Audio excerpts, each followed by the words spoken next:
virtual meeting of the Board of Education.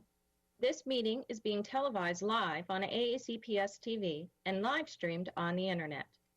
If we are interrupted during the broadcast of tonight's meeting, the meeting will be stopped and we will take a short recess until we are able to continue. If for some reason we cannot continue timely, we will notify the public as soon as possible when a new meeting can be scheduled, at which time we'll resume the agenda at the point of which we lost audio. Given the current circumstances, public comment will take place on agenda items only. Ms. Howell and Mr. Mosier will be reading any public testimony that was submitted timely to the board office in accordance with the instructions on www.aacps.org. Please pause now for the invocation, followed by the Pledge of Allegiance. O God, we pray to administer that which is just in all educational policies, being ever mindful of your guidance, stir us to action with love, wisdom, and understanding. And so now let's please rise and for the Pledge of Allegiance. I pledge allegiance to the flag of the United States of America, and to the republic for which it stands, one nation, under God, indivisible, with liberty and justice for all. Thank you very much. Item 2.03, approval of the meeting minutes. Do I have a motion? So moved. Second. Any questions from board members or corrections or suggestions? Okay, seeing none, Ms. Howell, please call roll. Ms. Hummer? Aye. Ms. Alvey? Aye. Ms. Ellis? Aye. Mr. Grannon? Aye. Ms. Schallheim? Aye. Ms. Antwine? Aye. Mr. Gilliland? Mr. Libe? Aye. Ms. Corkadell? Aye. Motion passes 8-0. Thank you. Item 2.04, the setting of the agenda. Do we have any comments of board members at this time? Seeing none, the agenda stands. Any deviation of consensus? Seeing none. Item 2.06 is the president's update. President Corkadell, I'm sorry, I was Yes. fat fingering and wanted to cover the agenda item, if I could, please. Yes, ma'am. I am making a motion that we please move our discussion on diversity and inclusion for this month, since we are discussing the equity in education policy. I believe the information within that policy covers much of the concerns for diversity and inclusion.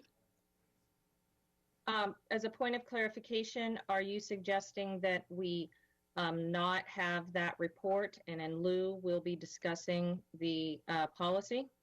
Yes, please, unless the superintendent has determined that he has something outside of the standard discussion to share with us. Okay, are you proposing, one more question, just to make sure I have it, are you proposing to move the policy discussion to replace the report, or to have it actually to not have the report and then to move along to the policy as it is published now? So I'm failing to understand the question. So my motion is that we, because those two items are closely related, that we discuss equity, diversity, and inclusion while we are covering our equity in education policy, because I believe whatever we decide on that policy, it will be closely related. And Okay. I remember the last time we brought up that particular policy, we did request the leadership from that is in charge of diversity and inclusion to be part of the conversation. So I'm just trying to kill two birds with one stone. That sounds good. So when we get to that agenda item, what we will do is remind the public of that, because we will have had our presentation prior to that. Thank you very much, Ms. Antwine. I don't believe we need to adjust the agenda. It sounds like we can handle that administratively. So with Ms. that Corkadell, may I? yes. Yes. And certainly you and your fellow board members will decide on the agenda items in the appropriate order. But I know that Dr. Gillens has joined us this evening. She does have a short presentation regarding diversity inclusion. I don't believe that the brief point she's going to make tonight would dovetail specifically with the policy, because she'll be talking a little bit about the opportunity gap committees that have been meeting. I think she wanted to give the board a quick update on that. And so the two are while under the same umbrella, it's slightly different. So if with all due respect, I think Dr. Gillens would like to just to share her brief remarks during that time for 4.03. Then in that case, Dr. Lotto, thank you. I'll withdraw the consideration, please. Okay, consideration withdrawn. Thank you very much, Ms. Antwine. Thank you very much, Dr. Arlotto. Moving forward next with the president's update, I'm going to defer. I think that I know that my residents are continuing to demonstrate what it means to be a community in these tough times. So this time of the president's update is to give our individual board members an opportunity to say a couple words to the residents as it relates under these crisis circumstances. And we're going to do that in roll call order, starting with Ms. Hummer. If you're so inclined, it is not a requirement, but I do want to provide the opportunity. Ms. Hummer. Yes, I don't have any comments at this time. Just another shout out to all the amazing staff that is putting together e-learning and giving out meals on a daily basis. Thank you. Thank you, Ms. Hummer. Ms. Alvey? I just wanted to address quickly that, as you all know, school has been canceled for the rest of the year. So for the students out there, keep pushing, keep doing your work, stay as motivated as possible, and we will get through this soon, eventually. So yeah, keep working hard. Thank you, Ms. Alvey. Ms. Ellis? Thank you. I too want to give a shout out and a huge thank you to everyone in the school system and the community who are coming together to support our students through this really these trying times.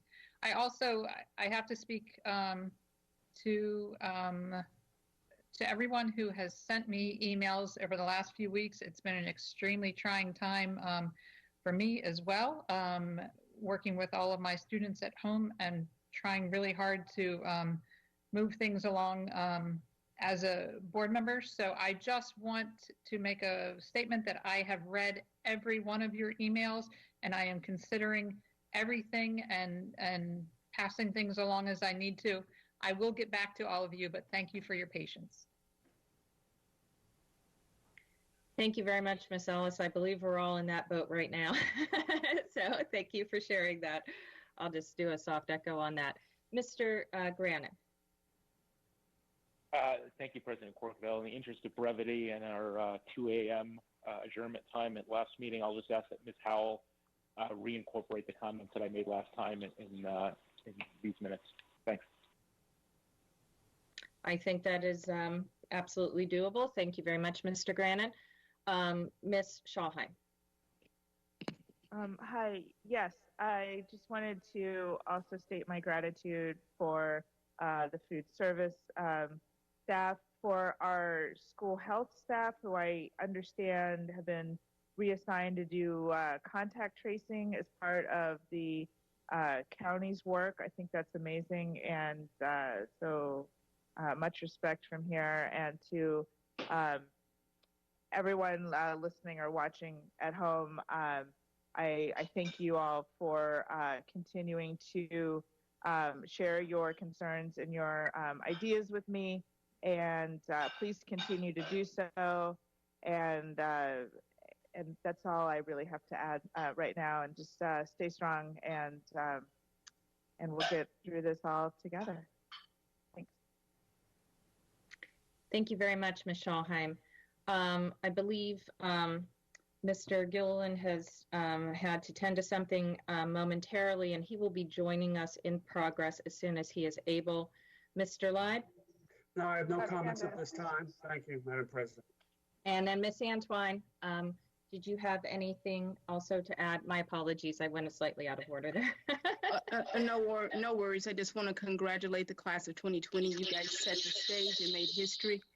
I also want to thank all of our staff members within the system who continuously go above and beyond to make this educational experience the best for our students. So thank you for that.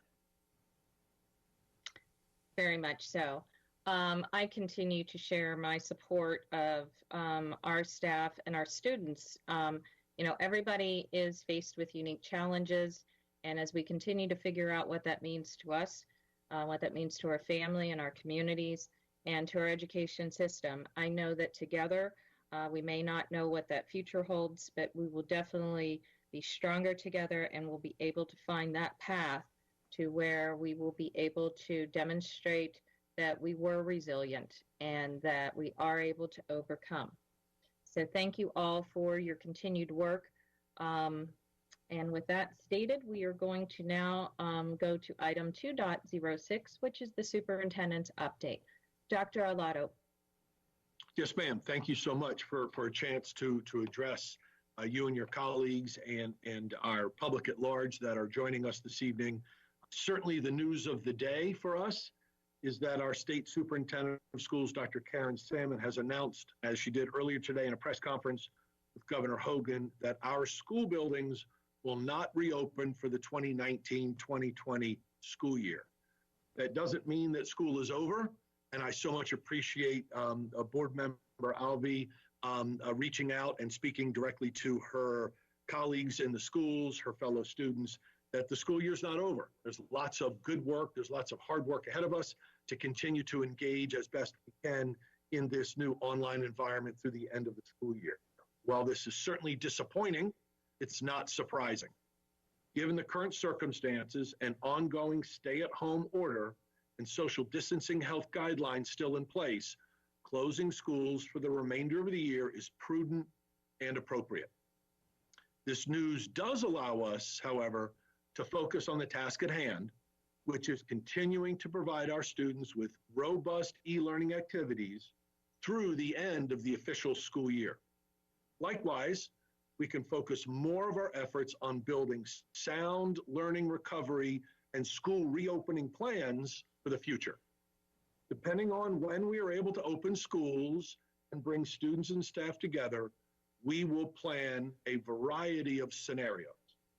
We will most certainly be bound by some form of social distancing and health guidelines until a vaccine is available to everyone. That said, school may look very different in the fall, in that we may open with a limited number of students and alternating or shortened days. We will certainly follow the guidance of the Maryland State Department of Education, as well as the most up-to-date health and safety protocols in concert with the governor's three-phase approach for the reopening of Maryland. Our focus on health and safety remains our priority. With that, let me give you some updates on where we are and some things going on. Meals in particular, as you know, it's something that has been a focus for us in making sure that our students are well fed during these school closures. We will continue that into the future. To date, as of today, we have served over 900,000 meals to students in the past 7 weeks. And it is all thanks to the fabulous work of Ms. Jody Reese and her fabulous food and nutrition service staff. So I thank them, as always, as I know you do as board members. We had continued to distribute Chromebooks on an as-needed basis. As I discussed several weeks ago at our last board meeting, we had a number of large-scale Chromebook distribution sites. We have closed those large sites down as we've distributed over 10,000 Chromebooks, and now it's on an as-needed basis on a school-by-school, student-to-student as-needed basis. So families in need of a Chromebook, please contact your child's teacher, counselor, or principal, and they will begin the process for you. Likewise, families in need of internet access that we have not always already been in touch with and reached out to, please be sure to inform your child's teacher, counselor, or principal. A number of internet providers are working with our families to access the internet. We are working with Comcast and other business and community partners to get families connected. We have shared some data in the past about the number of students that have not yet logged on to their e-learning sites, their e-learning classrooms, their Google Classrooms with their teachers. This time last week, we were at roughly 3,300 students that had not logged on. As of Tuesday of this week, that's yesterday, excuse me, we are roughly 2,600 students that have not yet logged on. I do want to make sure that people understand that this number does not equate to the number of students without a Chromebook. It is the number of students that have not engaged in our e-learning site. And to be clear, this number of students who are not online may be engaged in another format. We have mailed roughly 800 Learning to Go packets directly to the homes of students that have not been able to access the internet thus far. This is a short-term stopgap measure in that our hope is to get all of our students connected, because we know the most robust learning in our continuity of learning plan can happen online and not with paper and pencil. So we are mailing roughly 800 packets. We know where those students are. The schools are in contact with them, and they have been mailed out. Again, that's a short-term fix until we can get them connected to their e-learning. The school teams are working diligently to reach every student and family. There are a few students there are very few students, let me say, that we've not been able to contact. The schools have done a fabulous job of reaching out to families, but there are some that have not yet responded despite our ongoing attempts. We know that some of those will not connect with us, as they have, for example, relocated the child with relatives out of state during this crisis. We know that has happened in several occasions. Some families have, in fact, informed us that they do not intend to engage with the e-learning, many of those in our youngest grades. And some students won't be able to connect to e-learning because of their physical, emotional, or cognitive challenges. We are in touch with them, and we are working with them and providing alternatives. So those numbers continue to come down, but we endeavor to connect all of our students on our e-learning site and their Google Classrooms with their teachers, because we know that's where the most robust learning can occur in this current situation. Our new adventure in learning continues, but as always, please continue to focus on family, health, and safety. And with that, I thank you, Madam President, for the time to address you. Thank you very much, Dr. Arlotto. So with that stated, I don't know if any board members wanted to make comment. I see one person unmuted. So with that stated, Ms. Schallheim. Yes, thank you, Dr. Arlotto, for your update. I'm really grateful for the information. I know everyone out there listening and watching is grateful for it too. I had one question about the data, the 2,600 students that haven't yet engaged with e-learning.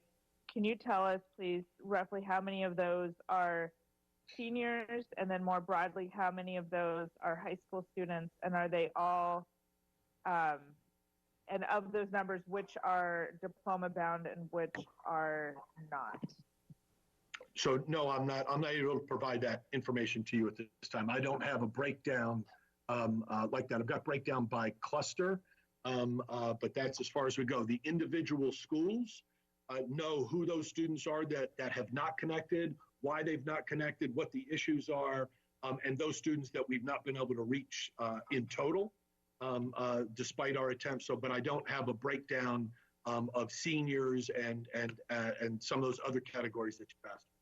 Okay, I am requesting that information be compiled and given to the board, please, and thank you.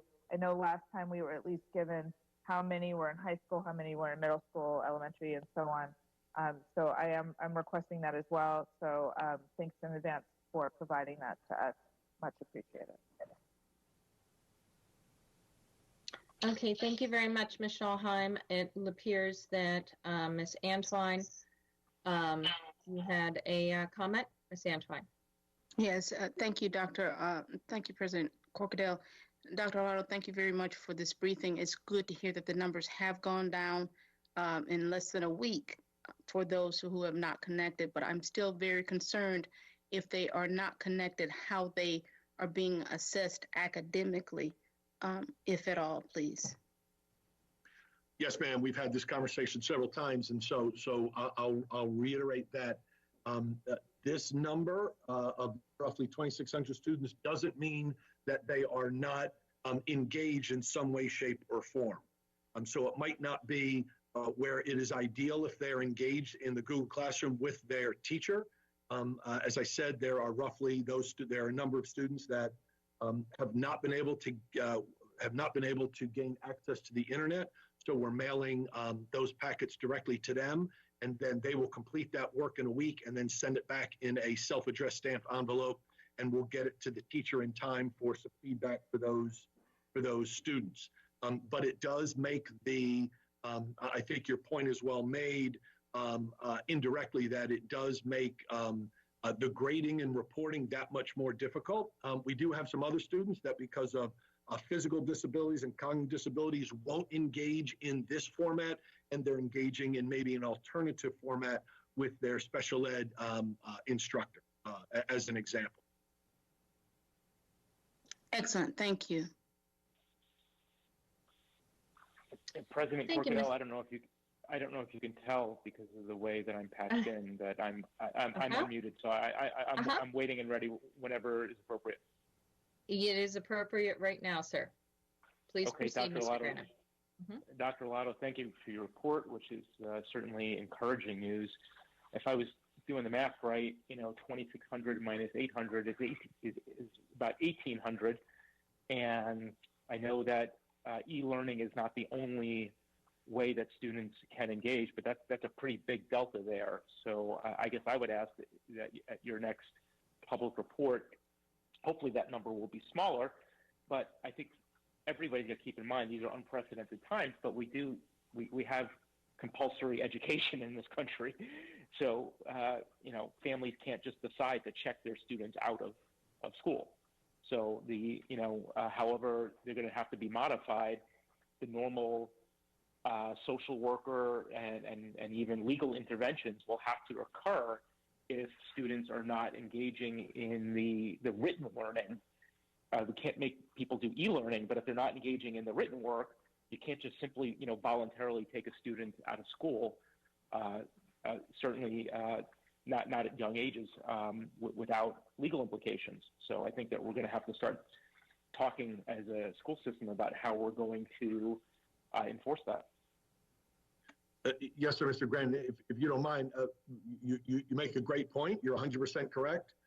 What I can and share with you, and I've shared with board members and the public in the past, is that our PPWs, those are the folks that are out there, pupil personnel workers, normally that are knocking on doors and talking with families to get students to their focus is attendance. Their focus is truancy. And so their job descriptions haven't changed. They're still doing that work. They're having to do it from a distance. They're having to do it in this virtual environment, but they are really doing a yeoman's job, a Herculean effort in locating families and touching base, and then getting those families in touch with social workers and counselors and others to help solve problems if it is in fact connectivity and other problems that's keeping students from engaging. But you're 100% correct. Those laws haven't changed, and the work of the PPWs on truancy and attendance continues to this day and will continue through the future of the school year.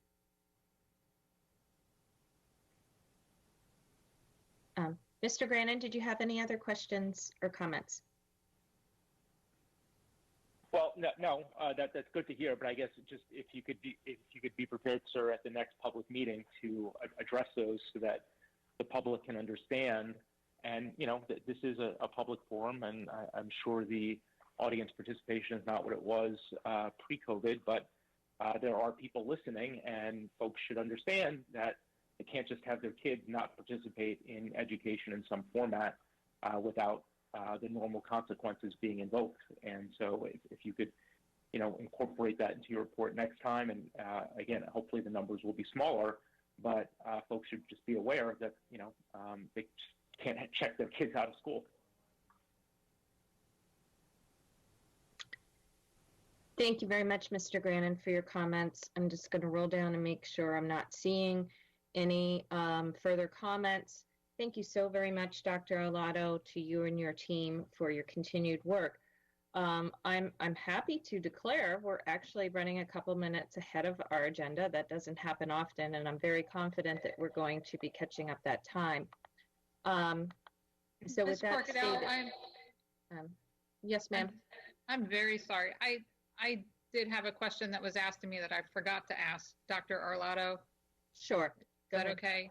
That should be fine. I'm ahead. Sorry, and my camera was off.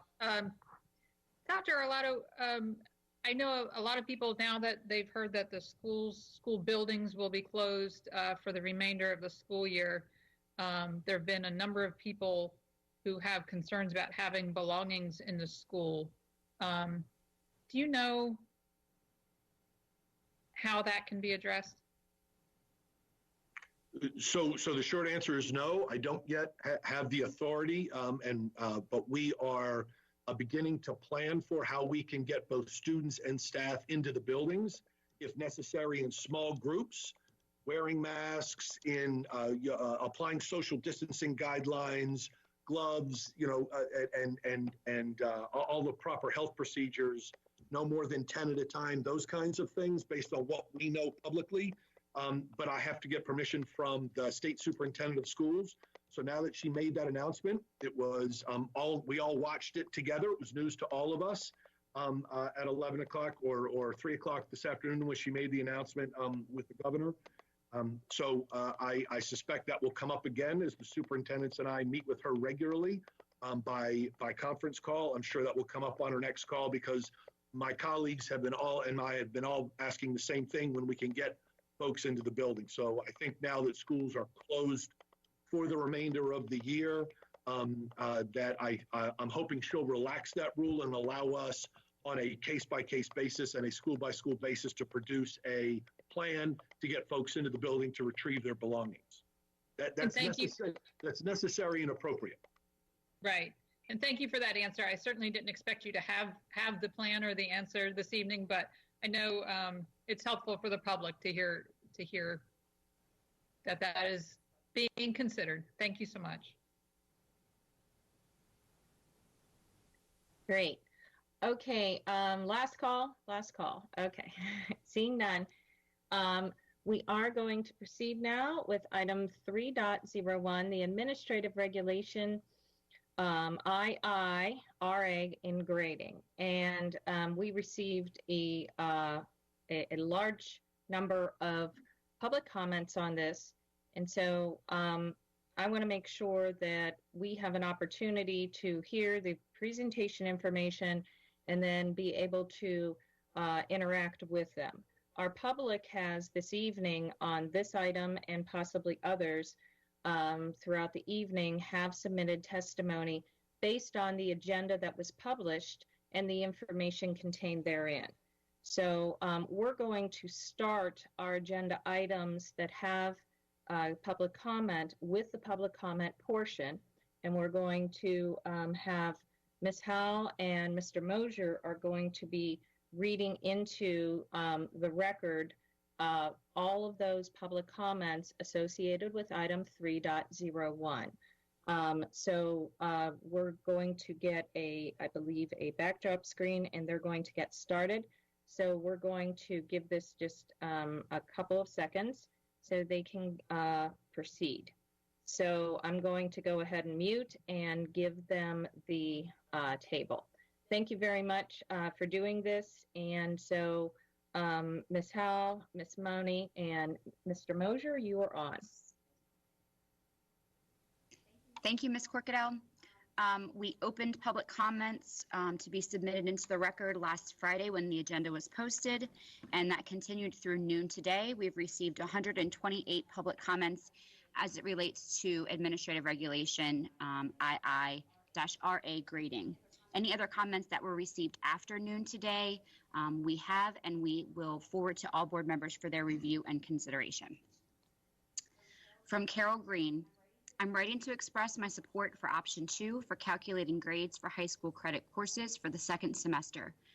Clearly, option 2 and 3 are more economical options, as it would be unnecessary use of funds to spend $328,750 to implement option 1. Option 2 allows students and families to have some flexibility and selects the best option of either a grade, letter grade, or an SU. Knowing this would take a lot of pressure off students who may be unnecessarily stressed about their grades and GPA during this challenging time of distance learning. Students shouldn't earn a lower grade than they would have normally due to the changes brought about by a global pandemic.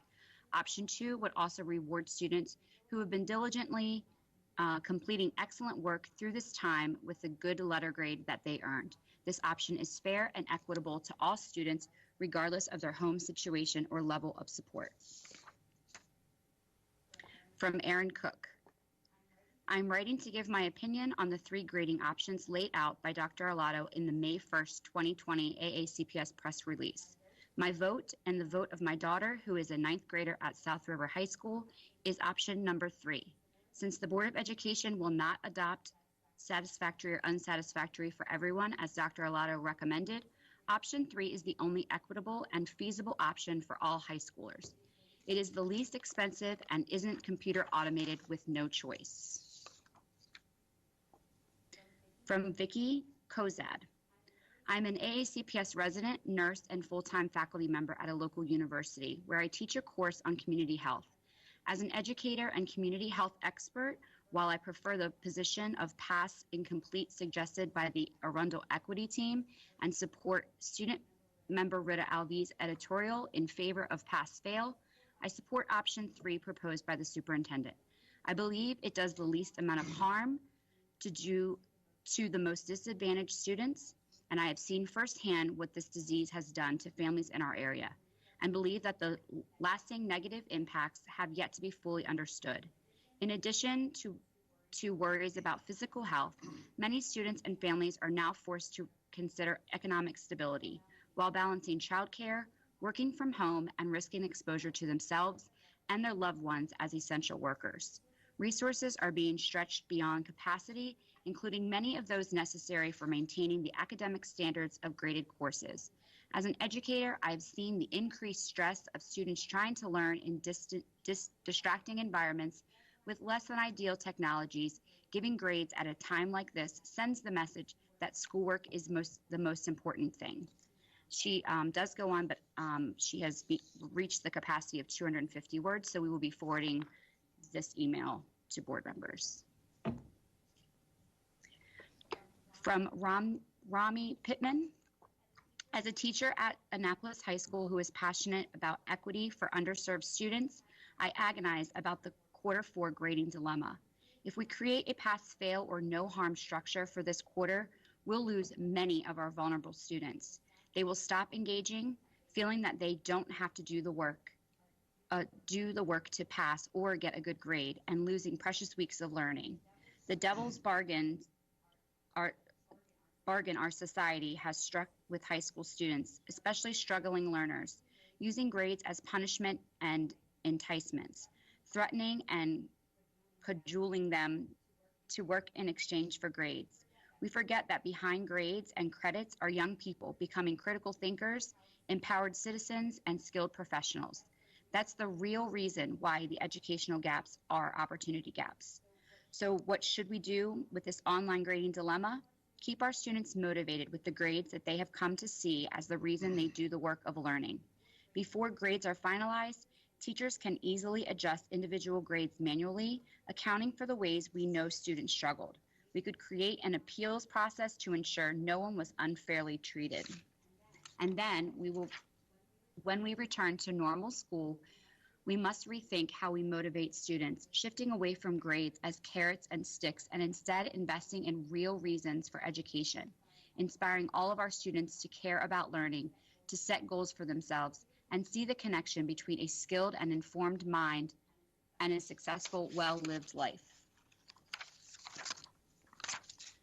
From Dana Connett, I commend the county for quickly launching e-learning and enabling our students to resume their academic school year.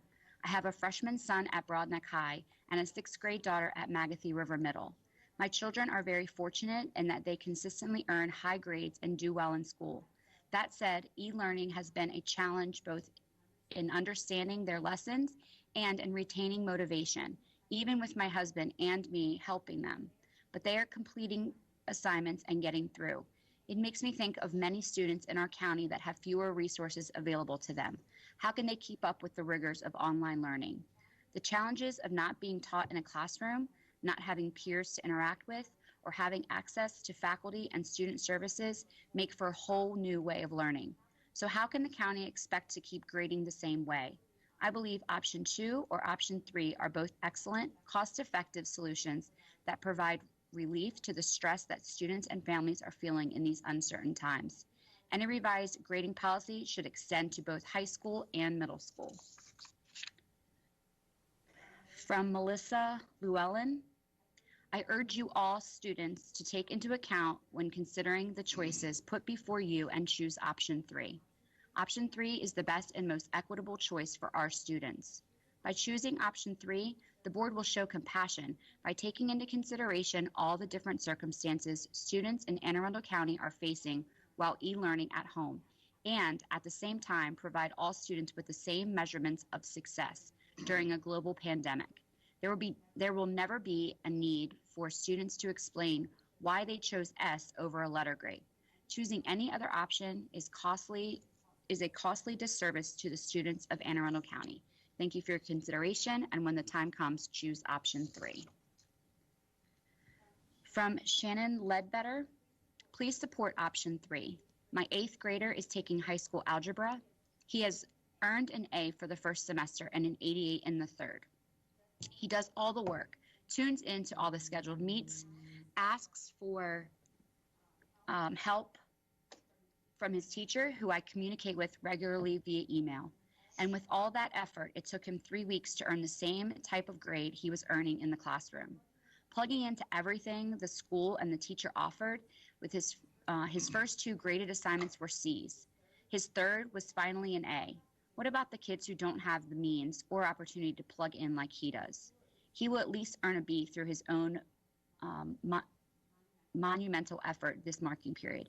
And someday colleges will look at his B, compare it to less advantaged students' pass, and that college will know that what the pass really stands for.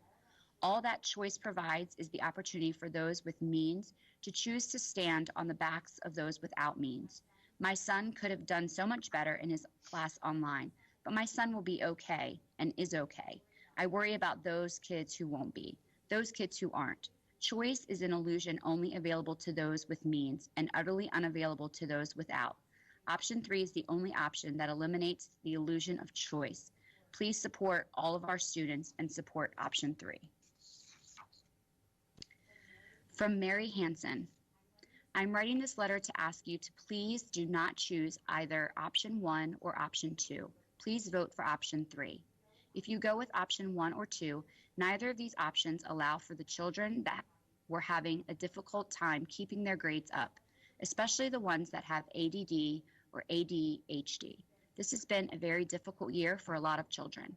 Ever since the pandemic outbreak, my daughter and I am sure of a lot of children have been able to bring up their grades due to the fact that there are no distractions at home.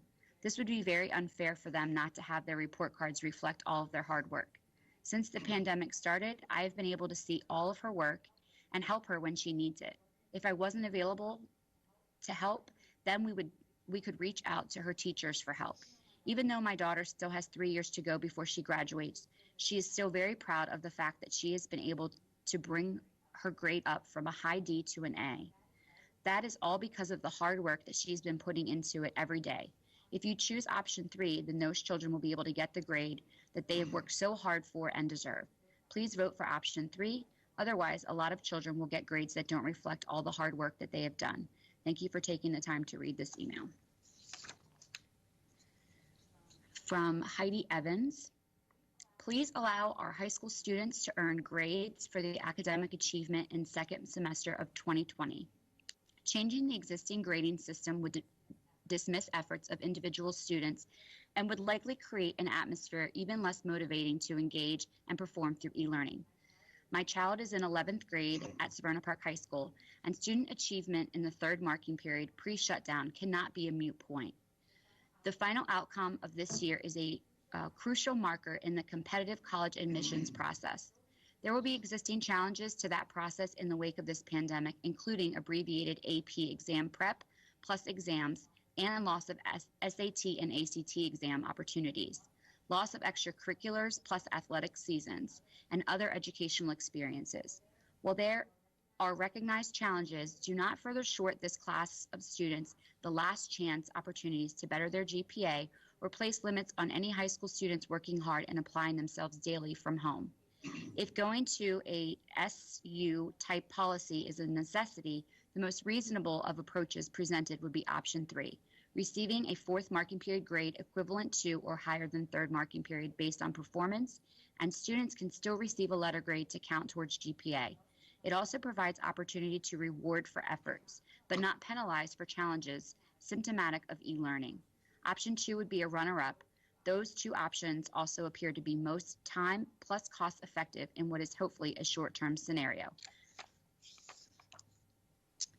From Michelle Cole, as a college educator of 20 years and the parent of 2 AACPS high school students, I am writing in favor of option 3, provided in the recent news release. While option 1 provides the most flexibility, clearly the resources it will command is prohibitive. Option 3 would motivate students who are engaged to achieve and benefit from an improved GPA and avoid hurting those who are struggling due to circumstances beyond their control. In addition, it will avoid the implications that come with an SU on students' records. I think this is a reasonable solution, although I would be interested in what the teachers think. Regardless of the outcome, I would also like to note that it is the board's vote that resulted in this creative option. I commend the board for asking Dr. Arlotto for more information on this subject, despite the criticism they knew was coming. Bravo. From Jonathan Hawk and Johanna Ricker, option 2 has real civil liberties concerns and concerns about the autonomy of our students and teachers. A real education in a democracy should aim to make students free arbiters of their fate and not beholden to the whims of a state-run supercomputer. This is even true if that computer would make ostensibly better decisions than we believe individuals would make for themselves. The influence of big data technologies in the classroom is already pernicious. We should not use this crisis to further embed their influence in what should be a fundamentally human endeavor. It might be argued that right now the crisis is so large, such stopgap measures need to be taken to ensure that students get the best possible GPA. It must be commented that it seems to undermine the educational mission of public schools to focus our primary efforts on maximizing GPAs in order to maintain a false meritocracy. We are fundamentally a democratic institution, and education for democratic citizenship is our overriding goal. We should instead be focusing on developing an engaged citizenry that learns authentically and questions received wisdom, an education for liberty and equality. We should be thinking about what we owe each other as citizens and what role education plays in civic responsibility. This pandemic is a crisis, but crises give us opportunities to reevaluate our core beliefs. Entrenching a system that values arbitrary letter grades over real authentic learning in the Socratic tradition is what option 2 would do. From Joanna Bach-Tobin. I am Joanna Bach-Tobin, a parent at Annapolis High, vice president of the PTSA there, an educator and candidate for the Board of Education, District 6. I ask you to reconsider the decision to give a choice between a letter grade or pass-fail for high school classes second semester, and vote for a universal policy of pass-fail. If you will not reconsider this policy, please vote for option 3. Board policy shapes the context in which colleges and employers review a student's transcript to determine their abilities and work ethic. Your decision to offer a choice indicates that all students in this district could do strong work during this time, and therefore it was just a personal choice whether to take a letter grade or pass-fail. It also rests on the premise that a letter grade is better than a pass. This puts students who don't have the necessary access to online learning or who are in family circumstances that make doing their work, let alone doing it well, difficult or impossible, at a grave disadvantage. For them, there is no real choice. Option 3 will record third quarter grades, distinguishing work done before school shut down, but it will still enable students in supportive circumstances to raise their GPAs. Those who aren't in such circumstances can only look forward to not having their GPAs lowered. That is not equitable. From Ginny French, I'm sending this email to submit my input on today's board meeting agenda. I am in favor of option number 3 in regards to a grading system for semester grades in our schools. I am against extending our school year through 6/19/2020. Tara Conti, voting option 3. Sarah Vandergrift, I vote for option 3. Veronica Cole, I'm a proud member of the AACPS family, an English teacher at North County High School, a mother of 2 teenagers attending AACPS, one of the 1,600 stakeholders who signed the petition in favor of Dr. Arlotto presenting a universal pass incomplete option, or option 3, that equitably gives grading solutions to student populations otherwise described as marginalized. Recently, my son, Geronimo Clark, a student at Crofton Middle School, received a 64% in science for the third quarter. I attempted several emails that I would be most willing to share if you were all interested from his science teacher and the principal of Crofton Middle School, Mr. Christopher Morenzi. Specifically, I presented the following issues which were not addressed by the administration or teacher. I'm in the process, and this is the text of the email, I'm in the process of figuring out next steps for my students who are in Geronimo's predicament, students who have less than satisfactory or failing grades in the third quarter. How can these children, through no fault of their own, obtain an opportunity to improve their existing grades before the state-mandated emergency school closure 3 weeks ago? If, in fact, the school's policy or district policy is for students to retain the current grades, whether passing or failing, from the time of school closures prior to March 16th, then students like Geronimo, who are failing or in danger of failing, will face direct negative impact, specifically the academic gap, the learning gap, and the opportunity gap. Effectively, students lost 3 weeks of academics, learning, and other opportunities to improve, repair, and restore their position. If we, the teachers and leaders, cannot figure out and implement a way that these children are less impacted by this policy, then the students will be harmed in this way. There is more here. That's the 250-word limit. From Kelly Lay, I would like to vote for option number 3 for the grading protocol for the 4th semester. I also think we should not extend the school year until the 19th. From Patty Cassidy, after reading your options regarding the remainder of the school year, my family would prefer option 3. I would also like to add that there should be consideration to ending the school year sooner. From Heather Mallett, as a parent and teacher in AACPS, I oppose option 1 as a waste of money and time. Among the viable options 2 and 3, I have come to the conclusion that number 3 is the best course of action. Although the intellectual part of me wants number 2, number 3 is the most reasonable and compassionate choice. I say this because I have students suffering and not engaging in the online learning process. A majority of these students would have passed in regular school settings. I also have seen my own high school's honor students struggle, and I actually found that surprising, but I am guessing it is not uncommon. While I wouldn't make the decision now for next year, this year's grading policy must be compassionate to these very unusual and anxiety-ridden times. Option 3 allows students that are capable and willing to engage, involved and learning, and those who can't or won't, for myriad reasons, family, health, tech, etc., to not be punished because of the circumstances. David Krebs, Severna Park. My opinion is this board should not spend 1 penny on a software change that promotes inequity and instead adopt Dr. Arlotto's original proposal of satisfactory, unsatisfactory for the 3rd and 4th marking period for AACPS students. It's Teacher Appreciation Week. Why put them in a position to defend a letter grade when they're also learning to teach an entirely different and new platform, the e-learning system? Do the right thing for students, teachers, administrators, and taxpayers, and adopt Dr. Arlotto's original motion of pass-fail only. From Brendan Bailey. My name is Brendan Bailey, and I am an alumni of Arundel High. It has come to my attention that we as a county are experiencing hardships as a whole in regards to teaching, grading, and existing as a whole due to the COVID-19 outbreak. I stand with the Pass-Fail initiative brought forward by Rita Alvey, though I still believe Pass Incomplete would be a more equitable choice, and here's why. As a graduate from Anne Arundel County, born and raised, the stress that has come with trying to finish a school year well weighs down on a student as is. With the COVID-19 outbreak, the last thing that is on a student's mind is keeping up their grades. It's if they'll be able to survive and to see the next school year.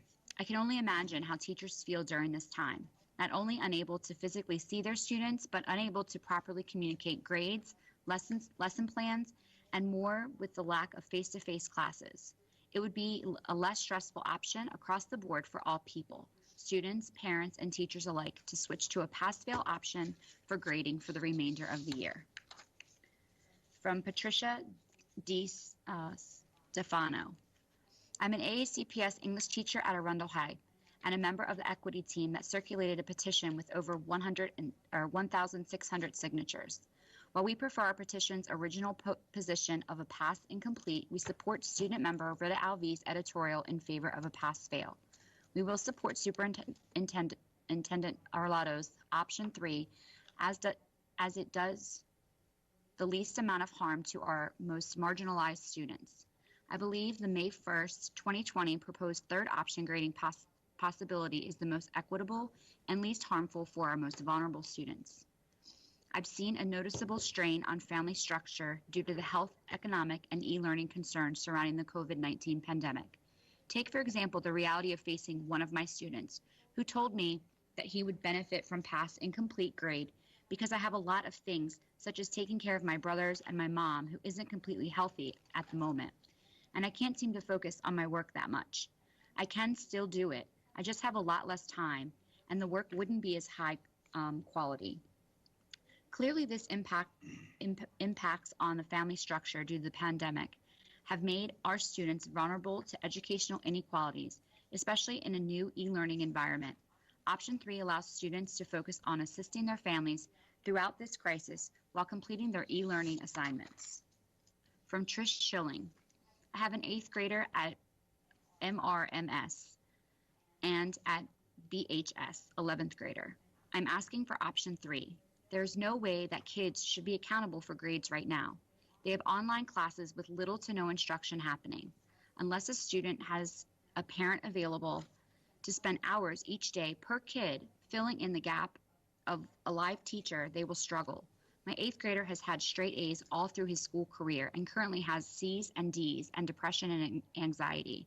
Please hear that this system of e-learning is not going to work for many, many kids in our district. Make a decision and get the word out to ease the panic that these kids and parents are feeling.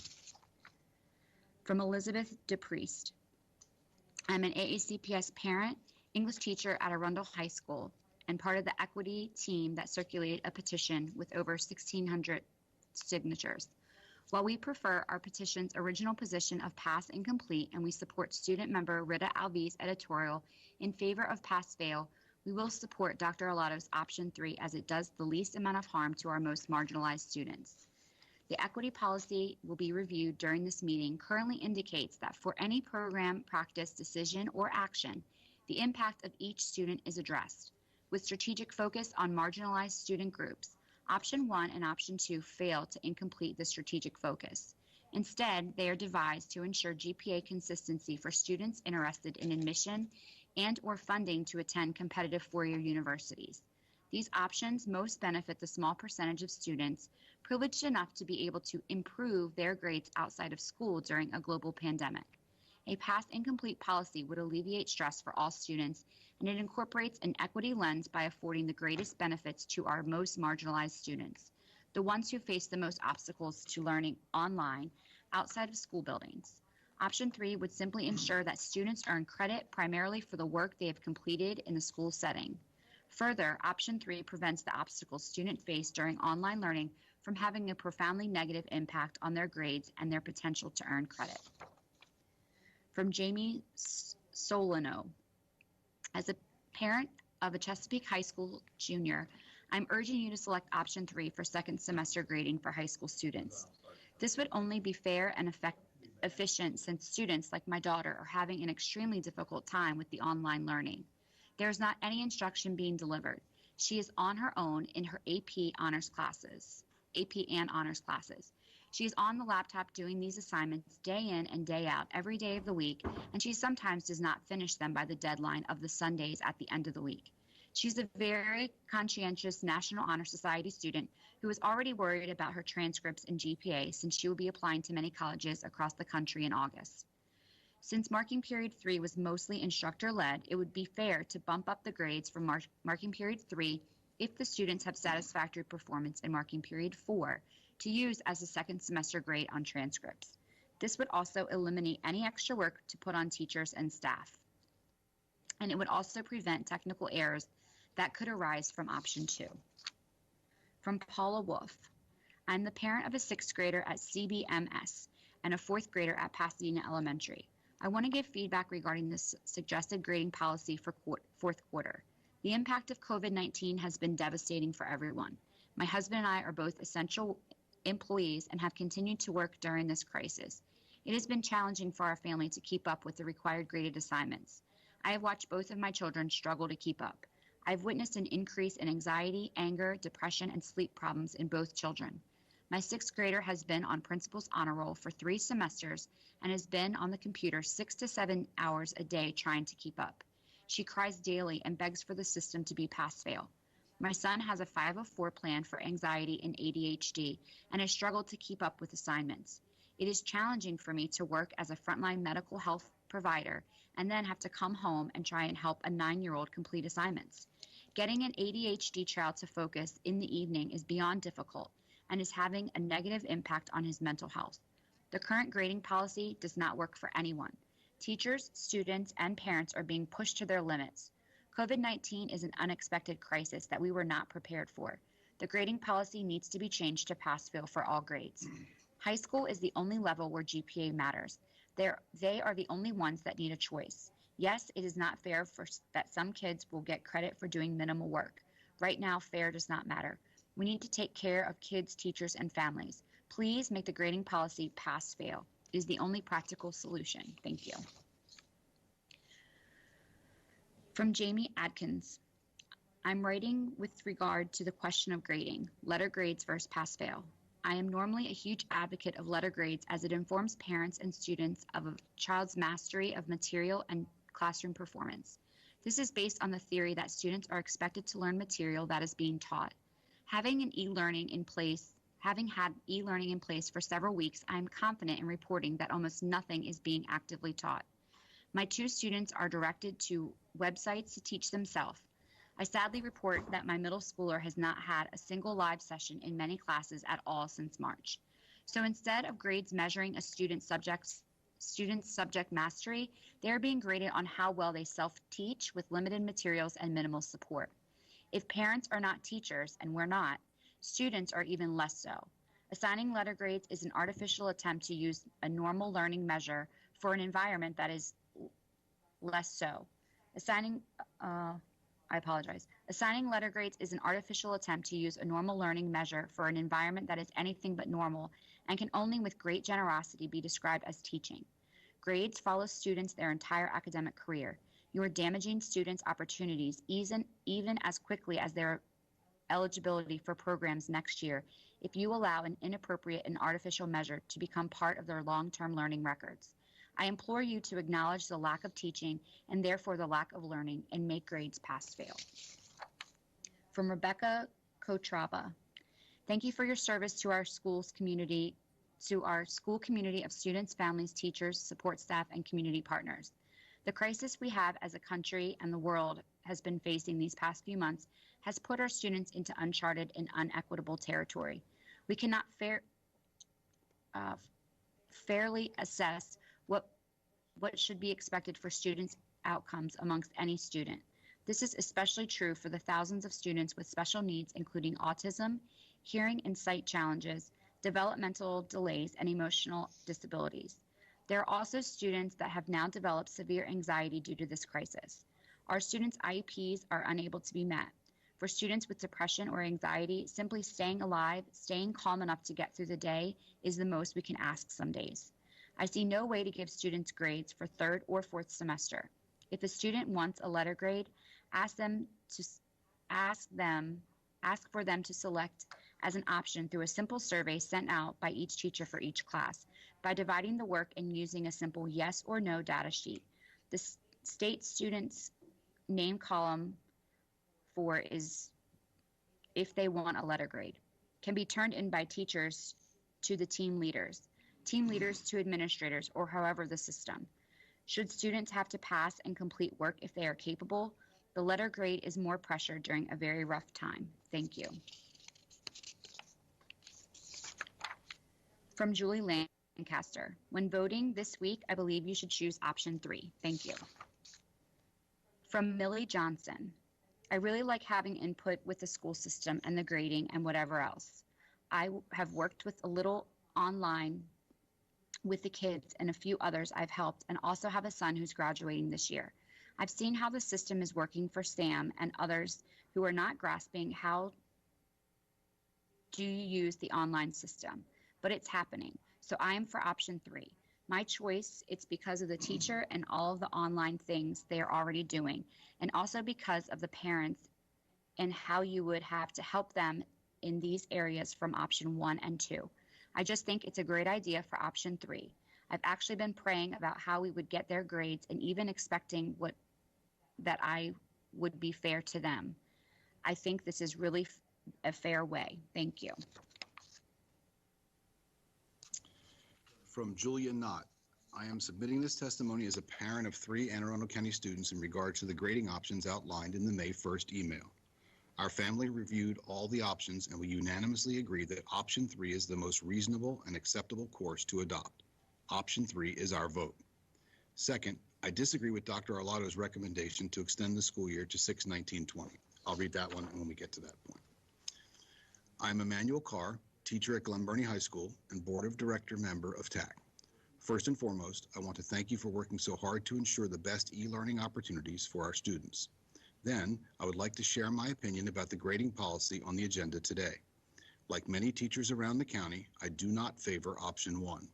Even though I like the thought behind it as far as this giving as an option to students who are excelling, I believe there is still some sense of inequity for the ones who would do great in regular circumstances, but who may be impacted by the lack of device, internet, or family constraints. Issue that is actually across all the options. I personally think that for the sake of students, teachers, and staff, option 2 would be better. It is in my mind the most reflective of what students can do, since it would use their 3rd marking period grade, allowing the better performing ones to still work on their GPAs. It would also be less work for us, educators, who may feel overwhelmed with the amount of work required and constant changes. My concern for option 3 is that some students do the bare minimum in general. A mandatory 60% for all 3rd marking period means they could finish the semester with a C.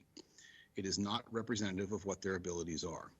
Overall, my hope is that whatever decision you make, you will consider guiding us on what satisfactory means to you. I have students who just click on, turn in with no attachment, thinking that by doing so, they would be passing. Therefore, there needs to be a clear expectation about what they would be held accountable for. Thank you very much for taking the time to read my testimony. From Carrie Petz. I watched the last meeting. I have read the new options and read people's online comments. I have students on both ends of the spectrum of concern. It should be noted that the board's concern started out of care and concern of our very large and diverse student population, which is wonderful. I do believe that in unprecedented times, the uncertainty, the right decision is pass-fail for all as originally requested. The weeks of delay for students and families, the amount of time taken behind the scenes to get these options were unnecessary and added stressors for all. Spending any money in a time of crisis for what we are calling choice is irresponsible. Part of learning in a time like this is that we all have to roll with some punches, and the whole world is aware of the situation and will act accordingly when it all pans out. For those still high achieving and for those barely getting by, pass-fail will serve its purpose of equity, which is so frequently spoken about. If staying with one of the new choice options, I like 2. You get what you earned or pass fail. Bumping up some grades seems unearned and a way to pacify a small number of people. I would wonder if I was a college admissions person and didn't see pass fail, what is the rigor or validity of those actual grades during this crisis time? My name is Paige Hawkins and I am a special educator at Arundel High School. I recently signed a petition with over 1,600 signatures that was created by the equity team at my school. While I prefer the petition's original position of pass incomplete, and I support student member Rita Alvey's editorial in favor of pass-fail, I will support Superintendent Arlotto's option 3 as it does the least amount of harm to our most marginalized students. The students I teach have many disabilities, including, but not limited to, vision impairment, deafness, intellectual disabilities, and autism. The students I teach can be categorized as an underrepresented group. The first question we should ask ourselves when looking through the equity lens, according to MABE, is who are the underrepresented groups affected by this policy, program, practice, decision, or action? What are the potential impacts on these groups? Option 1 and Option 2 fail to incorporate the strategic focus on underrepresented groups, in which students with disabilities can be categorized, and the potential impacts on these groups would be profound. Options 1 and 2 most benefit the small percentage of students privileged enough to be able to improve their grades outside of school during a global pandemic. Option 3, a pass incomplete policy, would alleviate stress for all students and parents, and it incorporates an equity lens by affording the greatest benefits to our most marginalized students, the ones who face the most obstacles to learning online outside of school buildings. From Amy Adams. I am respectfully submitting my opinion regarding the options for the second semester grading policy that is before the board. After reviewing the options submitted, option C is the most equitable resolution given the current situation. A student's third quarter grade should hold the most weight in this situation because the student was fully supported within a school environment, whether they have or utilized an IEP, 504, guidance counselor, nest hour, peer support, etc. What about students who have little to no support at home? It is not their fault, but at least with option C, this situation could be a balancing factor for them. And for students who do have support at home, under option A, the SU option, the third quarter grades when kids were in school will not count. Another downside for option A is that the overall cost and time to manually override each grade for each course would be overwhelming during a time that is already overtaxing to many. Please adopt option C. Leave third quarter grades intact because it's the best indicator and baseline grades for when kids were supported at school. From Diane Bates, we vote option 3 in our house. And ending school early is too much added stress on families during this trying time. From Sarah Parkinson, first I would like to thank the board for your work on tackling these tough decisions in uncharted territory. I would like to express my opposition to option 1. At a time when our economy is in crisis and when teachers and administrators are facing the unprecedented situation of trying to finish a school year via e-learning, I cannot support an option which costs in excess of $300,000 and creates what is likely to be an administrative nightmare for our teachers. Can you imagine what the teachers would go through to make sure every family of each of their students had made a choice? Is that how we want them to spend their time? If we have $300,000 extra in our school budget, please use these funds to directly assist our school staff. From Jennifer Bell. I am a parent of a current AACPS high schooler, a freshman at South River High School. I'm writing in support of the board's decision to vote against Dr. Arlotto's proposed unsatisfactory proposal, the pass-fail option, as well as to note my support for the board's decision to allow students to select either the pass-fail option or to retain the grades that they earn in the second semester, the graded option, and to advocate that the board select either option 1 or option 2 of the 3 grading options proposed by Dr. Arlotto and his team. First, it goes without saying that this spring has been an unprecedented time for our families, teachers, and students in Anne Arundel County and throughout our state and nation. I commend all of our public school and private school educators who have worked so hard to adapt to online teaching and implement new ways of connecting with and motivating our children. I also understand that families and children throughout our county have different resources available to them and are under different constraints during this time.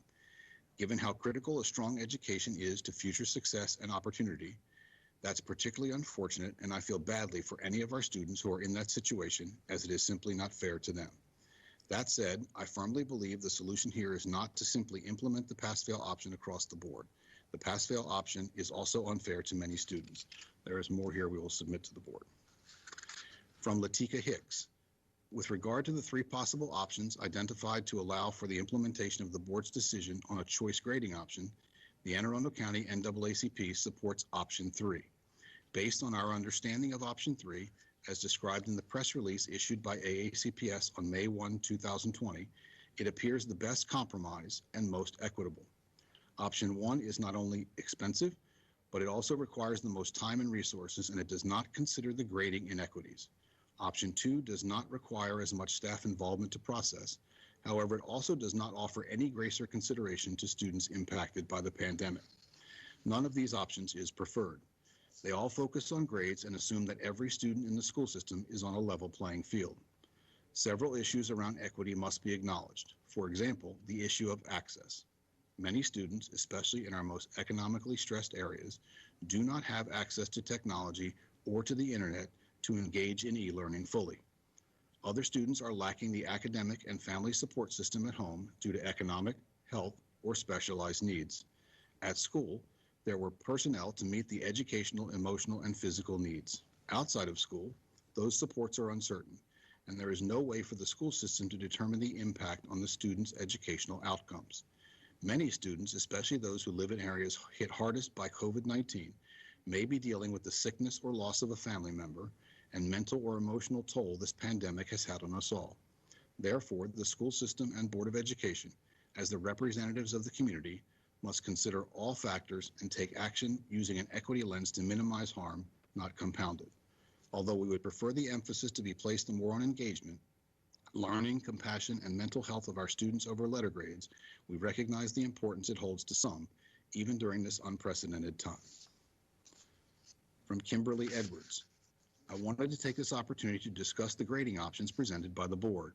I feel that option 2 is the best option not only for students, but for our AACPS community as a whole. Current funds and resources should be directed to obtaining technology and support services for our students and families, not on changing the entire grading system during a pandemic. These challenging times are already putting added stress on families, teachers, administration, and students. A simple, easy to understand, familiar system would be best.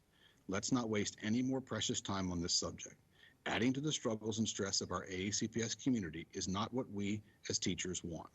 Good teachers work smarter, not harder. Please open your minds and listen to what teachers and families are saying. Keep things simple. I appreciate all of the hard work our Board of Education team has put into making e-learning transition as smooth as possible. Keep up the great work. From Patty Kaufman, when voting this week, I believe you should choose option 3. Thank you. From Christy Robertson, I am writing in response to the grading system choices. My son, who is a 10th grader, has worked incredibly hard this year and is trying to end his year with a 4.5 GPA or higher. He has taken classes that have challenged him beyond his comfort at times and has lost sleep due to his studying and homework. During the 2 weeks out, he was given 2 weeks worth of schoolwork and he did every bit of it. Then, when school kicked in, he has spent 7 hours a day to do his work. To give him a satisfactory and not account for the time and effort he has put into this is a shame. I would propose that children still receive a letter grade that they have earned during this grading period. From Kristen Caminetti, I'm saddened that throughout this process, the goal of Dr. Arlotto's initial proposal has been lost. He was seeking to do what would be least stressful for all students. The world is facing a crisis. People are dying every day. Kids and adults are worried that they will get sick. Families don't know how they will pay for necessities. Teen suicide rates are up, and rates of lethal child abuse are higher than ever. Yet our Board of Ed is telling kids they should be focused on GPAs. Now is the time to communicate to kids that they shouldn't be worried about their GPA, but should focus on their health. Yes, we must continue to help them learn and grow, but not with the stress of trying to achieve a certain grade. Now is the time to teach our children that school is about gaining knowledge and growing as a person so that they are so much more than a grade. It is time to reassure them that their future is bright and that if a college doesn't accept them because they had all passing grades during a pandemic, then they deserve a better college. Shame on the 5 Board of Ed members who don't understand the nature of this crisis, its impact on our kids, and the teachable moment that we as a community squandered. I ask that you reconsider an across-the-board pass-incomplete system. Bearing that, I hope that you adopt option 3, which for many reasons is most equitable. From Mary Burke Huffmeyer, I read that there are 3 options for consideration. I think this one is the best, option 3. A student's final second semester grade in a course would be equivalent to or 1 grade higher than the third marking period letter grade. A student who engages in e-learning and earns a satisfactory designation in fourth marking period would have their third marking period grade raised by 1 letter grade. A student who earns an unsatisfactory designation in the fourth marking period would receive the third marking period grade as the final grade for the semester. Letter grades would be calculated into a student's GPA as they would in any other semester. I think this method gives grace to the students struggling to complete e-learning assignments while not penalizing our high achievers who will be competing for scholarships based on GPA. Thank you for your hard work in these uncertain times. From Stephen Russell. First, I would like to commend Dr. Arlotto and the board for their hard work during these unprecedented times in education. However, on the topic of grades, AACPS has lost its way. The decision to allow students the option of letter grades at a time when the county cannot confirm that the schoolwork turned in is the work of the student in question is a vote for grade inflation and against grade integrity. A competent analysis of graded work in second semester high school courses would expose a circus departure from first semester performance and high school performance overall. If letter grades are adopted during this period of completely unproctored assessments, while I can appreciate that AACPS is trying to maintain as much of a normal educational conventions and calendar as possible, it is time to look around and understand that neighboring counties and states are taking much different paths forward, and for good reason. A plan that unintentionally rewards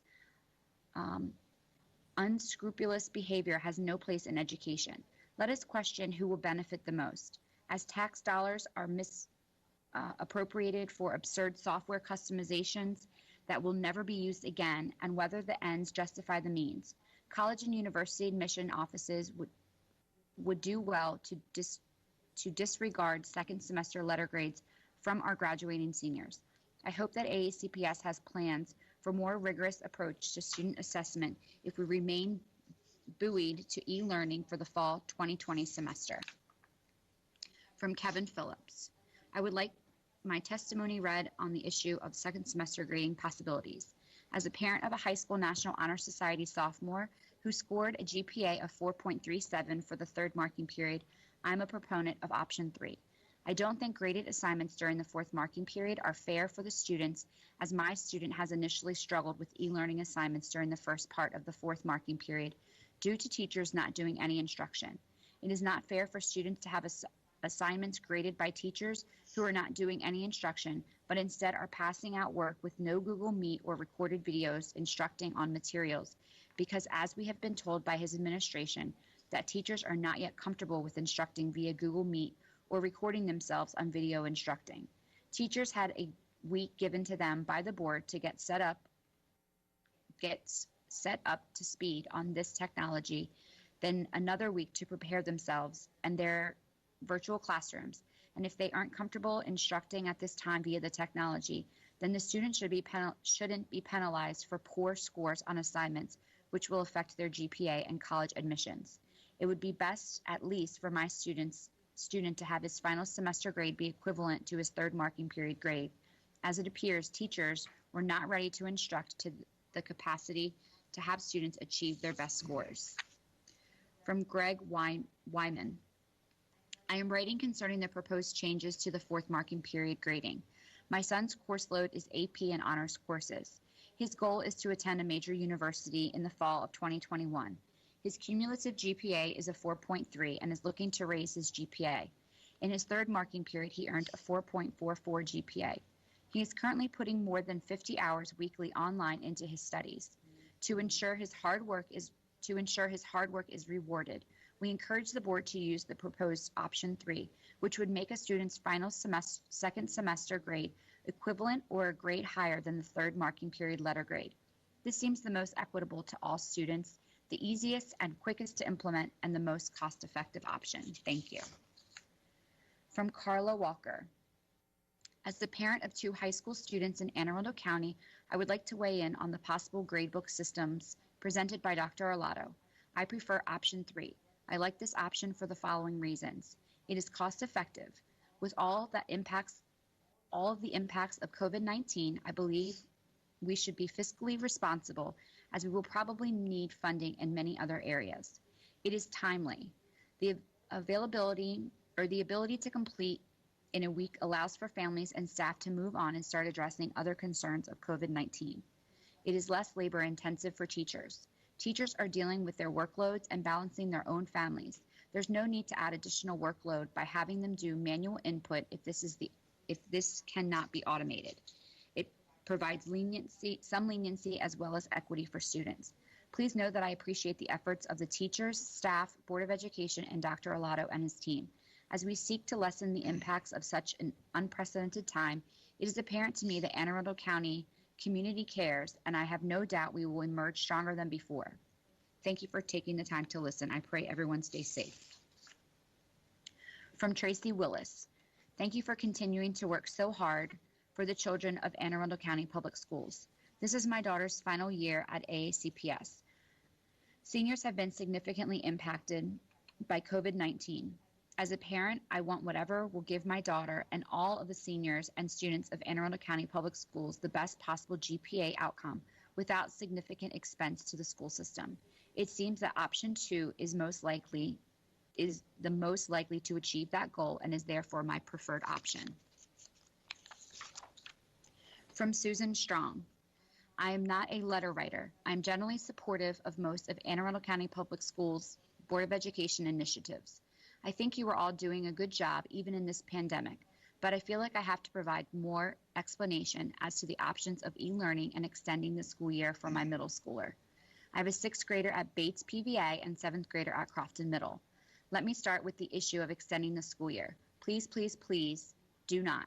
My 6th grader came downstairs in tears this morning asking how much longer this will go on. This is everything related to this crisis. E-learning, self-quarantine, not being able to see friends, not being able to dance on stage, and continue to have extended day work on top of everything else. My 7th grader is a high achiever. She's had straight A's since 3rd grade. She's finding it very difficult to self-motivate and spends hours on the computer each day. She has to complete all work assigned regardless of whether it is required or optional. If it is assigned, she has to do it. She spends 4 hours Saturday completing all of her social studies work. Yesterday, she said, "Mom, I just wish I could get one more day off per week." This is so hard. It's so hard for teachers, parents, and students. Please don't prolong that. Second, the grading options. I just really think the third option makes the most sense. It is the most equitable across the board and makes the most fiscal sense. Some final thoughts on Crofton and Bates. Crofton Middle School teachers and staff made a video for students that really made us happy.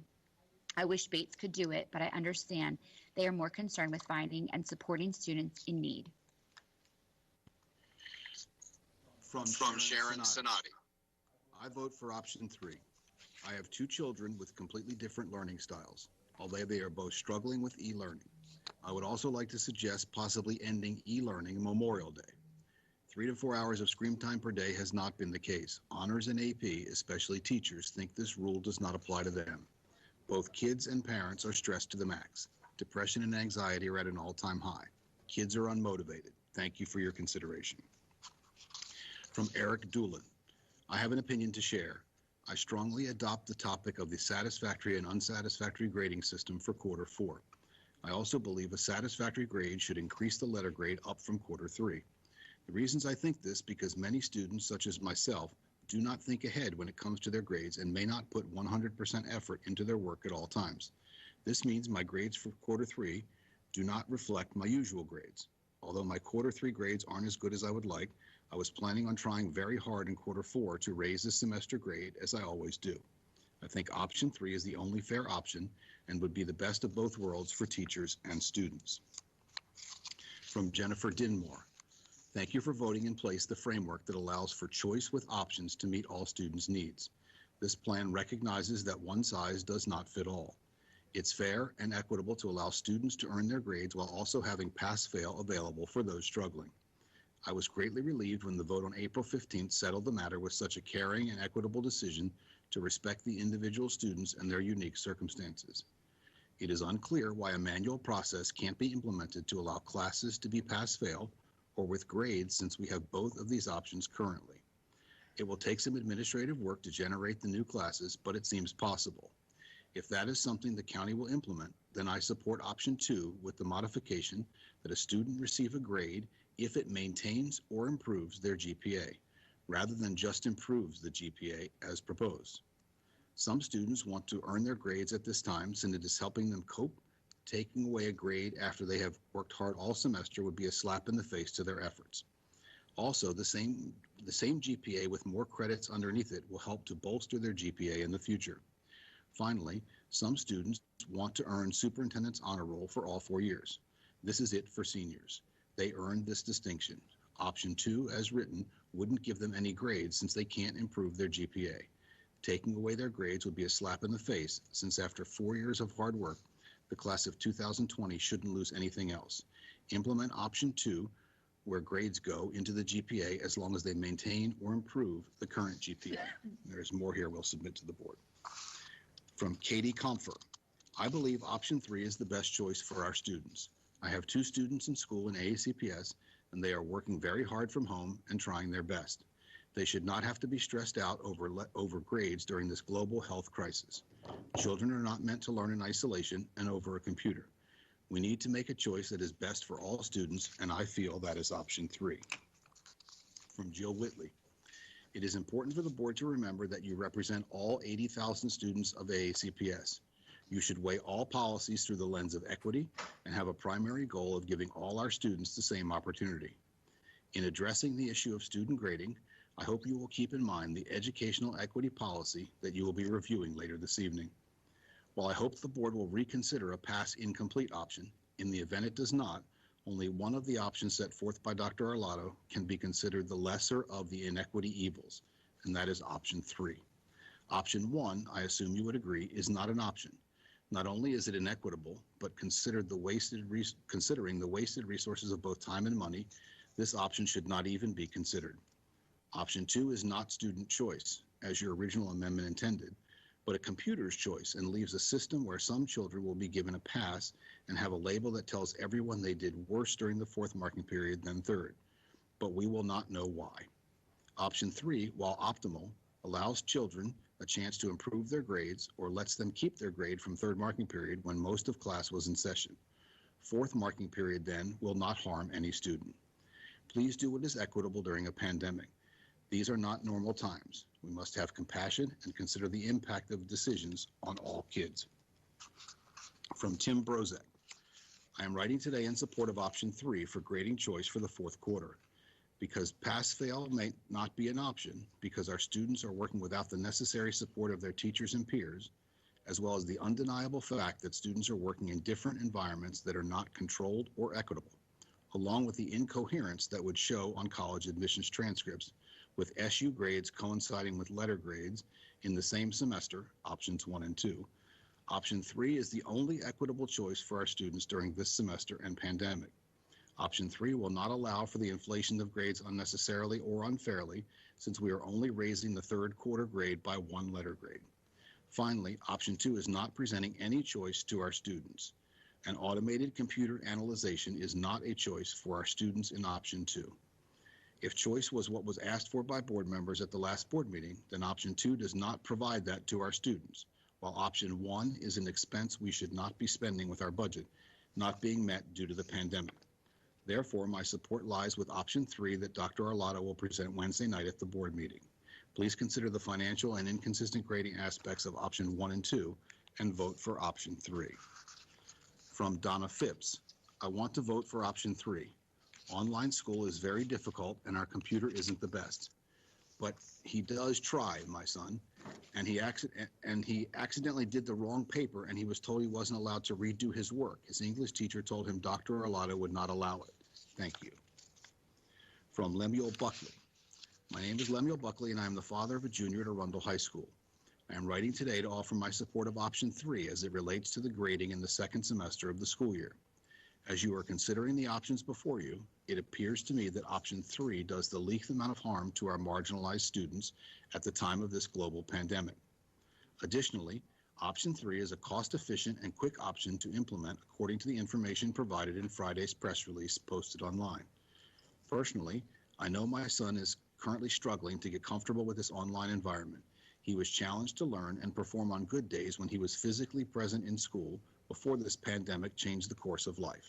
His teachers, and for that matter, all teachers and staff involved in converting to online learning so quickly, have done Herculean work just to be able to continue the school year in a virtual environment. My son is fortunate, and we have the ability to provide him with the tools and environment he needs to do his work virtually. But I know others in our community and our county at large are not as fortunate. Option 3 offers the most fair solution for all students. Thank you for considering my opinion, and thank you for your service on the board. From Melissa McCard. I am an AACPS parent and a teacher. On April 19th, I created a petition asking the board to revisit the grading policy in favor of a more equitable policy that seeks to reduce the negative impact of learning obstacles. That petition has over 1,100 signatures. What I proposed in the petition most closely resembles option 3. I have previously emailed it to all board members. Option 1 is fiscally irresponsible, especially since the county council has cut the county budget and teacher contract negotiations are still ongoing. Options 1 and 2 would only benefit students who are able to improve their grades during distance learning, but it harms those who are having difficulties beyond their control. For some students, this is not a quality learning experience. For others, they do not have appropriate or regular access to learning, and for some, they are just trying to survive. Our county needs a plan that does the least amount of harm to our marginalized students. As a county, we must take into account all the learning obstacles students are dealing with right now. Option 3 is the only choice that is the most equitable and does the least harm to students. It strives to reduce the negative impact learning obstacles could have on GPA. As your decision, please keep in mind all students and approve option 3 as the best option for all students. From Peter and Susanna Carr, option C would be the best and most fair option given the hardships of e-learning that the students were in no way prepared for. Thank you for your consideration. From Michelle Selner. My daughter is not a self-starter. She has always received decent grades, but requires absolute structure. This quarter, she has 6 E's so far. Please don't let her fail. She's 16, a 10th grader at Meade High School, and last report card she had honor roll. She was accepted into the IB cohort upon entering 9th grade because she had worked so hard her whole life. I'm begging you to make the better choice for my daughter, and please do not let her fail because this is not her ideal learning environment. She's having a lot of issues with the computer and the new e-learning with added emotional issues, depression, and lack of friends to cheer her up. From Paul Brophy. I'm a teacher in my 27th year. This is an unprecedented situation we are in. I appreciate the options being offered in regards to grading. In a time like this, we need to remember we teach students and not subjects. We need to remember that people matter, not policies and procedures. I have emailed a number of people and heard back from none of them in regards to grading. I'm not sure why emails from schools and the Board of Ed say email with questions when no response will be made. That said, these grading options address my concerns. Students should not receive poor grades due to the many issues arising from online schooling, tech issues, confusion, communication, home stress, etc. I think option 2 and 3 are good. I think the third is the best both logically, cost-effectively, and giving the most grace in grading. I would not go with option 1 due to the cost and GPA being excluded. For myself, as I teach online, grace in grading is guiding me. I want students and parents feeling loved and valued through everything I do. My subject matters, but my students matter more, and if I need to boost grades to help people feel less stress and confusion, that's a win for me and the families I teach. Respectfully and gratefully submitted. From Heather Clark. I'm emailing to urge the Board of Education to vote for grading option 3 as proposed by the Superintendent George Arlotto on May 1st. Option 3 is the best choice at this time because it is the most fair and equitable plan for all students during these unprecedented period in public education in Anne Arundel County and across the nation. Moreover, option 3 requires the least amount of money to implement and does not involve computer automated decisions regarding students' grades. For these reasons, please vote option 3 at the Board of Education meeting on Wednesday, May 6th. From Melissa Clark. Regarding the grading options for fourth marking period and e-learning, I watch my almost straight A honors high schoolers spend each day at the computer completing assignments and struggling with certain classes, as they are not actually being taught but instead have assignments posted with a due date and no real instruction. Classes like Spanish 2, where he's maintained a solid A throughout the year, he is now struggling to maintain a C in the class. Classes like Honors Geometry, where he's maintained a solid B, he is struggling to hold on to a C. This child is doing all of the work, but without any actual instruction, these classes are very difficult for him to essentially teach himself, and unfortunately neither my husband nor I can provide him much assistance in either. In straightforward classes like Honors U.S. History, where it's simply reading and answering questions, or Honors Biology, where there are several videos to accompany the assignment, he continued to excel. To have his GPA negatively impacted by this unfortunate set of circumstances, which are far beyond anyone's control, is not fair to him or to any of the other children in this county, especially when I understand that other counties in our state are going to the pass-fail and going to give their students a 4.0 GPA for this marking period when they pass a class. That will impact our county students in the long run when these kids are applying for colleges. The other counties will be cut above. For these reasons and for the least costly impact to the county school system, I would prefer option 3 or option 2, where these kids' GPAs would not be negatively impacted by things that are out of their control. There is more that we will forward. From Laura Billett. Thanks for the thoughts that you've put into the options regarding the grading system for fourth quarter. At our house, we believe that option 3 most fairly represents the student's performance. While we appreciate all the effort that has gone into the last few weeks for e-learning, I'm sure you'll find the results are far from desirable and don't reflect equal opportunities for all students. Recognizing their efforts to participate through these unprecedented times with raising their grade one letter for fourth marking period seems like a way to acknowledge their work without punishing those without parents at home to help and assess the technology. I hope that the board will vote for this option. From Brandy Andress. In response to the 3 proposed options for second semester grades, I think option 3 would be the best option because it does not put more pressure on parents to make those choices. It does not give the teachers more work that they must do. Also, it does not penalize the kids if they do not do as well on the fourth quarter. My concerns with option 1 and 2 are that the wrong choices could be made and then the students could be penalized. Also, the kids and the teachers have never had to do this before. My son is in high school, got straight A's the first 3 quarters, and now he is struggling to maintain good grades in his Principles of Engineering class. My son in middle school got A's, B's, and was recommended to take advanced math next year. Now he is struggling to get a C in math. They both do better in class where they can get face-to-face instruction. Also, they only get 1 grade per week to maintain their grades. I'm very concerned on how much they are struggling in some of their classes. Please pick option 3. From Shannon Go, I feel the best option would be 3 for my child. From Elizabeth Fine, I'm hoping that one member will ask for a revote to vote on the most equitable option for our students pass-fail. If we cannot revote, then we must vote for option 3, which is the most equitable option that Dr. Alato has researched. For students that can access Google Classroom in their homes, we were able to provide a fair testing environment where students' grades certify their own personal work without the use of other privileged resources. As a teacher, I know we cannot. How is an A earned first semester? With actual live teacher instruction and support in a fair testing environment and with necessary peer interaction, not in social isolation, be worth the same grades earned through online learning without these privileges?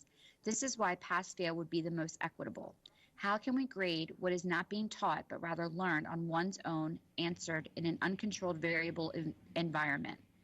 How is this choice equitable when colleges will wonder why a certain student chose or was automatically given via option 2, pass fail over a grade? Ms. Ellis stated one student's grading choice has no bearing on another student's choice, but I beg to differ if a college sees AACPS students had an option and a student chooses or was given pass fail by the computer. It will absolutely reflect negatively.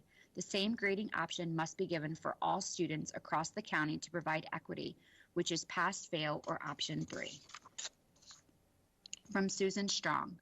We prefer option 3. Successful e-learning means third semester grade plus 1. Unsuccessful e-learning means third semester grade. From Jennifer Finn. In determining how to deal with fourth quarter grades, the board should consider the likelihood that COVID-19 will be with us forever and could cause us to have more distance learning in the future. If we are lucky, we will have wide distribution of a vaccine in 12 to 24 months. Therefore, as the grading issue is one that will persist past this quarter, a piecemeal approach does not help anyone. Option 1, the investment to implement this option seems worthwhile, given that we will continue to deal with COVID-19 into the foreseeable future. Option 2, no comment. Option 3, unless you raise A grades by a full point in the GPA calculation, example, A's from third quarter are weighed as 5s and AP A's are weighed as 6, this is unfair to A students. If every B student now has A's and C students now have B's, simply by not failing a class, the A students' work is watered down. Why are students getting an increase in grades for no reason? That aside, if you cannot adjust everyone up by a point in the GPA under this system, it is not fair and should not be used. Here are 3 other options that are fair to more students. Option 4, quarter 4 is the average of quarter 1 through quarter 3 grades. Option 5, use satisfactory, unsatisfactory for quarter 4, but final semester grades are students' quarter 3 grades. Option 6, for quarter 4 students, begin with quarter 3 as the starting grade, and they can raise but not lower it. Note, however, that this could be unfair, like option 3, unless teachers raise grades only for those students who have put forth exceptional effort. She has more, but we will email that to you. My name is Russell Leone, elementary teacher and president of TAC. Today, you consider the grading structure of satisfactory, unsatisfactory versus letter grades for high school credit. Since the 3 options have been made public, I have heard from hundreds of teachers. I have yet to find one in support of option 1, providing student choice.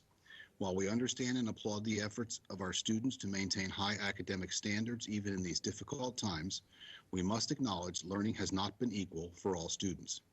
This option also does not provide for the fact that all students would have to declare whether to accept the SU or letter grade. There is no system for how to handle students who do not respond to this. With over 6,000 families who have never logged into PowerSchool, this work would fall on our counselors. How do we account for the students who remain unreachable? Other counties, including Montgomery, Prince George's, and Howard, have all adopted a pass incomplete type of reporting system when most of the learning has been virtual. While on the surface, providing student choice seems equitable, it only highlights the further gaps created in the digital divide. Students without adequate access to e-learning or family support will be forced to accept pass-fail simply because they did not have the resources of their peers. As one teacher stated, no option is great, but at least options 2 and 3 will do the least harm. From Danielle Varnell. I'm the parent of one current AACPS high schooler, a freshman at South River High School. I am writing in support of the board's decision to vote against Dr. Arlotto's proposed unsatisfactory proposal, the pass-fail option, as well as in support of the board's decision to allow students to select either the pass-fail option or to retain the grades that they earn in the second semester, and to advocate for the board to select either option 1 or option 2 of the 3 grading options proposed by Dr. Arlotto and his team. First, it goes without saying that this spring has been an unprecedented time for our families, teachers, and students in Anne Arundel County and throughout our state and nation. I commend all of our public school educators who have worked so hard to adapt to online teaching and implement new ways of connecting with and motivating our children. I also understand that families and children throughout our county have different resources available to them and under differing constraints during this time. It is disheartening to me that many students did not have the online resources such as Chromebooks and even internet access when this pandemic began. And hopefully in the future, this resource inadequacy will be remedied before we are faced with the challenge of having to adapt to online learning. It is now abundantly clear that internet and computer access is vital to our children's education. It is also clear that as a result of resource inadequacy or other challenges faced by some of our students during this time, such students may be precluded from putting the same level of effort into their education as they would like. Given how critical a strong education is to future success and opportunity, that is particularly unfortunate, and my heart goes out to any of our students who are in this situation, and is simply not fair to them. There is more we'll submit to the board. From Isabel Trella. I feel that we should not be harmed by the new grading policy and that kids who are completing assignments and working hard should benefit from it. I feel as if the best option should allow for students who are doing well in a class to get the credit and allow the grade to benefit their GPA, and the grades that don't benefit their GPA, they should pass those classes. This also allows AP students who are doing really well to bring up their GPA. From Carla and Kevin DeWitt. On April 15, 2020, Superintendent George Arlotto informed the board of his intent, due to the coronavirus pandemic and onset of e-learning, to make changes to Administration Regulation II-RA. The changes will result in students receiving a satisfactory or unsatisfactory designation in both the third and the fourth marking periods as a final grade. Student grades would not factor into GPA. I supported Dr. Arlotto's plan. Unfortunately, the Board of Education did not. These options have now been brought forth. Given these options and the costs associated with them, I support option 3, as does my high school junior. From Zirmama Patel, as a graduate of AACPS and teacher with experience in 3 of the high schools in the AACPS system, I've been fortunate to hear thousands of stories from the students and families that reside in our wonderfully diverse county. My position on grading policy during e-learning is that it would be most equitable to move to a pass-fail incomplete model, as this would not penalize the hundreds of students who are still unable to access learning materials on a consistent basis. Students without devices fell behind in their coursework for weeks before they were able to borrow one from their school. And for some households, that single device is shared between 2 or more children. As an avid site coordinator, I understand the concern for GPA improvement, but also know its relevance in this policy primarily supports the college-bound student. This is not representative of the entire AACPS student body. Why shouldn't our students who plan to join the military, workforce, or trade school be considered with such exceptions? Colleges, too, are experiencing this pandemic and will be very aware of the impact on student performance for the spring 2020 semester, and thus attempting to align with previous admission criteria feels in poor taste. After review of the superintendent's recommendations, I support option 3 as the least disruptive to college admissions process, but with a knot in my stomach for all of the students whose post-secondary plans have been dismissed via omittance from this conversation. As a junior in high school, I feel compelled to urge you to allow student choice for grades for the second semester. I've seen many petitions pushing to eliminate student choice due to the technology gap. However, this gap has always existed, as 90% of my homework has always been online. Not having the opportunity for grades is unfair to students who have set goals for themselves to attend competitive colleges with the hope of merit scholarships, where every small increase in GPA matters. I am experiencing the hardship of COVID-19 directly. My brother-in-law is in charge of the COVID unit at his hospital, causing my sister and her 15-month twin babies to live with us. My dad was laid off of work, and my mother is at risk and she has multiple sclerosis. However, I refuse to compromise my goals. Suddenly hearing that my hard work might not be recognized appears to be a slap in the face after spending countless hours of schoolwork every day and night.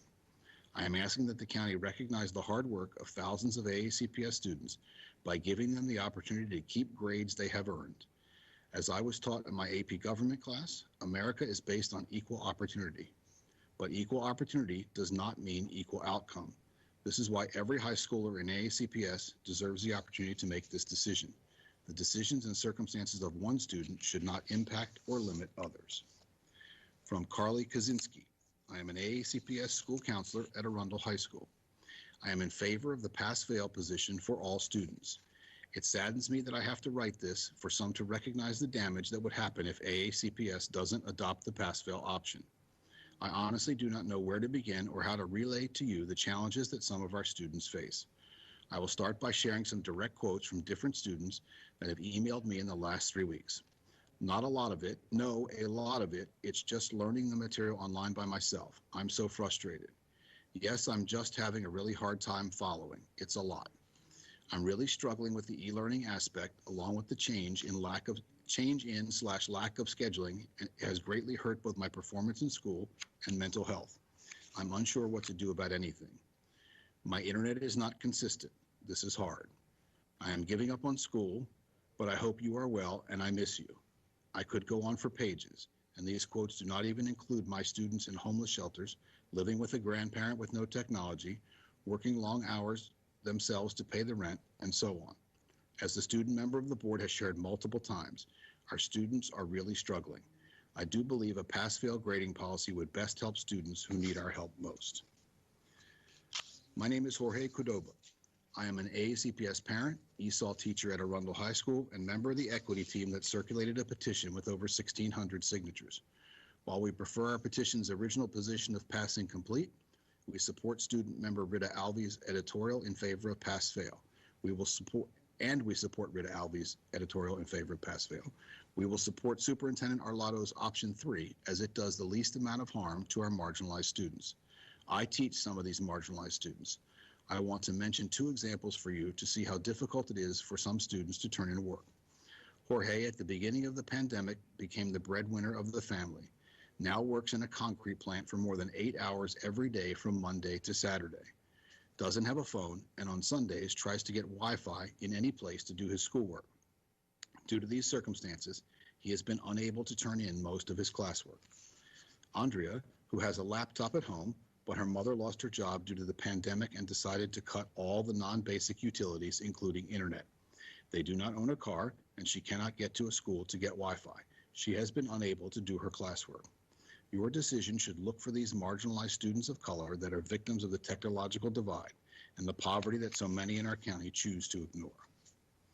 From Wendy Bright, my family believes option 2 is the most fair, unbiased option for everyone involved.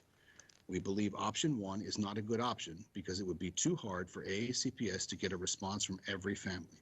We do not support option 3 because we believe it will result in grade inflation. Colleges still take class rank very seriously, and when they may not have SATs to look at, class rank is even more important. It is not fair for the students who in the 3rd quarter got an 89%, who will work hard to get an A 4th quarter, to have the same grade as a student who got 81% 3rd quarter and might let their grade slip to a C 4th quarter. The descriptions were a little unclear, but I think we prefer option 3. We would like to get letter grades on options to get letter grades applied to the GPA, but don't want to be penalized with no redo e-learning challenges if there's an unsatisfactory grade. From Trina Hayes. I'm the proud parent of 1 middle school student and 1 high school student in our county. Moreover, thank you for your transparency in sharing the grading options with all stakeholders. The best option to consider would be option 3.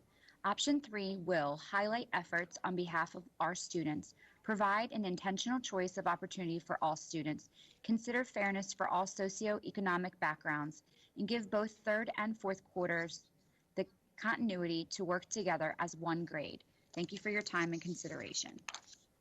From Kayla Warner, in reference to changing the grading system of AACPS for US and letter grades, I personally feel students should not be able to choose what grade they have.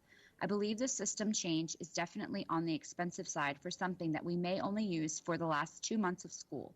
I believe this would be a change across the board to reflect whether the kids have honestly put effort into their work. As noted by others in the last meeting, some students receive a lot of support on their work while others are completely dependent, which can honestly make a huge impact on whether they receive that A or a D. I have 3 children, 1 who has serious anxiety issues. This work definitely has triggered it to be much worse. But without ample support, she would submit a 1-sentence answer to something that with support would be much longer.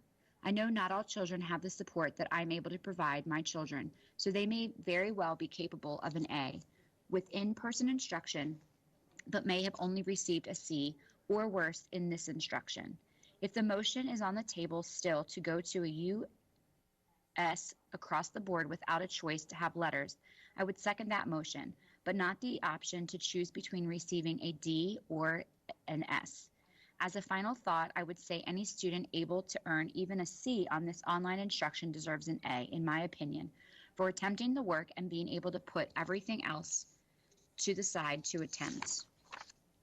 From Natalie Williams. I have 2 students at Old Mill High School in grades 9 and 11. In addition, we have a 4-year-old special needs son in ECI. My husband and I work full-time at a local hospital. While we are working on front lines, our children are tasked with navigating their courses while teaching and watching our preschooler. Our junior is taking 7 rigorous online IB courses. Not even college students are required this load. She believes her perseverance and efforts to produce quality work and stay the course will be diminished by a US grading system. The others' grades have been improving, and she is determined to finish strong. They do this despite mental health issues stemming from the shelter-in-place order and online curriculum. They work hard despite the odds stacked against them. Option 3 is the one option limiting harm to GPAs while preserving and acknowledging their work. It is not automated, impersonal, and costly, like option 1, and limits faculty focus on grading, like option 2, which only will add more strain to the existing burden. The faculty is an extension of our family. Therefore, our children need the BOE to fully support option 3. It's less expensive, won't put further unnecessary strain on the faculty so they can focus on students and their own families, and will allow the hard work that is being done to have meaningful results, a letter grade. I do not support option 1 or 2. Thank you for allowing my testimony. From Chris Truman.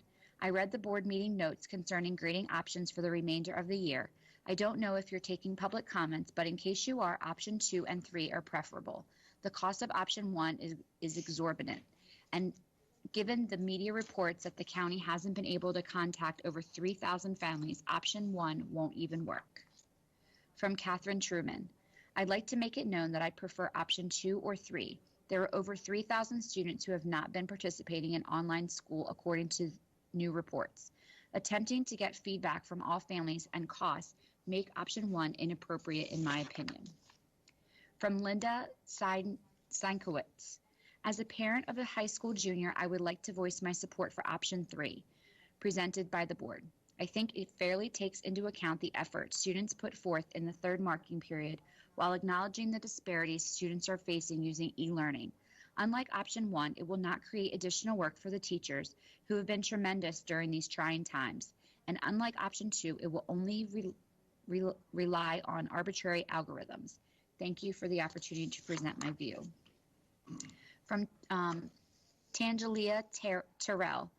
I am not sure if the upcoming board meeting will specifically address this or not, but I wanted to speak towards it if so. If not, please let me know which upcoming board meeting will address this issue. I checked the agenda, but I can't tell if Administrative Regulation IIR grading will focus on this particular issue with distance learning. I think it is important for parents and students to have a chance to choose whether or not they receive a letter grade this last quarter or a pass-fail grade. It is very important to my daughter to receive grades for this last quarter to potentially increase her GPA. She's an IB student who currently has a 4.6 GPA. She needs a full ride scholarship, and receiving a pass-fail would not help her GPA to increase by those 0.4 points. Please consider students, such as my daughter, who are aiming for greatness in their GPA for scholarships and admittance into college. Thank you and have a great day. From Monica Fish. I'm in favor of option 3, which includes taking grades from the 3rd marking period and using them as a 2nd semester grade if the student is unable to complete the work satisfactorily the last marking period, or taking the 3rd marking period and increasing it by 1 letter grade if the student is able to complete the last marking period satisfactorily. I know my high school students have been struggling with online learning, and I think this would be most fair to all. Thank you for your consideration. From Shannon Rudloff. As a parent of 2 middle middle schoolers and a high school junior, I feel that option 3 is best. While I try my best to assist my children during e-learning, they are not getting the grades that they would if schools were in session. My normal honor students are getting Ds. This is typically unheard. Even though the teachers and administrators are trying their best, you just can't teach properly through a computer, especially subjects like math and science, where they may almost have it, but make a small mistake that gives the wrong answer. A teacher may have given partial credit or guided the students to correct an answer. The current system is right and wrong only. My children are working to the best of their abilities and are extremely frustrated when the grades come in as C or D with no chance to retake or go over why the answer was wrong. It is unfair to the majority of the students who are trying their best but cannot seem to learn this new environment. From Laura Lynch. Good evening. When voting this week, I hope that you will vote on option 3 for fourth quarter grades. I am the parent of 2 AACPS children, grades 9 and 7. Thank you for your time. From Bradley K. O'Neill. When making this decision, we must consider efficiency, cost, fairness, and timeliness. Option 1 gives everyone a choice as to whether they want a satisfactory, unsatisfactory, or a letter grade for each individual course. It will take approximately 4 weeks to activate, which is a shaky estimate at best given the time that we are in. This also does not allow very much time for beta testing, which is extremely important given the sensitivity of the information being stored within this system. Furthermore, this option requires many moving parts once the program has been initiated. Options 2 and 3 seem to be the most fitting during these times due to the timeliness and cost of instituting one of these programs. Option 3, however, seems to be the most viable option as it gives all e-learning students an equal ground when deciding the final results. This is because a student who is now struggling due to these times will not be penalized for the hard times we now face. Furthermore, this system transparently grades students from a satisfactory, unsatisfactory to a graded basis, while maintaining an integrant grading scale as well as a fair system of grading. From Judith Keeler, all means all. 3 simple but powerful words. This is not only a catchy hashtag, but is the backbone of AACPS's current strategic plan. Dr. Arlotto speaks passionately about our combined values of acceptance, inclusion, compassion, and increased empathy since 2015. I have seen firsthand his commitment to our diverse student population. During this unprecedented time of global crisis and pandemic, the Board of Education should take some of the attributes from what our students learn in their freshman global community citizenship class and apply it to a fourth quarter grading. Education, the superintendent has said, is a world of teachable moments. I agree. We should be recognizing and finding compassion and kindness for the families in our school district who are essential workers, who need their older children to look after siblings for their family survival, or who are socioeconomically challenged in the best of times and are currently facing enormous hardships. Further, there are students who are typically do well but are struggling with online learning, and now the anxiety of this for them is becoming overwhelming. They have 1 assignment per week with no redos. We are now 5 weeks into the fourth quarter, and students don't know how they will ultimately be graded. Our Board of Education needs to place the well-being of the 25,000 plus high school students above those whose weighted GPA may be off by 0.02 of a percentage point. Option 3 does that. Do no harm. All means all. Good evening. I am Leanne Walker-Eilig, a parent of a junior and 8th grader enrolled in Algebra 1 and an elementary school student here in Anne Arundel County Schools. I prefer the board to move to a pass-fail system as recommended by Student Board Member Rita Alvey and the State Superintendent Karen Salmon. Option 3, while still having some bias towards GPA, is the closest option offered by Dr. Arlotto. I support this option out of compassion for those students with less than ideal circumstances. At the very least, this is stressful. I have high-achieving children with anxiety disorders, and these circumstances have brought those symptoms to a head as they attempt to navigate this new territory. My high schooler spends anywhere from 5 to 8+ hours daily doing schoolwork. We have increased medication dosages, purchased supportive resources, and increased therapy session frequency. They share Wi-Fi with their telecommuting father and occasionally have to log off and skip class needs and videos so their father does not lose his VPN access to work. I am a nurse and work night shift, so I am generally home during the day. I also care for COVID patients, so there is a worry. Even still, I believe we have close to ideal circumstances for this. I cannot imagine life in a household where there is financial worry, a sick relative, special needs, older teens caring for and assisting younger siblings, addiction, or abuse. These are not equitable times. Please offer students an equitable pass-fail system. From Jennifer Hardy. While I believe that option 3 is the best option of the 3, I do not understand why we cannot grade our students as we would as if they were in the classroom. Work done equals grade earned. I think there needs to be some of option 2 implemented to understand a student's history more than just the second and third marking period. My household has 3 students in it, 12th, 10th, and 8th grade. 2 of my students spend hours a day doing schoolwork, and I spend hours a week learning with them as well as what they need help with. My other student does nothing. It is reflected in his grades. His third quarter grades were the best he has ever gotten in 3 years in high school. This could have been the first time he would earn credit for all the classes on his schedule. However, he has done nothing in this 4th marking period, and his grades should reflect that, and he deserves to fail. Option 3 would pass him. This is unfair to all the students who are diligently working hard every day doing work. Please do not make their work for nothing. Please do not reward the students who are doing nothing. Look at their history, allow the teachers to do their jobs, and grade the students. There is already enough grace that if a student does nothing, they are given a 50% of the points earned. I feel it is injustice to pass the children who are not capable of doing the work.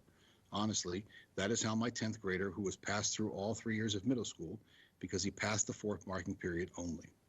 Now he has never passed a high school core class in his high school career. Giving them grades and pushing them through is just setting them up to fail in the real world. Please give grades as grades are earned. From Jacqueline Olson. The Anne Arundel County branch of the NAACP fully supports the educational equity policy and educational equity regulation as written and submitted by the AACPS Office of Equity and Accelerated Student Achievement. This appears to be about a future item on the agenda, so I'll hold that. From Lisa and Elliot Horner.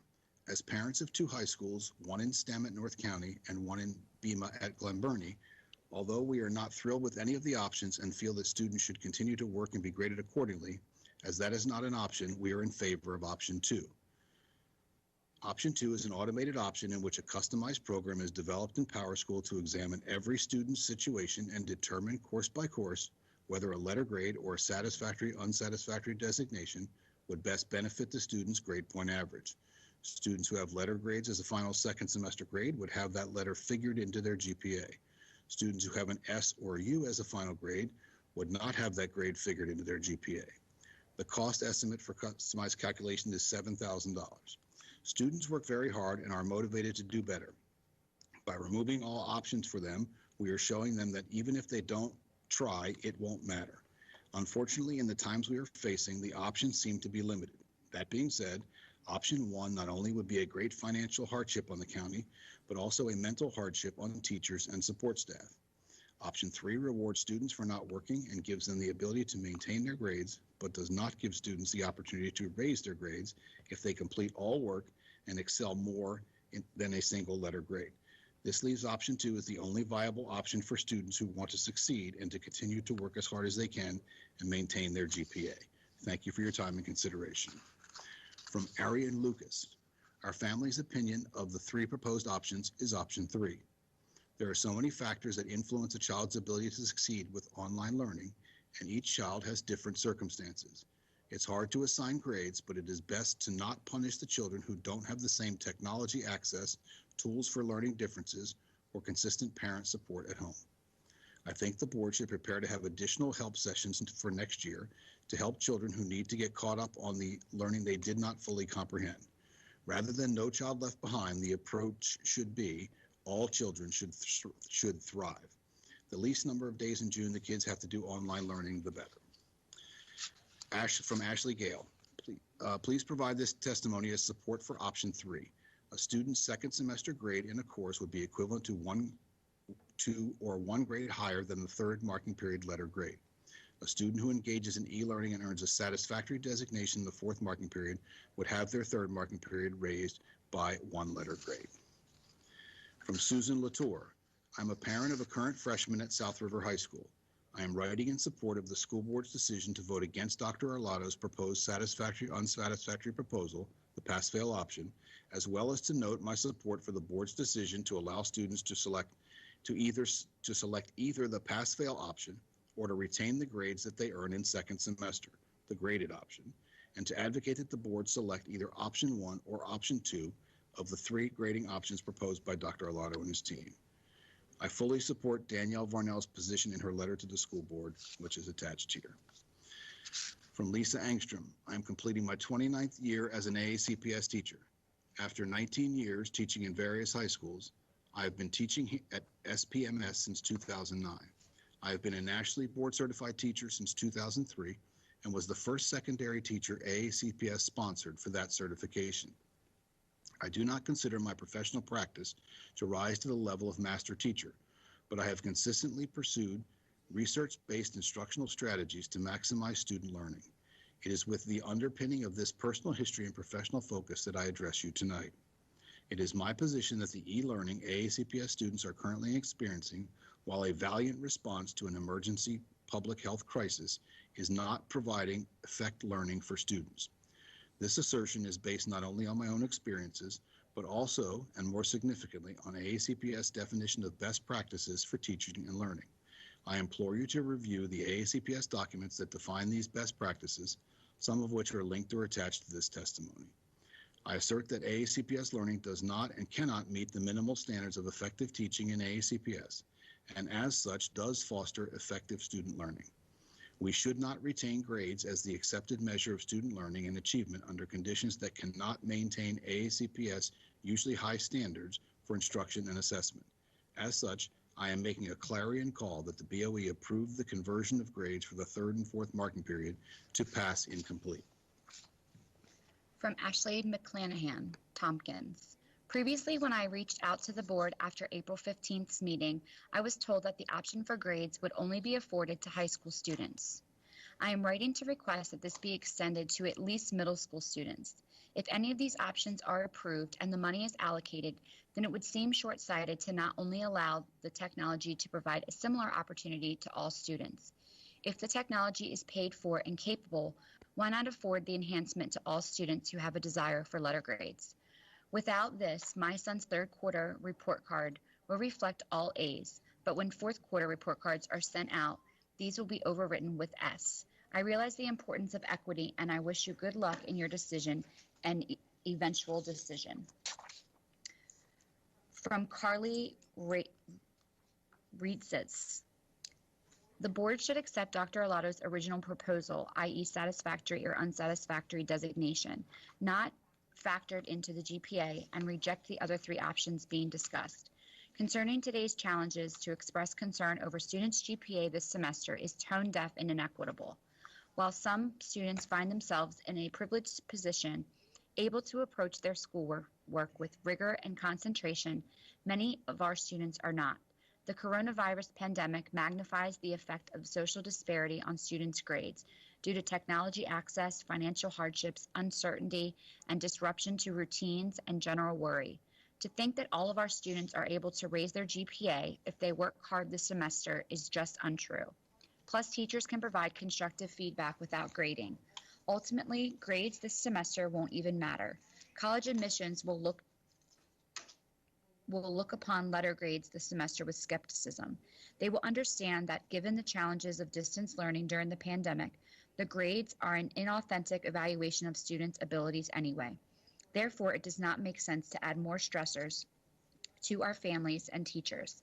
Of the options presented, option 1 puts an additional burden on families and school staff to select their choice on parent portal. Option 3 is arbitrary, and we do not want to engage in grade inflation. Of the given options, option 2 is the best, and yet it requires teachers to spend time grading and entering students' work, only to have many students choose S or U in the end. What purpose does this serve? From Tracy Bochetta. As a parent of a 10th grader, we choose option 3. It makes sense. It's more cost effective, and AACPS does not need to spend an additional $321,000 per year on a grading program. That's crazy. And option 3 offers a better time frame, being only 1 week to implement. It's a no-brainer. Also, my opinion is not to extend school, not relative.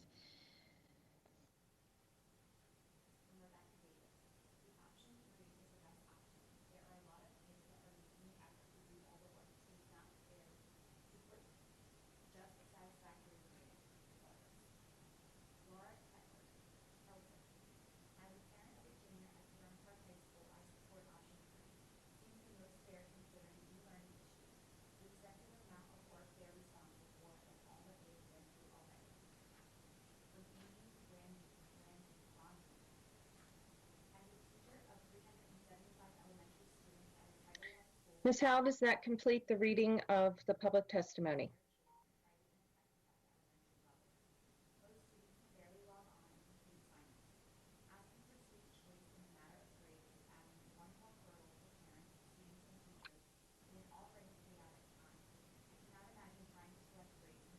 Okay, we're going to give everybody a chance to go ahead and check in.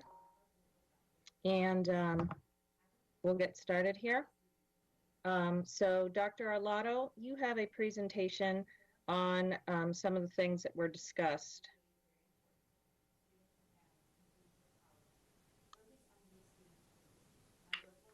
Yes, ma'am. Does that, has that concluded all of the public testimony? Did we get a confirmation? I'm getting verification right now. Please stand by. I apologize. I'm sorry. Where did I leave off? Okay.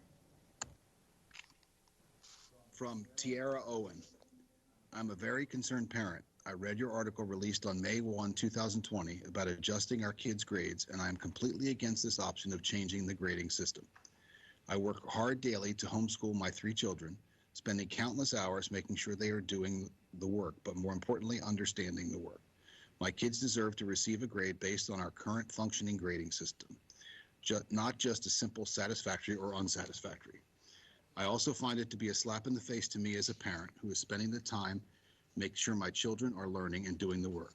There is so much more that I could say, but you have restricted such heard concerns at the hearing to 250 characters or less. So it is most important to me that you know I am against the conversation and act on changing the grading system for our children at this time. From Geraldine Deach. I wanted to provide my input on grading. I have 3 children in AACPS schools, 1 each in elementary, middle, and high school. I also work for AACPS preschoolers with preschoolers in community-based services across the entire county. I am well aware of the diversity of our county and the difficulty some of our students have accessing technology. I am also aware that even those with access to technology do not have the home support of many of our students need to be successful with distance education. I was pleased that the board did not approve Dr. Arlotto's plan to give students a satisfactory or unsatisfactory designation and to not factor grades into GPA. I am happy that Dr. Arlotto has come up with some possibilities to give students a choice in their grades and future. My children are all working very hard this semester, 2 due to intrinsic motivation, 1 due to outside motivation and structure from his parents, and deserve to have their work graded and not just given as satisfactory for their efforts. They care about their grades and are putting in the time and effort required to sustain their grades. Although they need varying levels of support from us, they are all working extremely hard. They have reached out to their teachers as needed to clarify assignments. They are working hard on each assignment, not just completing them. I recognize that many of our students are having difficulty with this learning platform for many reasons and may benefit from the SU option. I feel that option 2 is the best option for students. Although it does not directly give students a choice to receive a grade or an SU, it gives them the choice to work hard to achieve high grades or just complete the assignments at the level necessary to pass. Option 2 allows students who need the option of SU to benefit, but also allows those who have been working tirelessly this quarter to receive the grades they deserve. There's more that we will submit. From Kara McCandless. In light of the new options introduced by AACPS Superintendent regarding second semester grading, I would like to express my support for option 3, in which a student's final second semester grade in a course would be equivalent to or 1 grade higher than the 3rd marking period letter grade. I support this option because it is equitable and recognizes the work of students during the second semester. I believe that this option is compassionate towards those facing challenges with at-home learning, but does not negate the hard work of students in the second semester. This option would benefit juniors for whom it is important to have grades reported for their final semester of classes prior to applying to college. It also benefits students who had a difficult first semester, such as freshmen who were adjusting to the demands of high school, but adjusted their study habits to earn better grades in the second semester. I reviewed these options with my 3 high school students, and all of them preferred option 3 to option 2 or pass-fail for all. I originally supported the option that the board voted for, option 1, the choice option, but I understand that the cost and timeline associated with this option could be prohibitive at a time when funds are limited. I am grateful to the superintendent AACPS staff, and the board for thinking creatively to develop an option that considers the needs of all students in this difficult time. From Suzanne Trainer, I am writing today in support of option 3 for grading choice for the fourth quarter. Because pass-fail might not be an option, because our students are working without the necessary support of their teachers and peers, as well as the undeniable fact that students are working in different environments that are not controlled or equitable, along with the incoherence that would show on college admission transcripts with SU grades coinciding with letter grades in the same semester, option 3 is the only equitable choice for our students during this semester and pandemic. Option 3 will not allow for the inflation of grades unnecessarily or unfairly, since we are only raising the third quarter grade by 1 letter grade. Finally, option 2 is not presenting any choice to our students. An automated computer analyzation is not a choice for our students in option 2. If choice was what was asked for by the board members at our last board meeting, then option 2 does not provide that to our students, while option 1 is an expense that we should not be spending with our budget not being met due to the pandemic. Therefore, my support lies with option 3 that Dr. Arlotta will present Wednesday night at the board meeting. From Morgan Van Arsdal, thank you for attempting to do the best for our students in the midst of an unprecedented situation. That said, the focus seems like a tremendous waste of time and effort. I would much rather see time spent on focusing on ensuring the best possible education for all students now. What is currently going on is vastly different experiences depending on the individual school and teacher. After all, isn't school really supposed to be about learning and not grades? Third quarter was nearly complete when the shutdown happened. The report card should reflect whatever a child earned in the third quarter. For fourth quarter, this seems like much ado about nothing. College admissions offices around the world will know the fourth quarter 2020 grades were earned under very weird circumstances, regardless of what's on the actual report card. Spending over $300,000 on any grading option would be reprehensible. I hope option 1 is quickly dismissed as not at all reasonable, and I hope a decision is quickly made so that the drama and uncertainty surrounding the issues is ended. From Francis Rodenhausen, I recommend going with options 2 or 3 for the spring semester grades. I think options 2 or 3 would be best, given that many students are struggling to access the curriculum due to lack of resources and/or experience with computers, and many students are not able to learn as well as they were learning how to use the e-learning platform and apps at the same time. Additionally, it takes time for students to get comfortable reaching out to their teachers in this new way. I have 2 middle schoolers who typically have all A's or all A's and 1B. Prior to e-learning, they were less tech savvy than average middle school students, as they don't have cell phones and have limited access or interest in computers. They mainly use the computer for school. They had begun texting friends occasionally from my phone.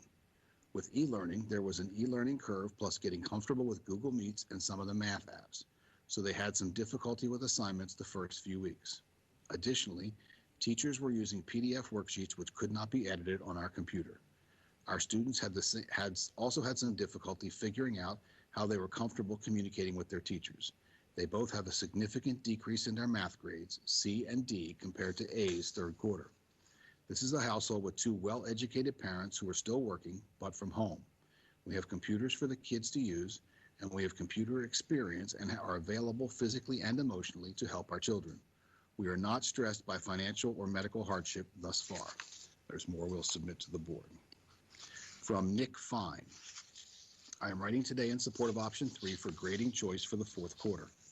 Because pass-fail might not be an option, because I am working without being able to talk to my teachers and friends, because I am working harder than ever before, because I know there are students out there who don't have food to eat, or their parents are first responders, or their parents don't have jobs, option 3 is the only choice for us this semester. Option 3 will let me focus on my mental health and let me organize my thoughts more clearly to perform better on my schoolwork.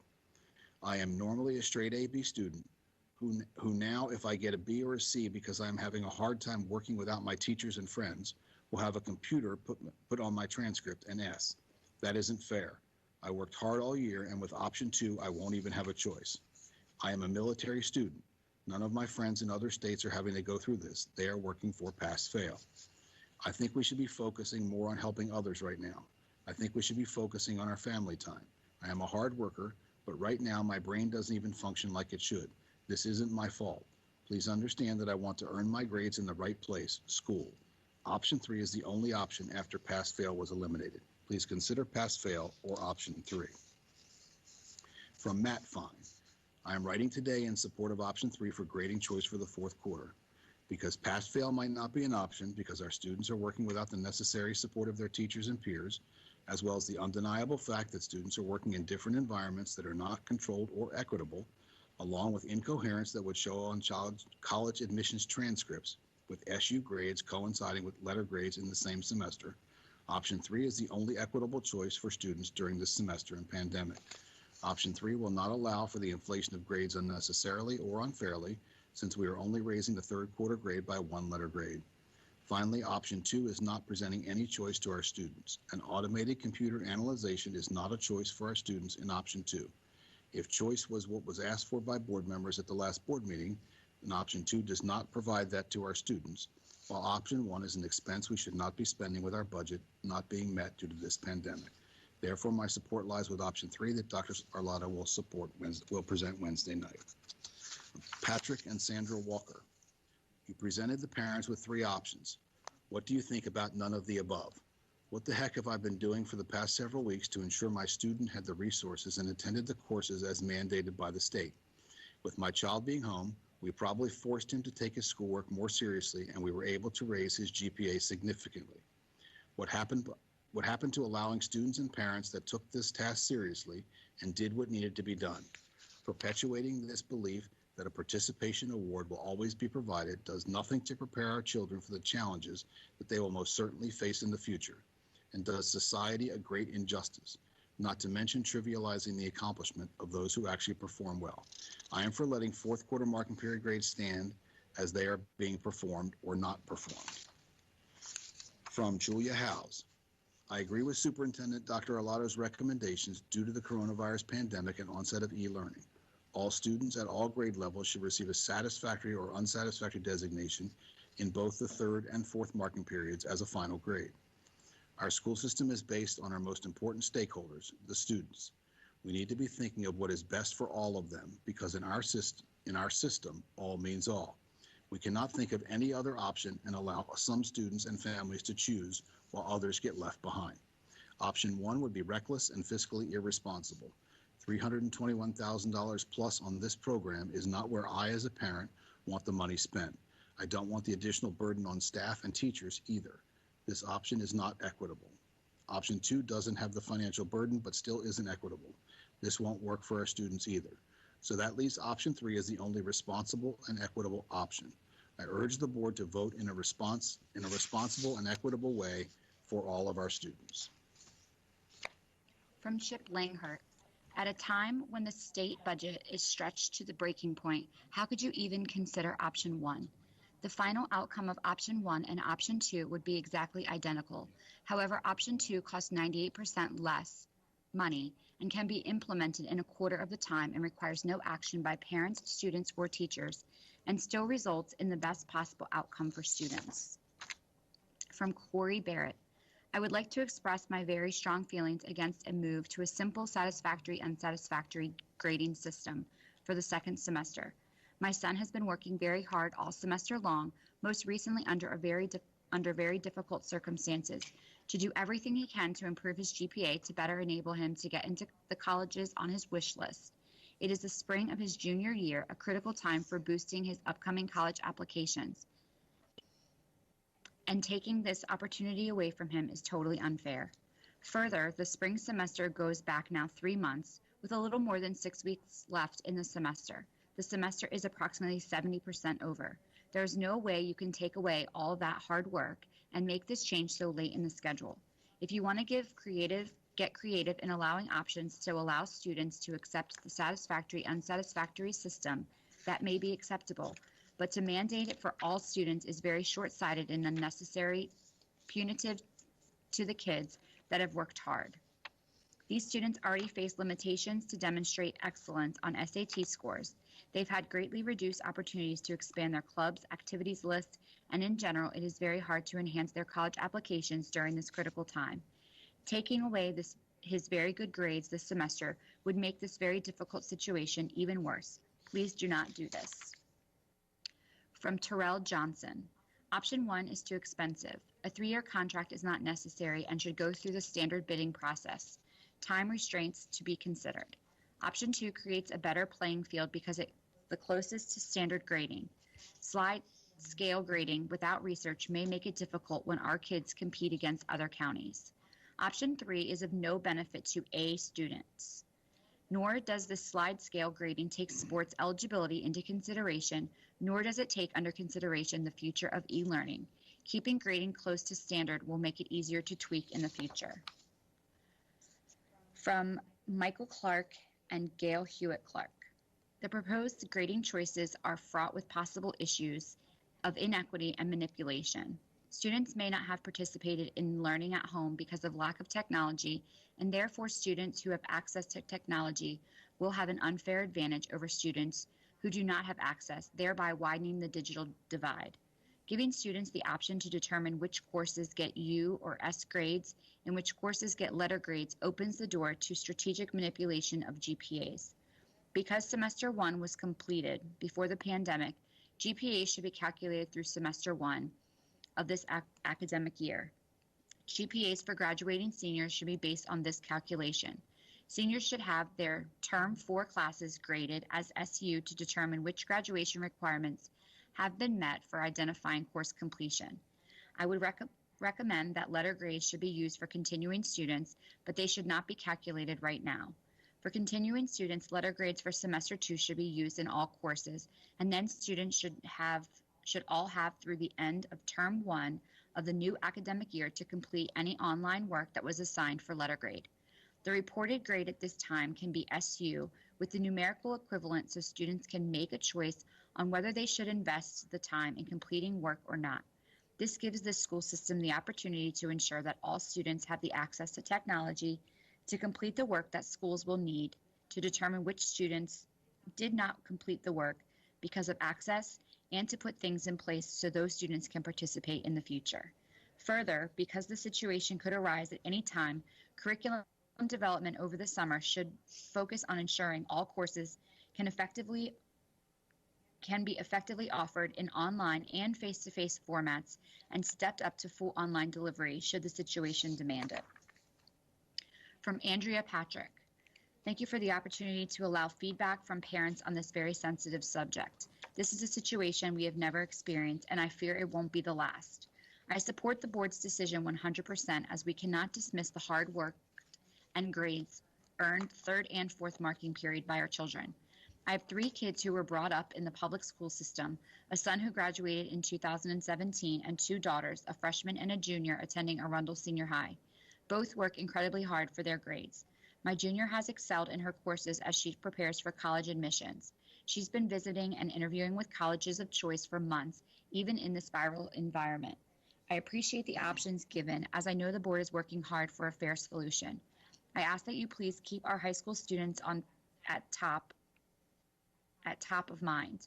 If any student body needs the opportunity for a choice to receive a letter grade, it is them.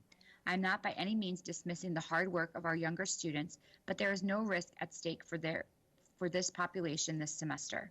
It is my hope that your final decision is fair, and regardless of the outcome, schools will work with teachers to accommodate those students who choose and need to have letter grades reflected in their GPA. Please allow for the choice and continue to support the need for choice. Thank you for the long hours dedicated to our students over the past weeks. I'm proud to be a part of the AACPS system and appreciate you taking my concerns into consideration. From Gia Scott, as the board would not agree to a satisfactory and unsatisfactory proposal from Dr. Arlotto, I'd like to add this comment as a parent for consideration. Please consider options 2 or 3. Satisfying their educational requirements should be enough. Their records should not be affected if they made the effort to turn in work. Grading is not as important as the emotional and intellectual impacts our kids are facing from this pandemic.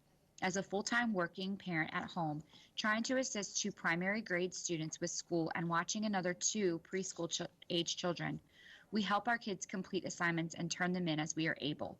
Teachers are doing their best, and we are doing our best. However, the level of teaching and teaching graded assignments are not equal to the learning that would have happened in the classroom.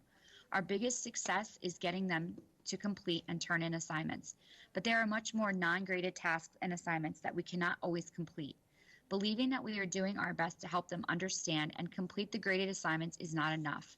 The stress and the tension involved in completing work and balancing home life is very taxing on families, as we are all having to make sure we can provide care for our children and to keep our income. We cannot spend large amounts of time teaching our children if they are not able to understand assignments or lessons presented. Putting additional stress of grading on students only contributes to the stress of learning online at home and the stress of our stay-at-home order on our family structure at home. Children, younger and older, are all dealing with the impact of their emotional and intellectual development under the new reality they are living with under this pandemic. From Ashley Watson. I'm the parent of 2 students who attend AACPS schools. I'm writing this letter to weigh in on the grading options for the 3rd and 4th marking periods. I agree with option 3. The reason I agree with this option is because we have children who have different learning styles, needs, and others who present challenges that can't benefit from e-learning.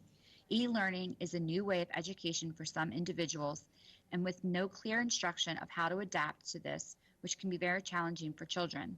Children are used to being taught a lesson, shown examples, and then are given structured practice and then assessed on their progress. This format is not being done in the e-learning process. This platform has been a learning experience to all of us, and the children should not have to suffer for something beyond their control. Parents are required to now be home teachers instead of just helping with nightly homework. If parents are not on a certain intellectual level, this can become very frustrating to the child not being able to get help or complete the assignments to the best of their ability. The mental stability of children is different with having to adapt to this new way of life, learning, and to possibly deal with stressors in the home that they normally escape during the normal day and week. Please consider all the growth aspects of children when making these decisions. Thank you, a concerned parent, as well as an individual who works with Maryland's children. From the Jeffers clan. I have 4 children in the school system for elementary to middle and high. I have read the options and feel option 2 and 3 are the best for 2 reasons. 1, it takes the decision out of the child and family's hands. These kids have enough on their plate and they don't need to stress about choosing pass-fail. And 2, it costs less money to the county and the people in the county. Thank you for all you do. From Tasha Herner. Option 3 sounds to be the least time-intensive and least complicated, along with being one of the 2 cheaper options. From Courtney Delkey. I'm submitting a comment against option 1 for high school grading plan. Spending over $300,000 and many teacher hours on this is unacceptable. It should not even be on the table, with 2 perfectly fair options that cost much less. From Carla Gaskins. I hope that we pick option 3 for final grading. I have a section 504 student and option 3 would work best as long as he is able to keep up with assignments. I sincerely hope that we are considering all of the special needs students.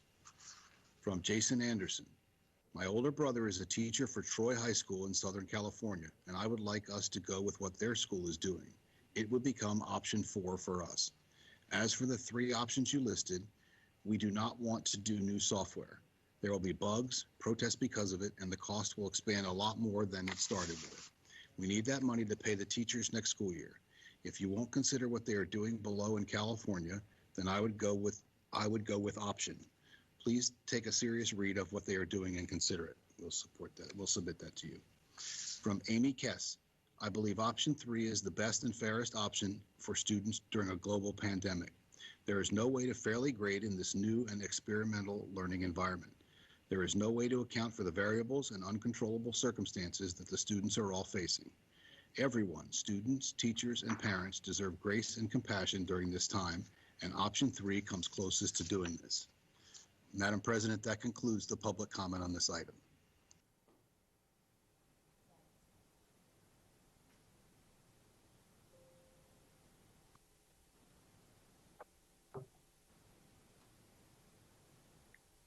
Thank you very much. I want to thank Ms. Howell and Mr. Mosier once again for reading that in. And so now we will ask Dr. Alato and his team to next present their findings on Administrative Regulation II-RA grading. Dr. Arlotto. Yes, ma'am. Thank you very much, Madam President. And I also want to thank Mr. Mosier, Ms. Howell also for taking the time to read through all of those public comments. So with that, let me set the stage for the three options that we will present to you, members of the board, in the public in more detail than was shared in the press release and the agenda item on today's agenda. So just a reminder, and again, in setting the stage, in what was presented, what I had presented to the board for consideration or for information, I should add, I should correct myself, at the last board meeting, was that students would receive a satisfactory or unsatisfactory for courses in the third and fourth marking periods, and that those grades would not be configured into the grade point average for any student. And the teachers would go about their normal grading processes, and that the grade book, we'd be able to structure the grade book such that it was something that would be done automatically and across the board for all students. The purpose behind doing that, of course, was because of the situation that we're in, right? We're having this conversation now about grading because of the COVID-19 virus and because of the crisis that we find ourselves in. We find ourselves in a very, very different teaching modality for our teachers, for our students, and for our families. And because of all of those things, and you heard so many of those articulated so wonderfully by from all different levels and all different folks by the testimony that was read this evening to you during public testimony a few minutes ago, or I should say over the last several hours, is that there's a great deal of anxiety out there on lots of different levels. And so the idea of changing our current grading system to a pass-fail was to ease some of that stress and eliminate that harm, or at least reduce it in terms of grading when it came to our students and the work that they were doing in both the third and the fourth marking period. Let me remind you that the third marking period was cut short, and we are in a very different fourth marking period, obviously. And as I spoke with the board last time about, and we've had a number of conversations since, about recognizing the challenges and difficulties that students of all abilities are facing in this current crisis situation, in the current circumstance we find ourselves. With that, providing equity was our leading fact, and that given that we've got students approaching our e-learning platform, and engaging with us in different ways, are all coming to us from very different circumstances. And they're coming to us from, and these circumstances, I want to make sure that all understand and to remind the board that it's not all about just our lowest performing students and boosting them. It's not all about those students that have not had equal access, though that is a key factor. It's that this is really, in order to treat all students the same, treat them fairly and equitably, we're looking to create a grading system that eases, again, that stress and anxiety. And you can see that it does impact all levels. Just some quick data that was pulled, that you can see that there were 1,200 high school students had a 4.0 unweighted cumulative GPA, meaning they had straight A's in all courses taken at the end of the first semester. And at the end of the third marking period, 198 of those same students did not have straight A's any longer. You can see that 555 not currently have straight A's in the fourth marking period.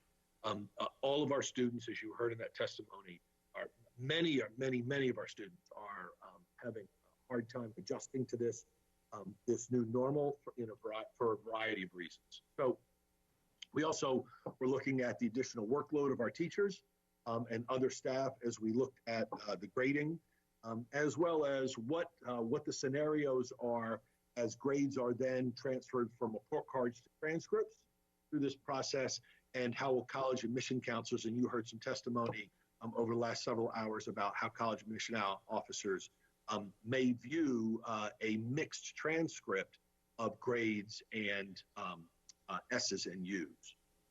So with that, That's what was presented and discussed. And you heard some more of that over the course of the last several hours during the public testimony.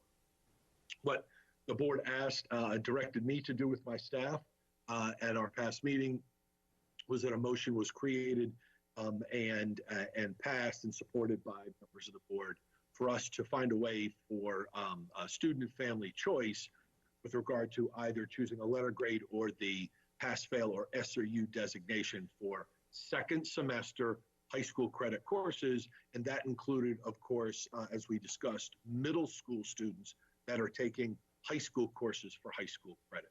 So that's the information that we based the next three options on.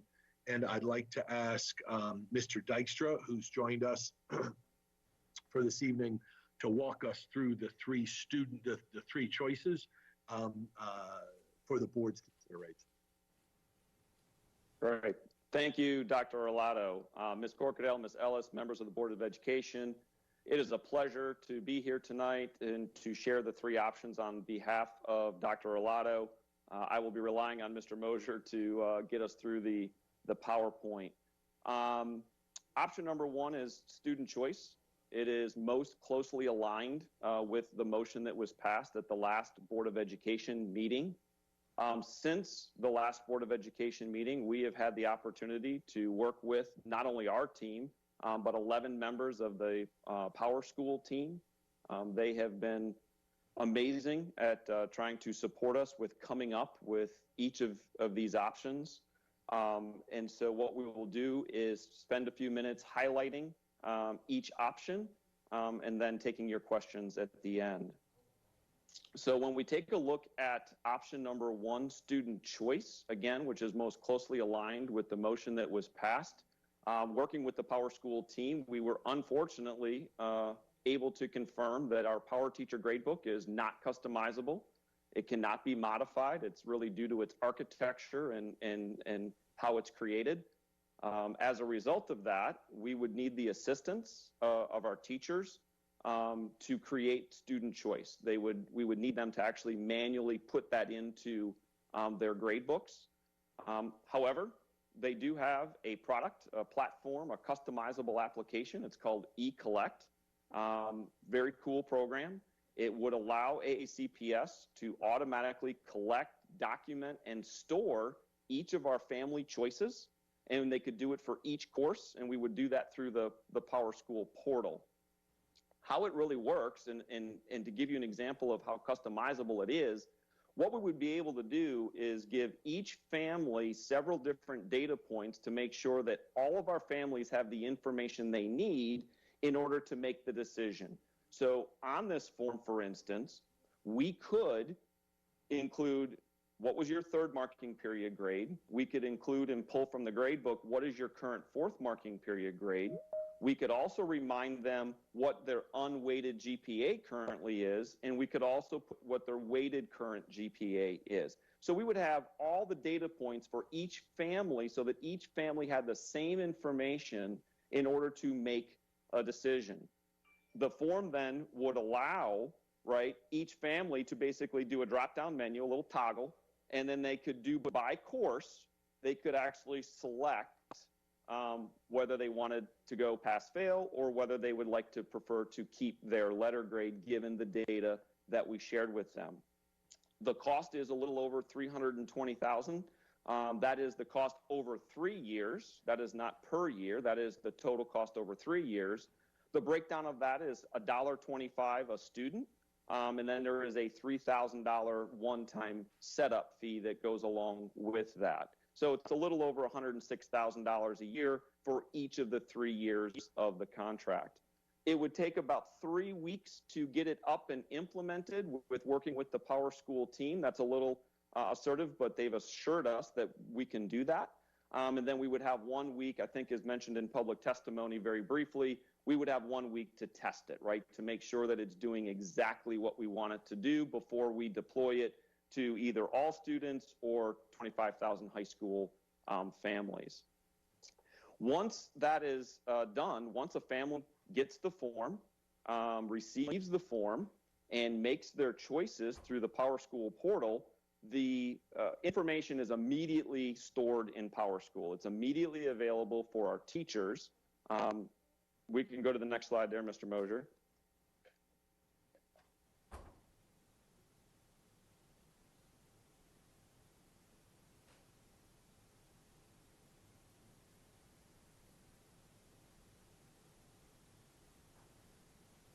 Anyway, I will continue. It's not moving on my screen. I don't know if I'm having some connectivity issues, but I will move on.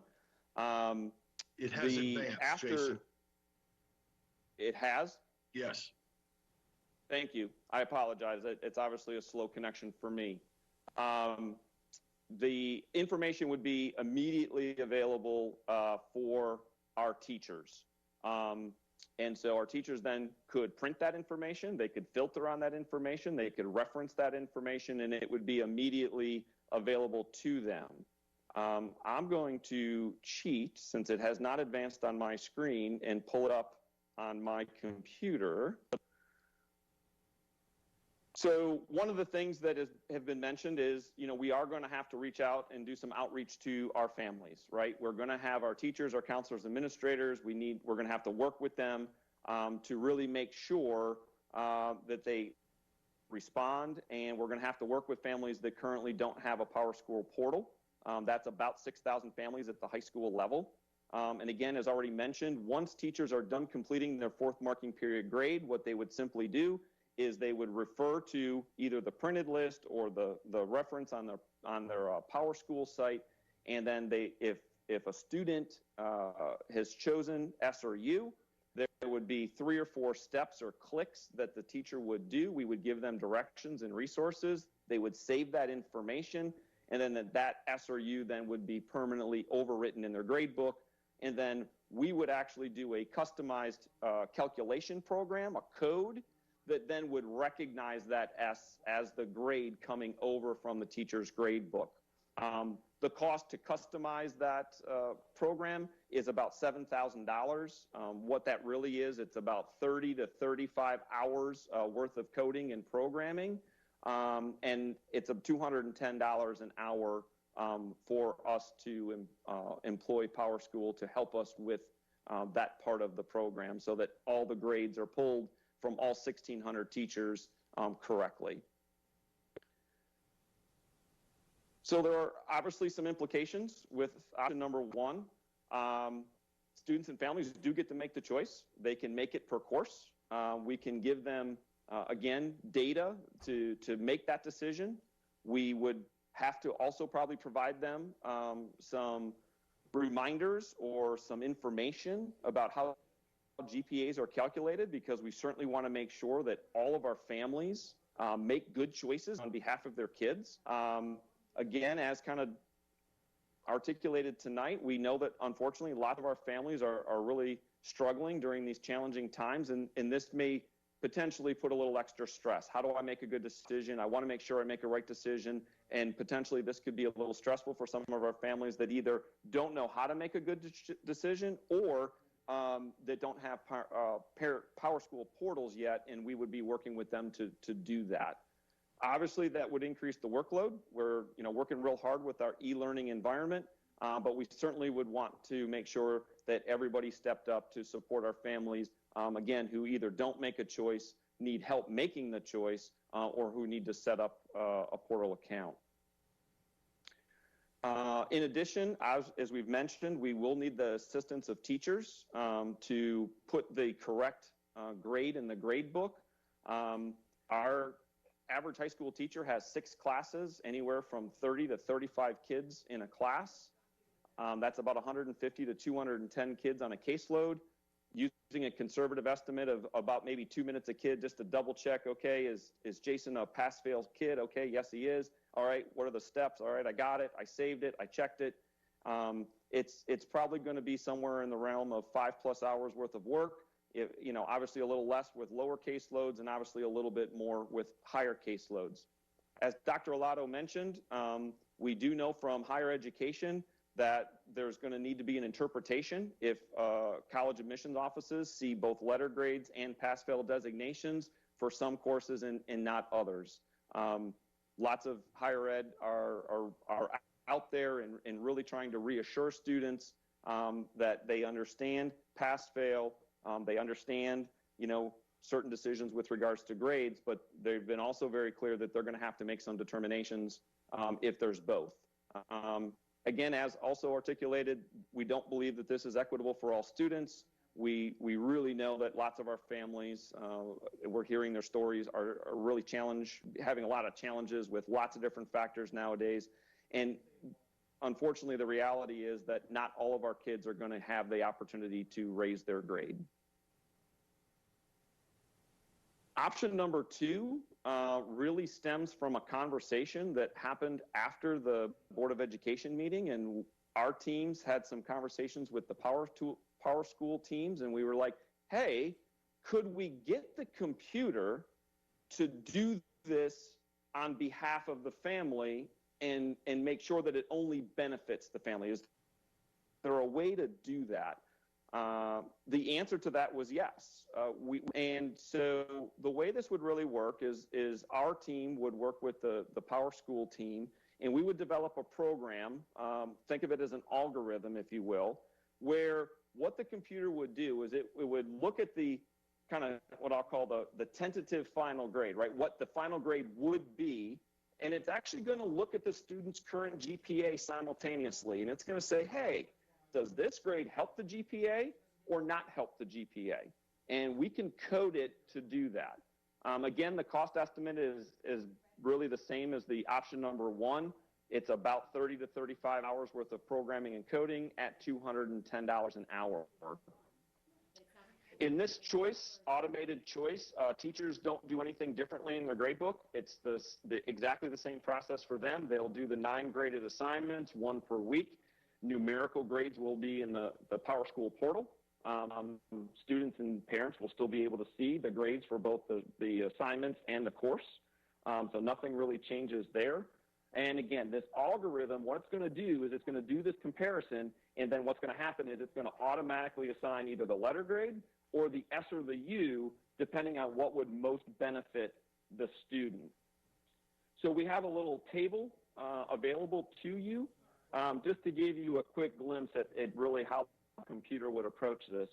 On the left-hand column, you'll see just some very random student current GPAs, and then what their final grade could be in Power School. And so what you'll see is if you're a 4.0 student, you're going to keep A's, right? The computer's going to keep an A because it is equal to or greater than your current GPA. Any grade B or lower would receive an S and would not count in the student's GPA. Again, as you go down the chart and we get lower, you'll see that more grades count, right? So if I currently have a 2.5 GPA, right, then a B and an A will help me. That will help raise my GPA. And then again, more grades count. The lower my GPA, the more grades that can help my GPA. And if it doesn't help my GPA, the computer would automatically assign an S, and the report card and transcript would not count that in the GPA calculation. Implications with option 2 and automated choice. No student is harmed. GPAs can only be raised, not lowered. And hopefully it would help our families, because really what we're trying to do is get the algorithm to make the choice that we would think or hope that our families would make, right? That if we give them all this data to make a choice, what we really want to have happen is they make the choice that best helps the kid and helps their GPA, helps their class rank, helps their transcript, etc. And it certainly emphasizes to all students the importance of engaging in e-learning during the 4th marking period. Additional implications, as I mentioned, there's no change for teachers. They will do their grades and grade books the same as usual.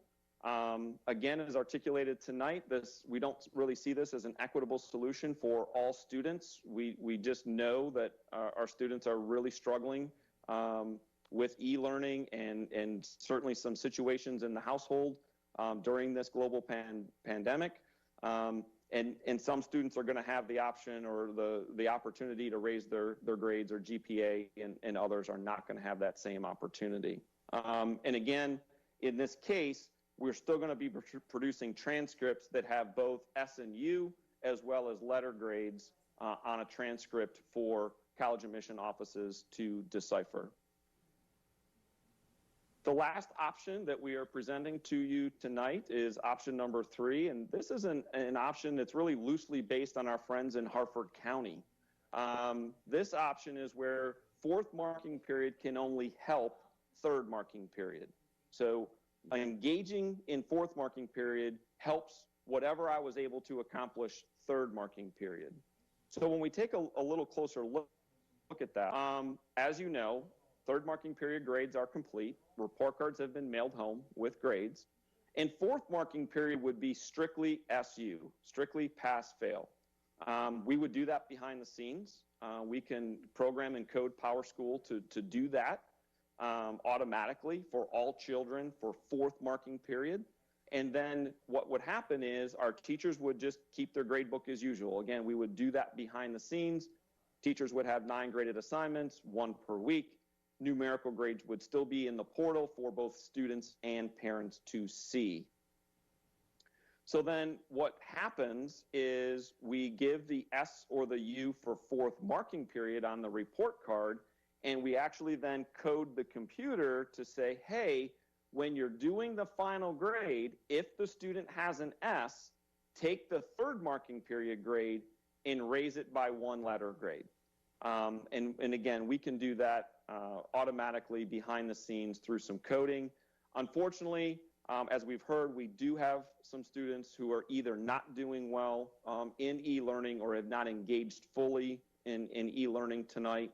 And in this case, we hold them harmless, and that the final grade for that course would be the same as what they earned on their third marking period report card. It would remain the same. So if I had a C third marking period, fourth marking period hasn't gone real well for me, I'm still going to get a C for my report card.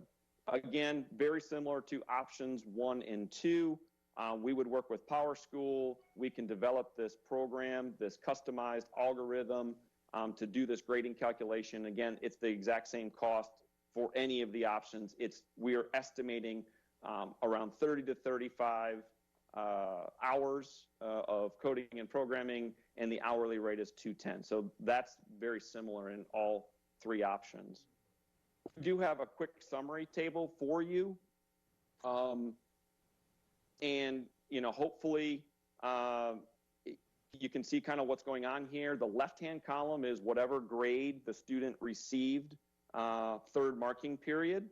Okay, so there's only 5 options. And then as we just described, fourth marking period would be exclusively pass-fail. Students would only get an S or a U. And again, if I get an S, my letter grade gets raised by 1, obviously with the exception of A students. That's the highest grade that we give. So under normal circumstances, that would still be the highest grade they can earn. But then for every other student, their grade gets raised by engaging in e-learning and earning a satisfactory grade fourth marking period. Notice that if a student really kind of got off to a really bad start second semester and unfortunately received a failing grade third marking period, if they engage with their teachers through e-learning in the Google Classroom and get an S, they could actually salvage the semester and receive a final grade of a D. So implications with option 3, where fourth marking period only helps third marking period. A final grade is largely based on the student's most current performance while we had them in our buildings, in our schools, in our classrooms where we want them. And that's where about 6 weeks worth of the work was completed, 6.5. And so we would largely base their final grade on that. Again, it provides very nice incentive for students to engage in e-learning. There's a very good reason now to engage with my teacher for the remainder of the semester. Obviously, as you can see, we would treat all students equally. No student gets harmed in this.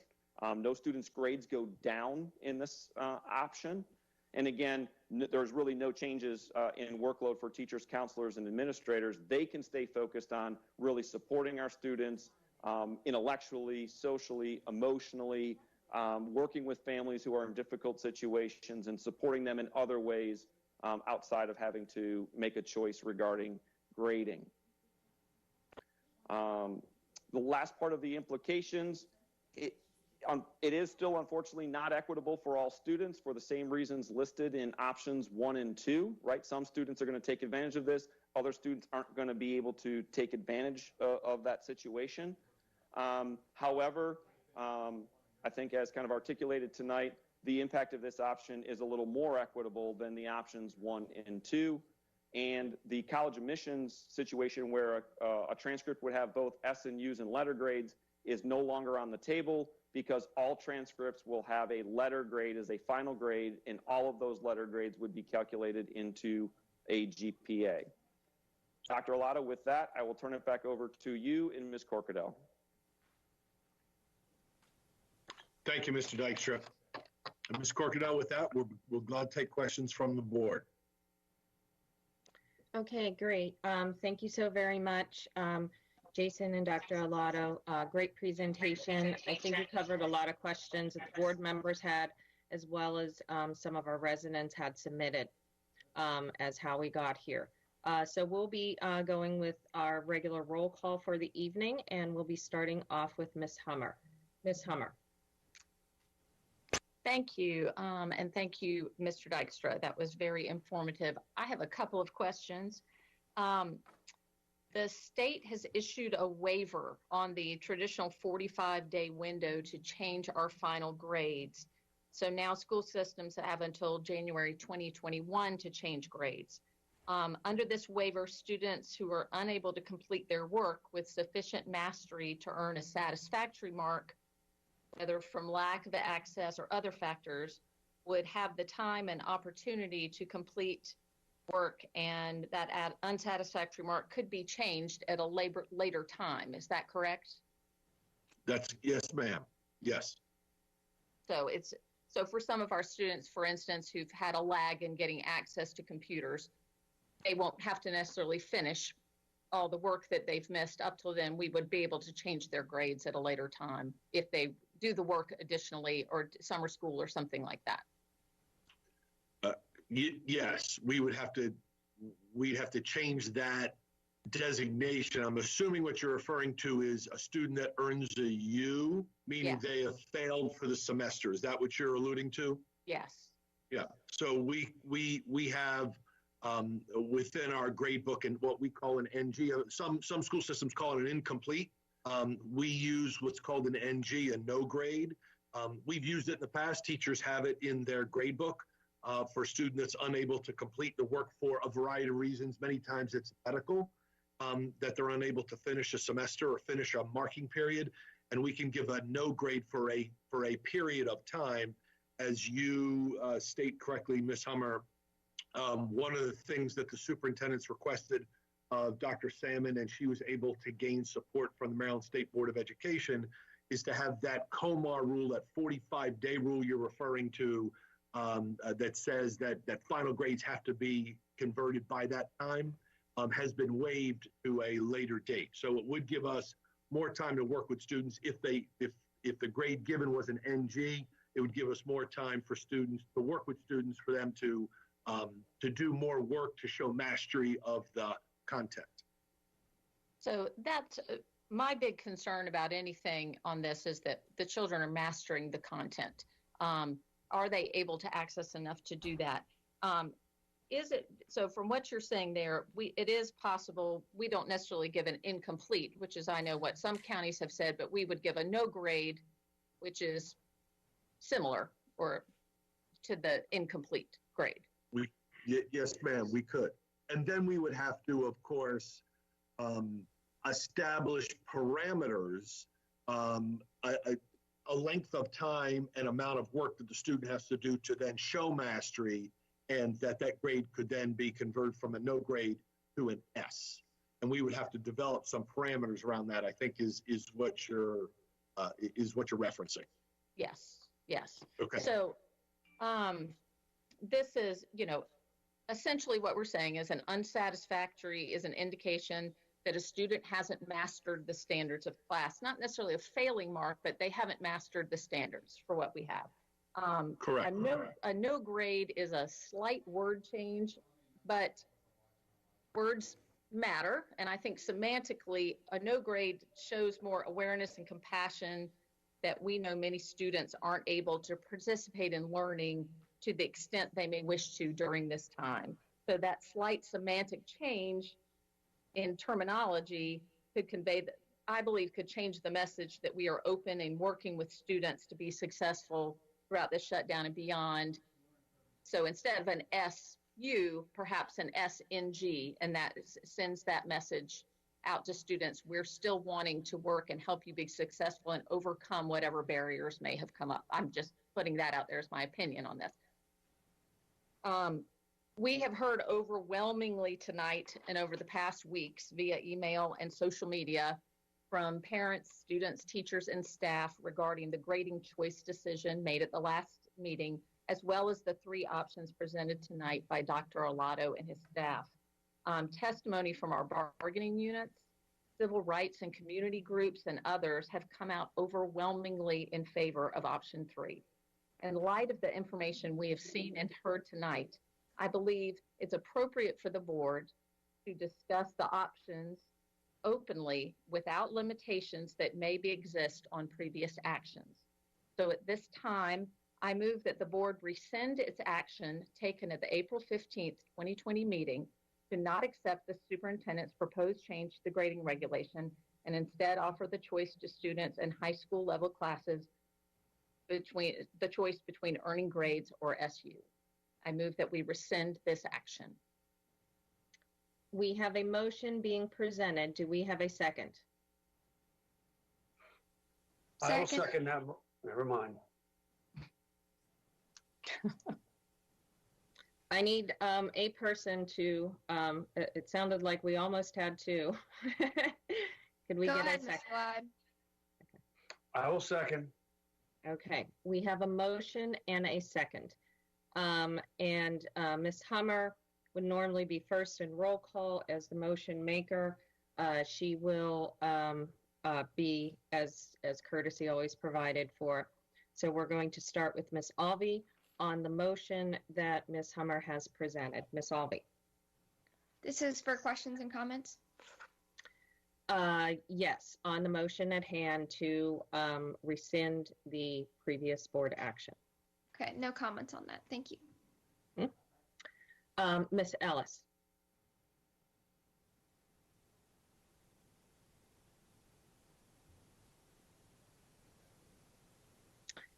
Ms. Ellis appears to be experiencing, looks like she's getting back on. We're going to give her a second here of her time. Okay. Sorry, I don't. No worries. I don't know if I did that, clicked it, or it just kicked me out, but I'm back. Thank you. Okay.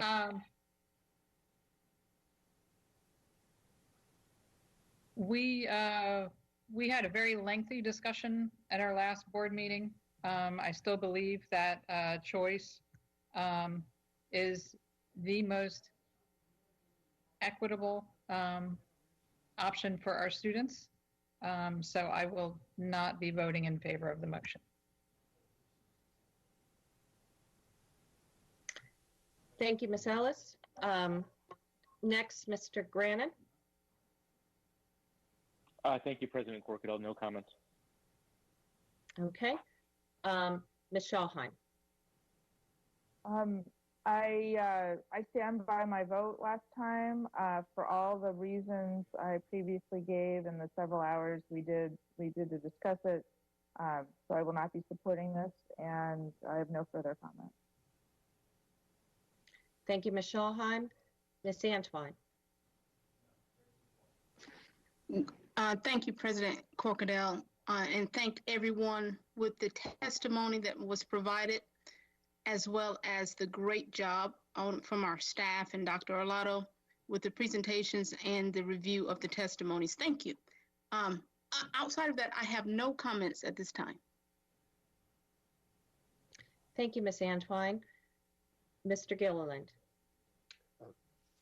Thank you, Madam President. I think it's just a procedural question.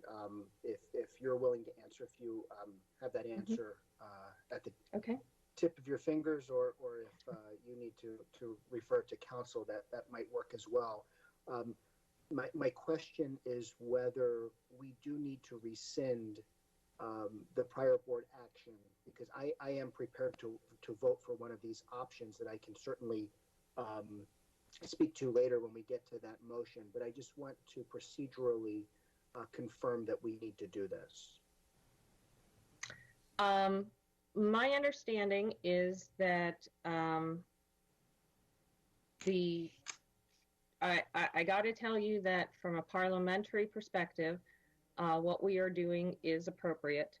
As to whether or not it has a legal difference, I would need to refer to our attorney, because that would be a legal aspect of the question. From a parliamentary perspective, I have not seen anything that is deviated appropriately. So with that stated, if Mr. Burns is available, let's give him a second to speak to the necessity, whether or not that is following in what Ms. Hummer has indicated. I'm going to put the camera on too, just so that people are clear on who's speaking. If you could state your name for the record, please. Yep, I will. Sir. I'm waiting for the system to catch up with my keyboard here. Gotcha, no worries. We're getting a little hesitation. Anyway, this is Darren Burns, Board Counsel for the record. I want to be clear on what the question is because I don't think I understand what Mr. Gilliland had asked. I think, Madam President, you accurately stated that a motion to rescind that's been made by Member Hummer is well taken and it's consistent with Robert's rules. I'm not sure I understand what the legal question is, though. Mr. Gilliland, would you like to clarify? Sure. Yeah, if I may, I certainly get that this is a proper motion and a motion to rescind. I completely understand that. What my question is, though, I'm prepared to vote for one of these options.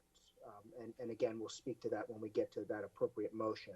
But I guess my question is procedurally, do we need to rescind the action of the board to consider one of the three options? Especially if one of those options does not offer, say, choice. All right, I'll answer this by simply saying it starts perhaps with the distinction between a motion to reconsider and a motion to rescind. Most folks would sort of think of them together as a motion to reconsider, but the reality is a motion to reconsider is taken at the meeting at which an action which is being challenged was made. You're past that meeting. That was on April 15th, and that's why I believe the well-taken motion for someone who's seeking to undo an action is the motion to rescind. From what I've read in Robert's rules, my understanding of the practice, it's a primary motion. It's like any other motion, and its purpose is to reset the board's platform to where you were on April 15th with respect to the motion that was made then. In other words, as per your minutes, I believe Member Ellis made a motion. It carried to offer choice as was cited in today's motion. And all you are doing is saying that that action that was approved on the 15th is in essence retracted. That's what you mean by rescission. And it sets you back to where you were then with whatever the status was that motion changed or created, and then you move forward. So in answer to your question, again, I don't think it's a legal question as much as it is what's the cleanest parliamentary process? And if what the intent of the motion maker is, which is different than the intent of the board, if the intent of Member Hummer is to set the board back to the place it was on the grading issue on April 15th, prior to the motion made and taken, this is the proper motion. Again, I'm not disputing that the motion is proper. Let me rephrase the question again, without getting this in, again, we got to get to the substance. I know that's what people are waiting for. If if we do not rescind the board's prior action, are we able to vote on one of the three options? I think you'd have to closely analyze whether or not one of the three options is consistent with the action that the board took. Because if you are changing what you did on the 15th, I could see someone raising an issue that you are, without moving anything in the proper manner, altering an action taken on the 15th. And again, you're asking for a legal opinion. I think it's a parliamentary question. What is the cleanest parliamentary process for moving forward with something different that happened on the 15th? And what I can't answer for you is whether the board believes one of the three options tonight is consistent with what occurred on the 15th. So that's for the board to determine. So if I may paraphrase, then you think this would be the cleanest way to do this? The cleanest way to accomplish the action that the motion maker wishes to occur. That's what I wanted to hear. Thank you. Thank you very much, Mr. Burns. I believe Mr. Gilliland's question has been answered.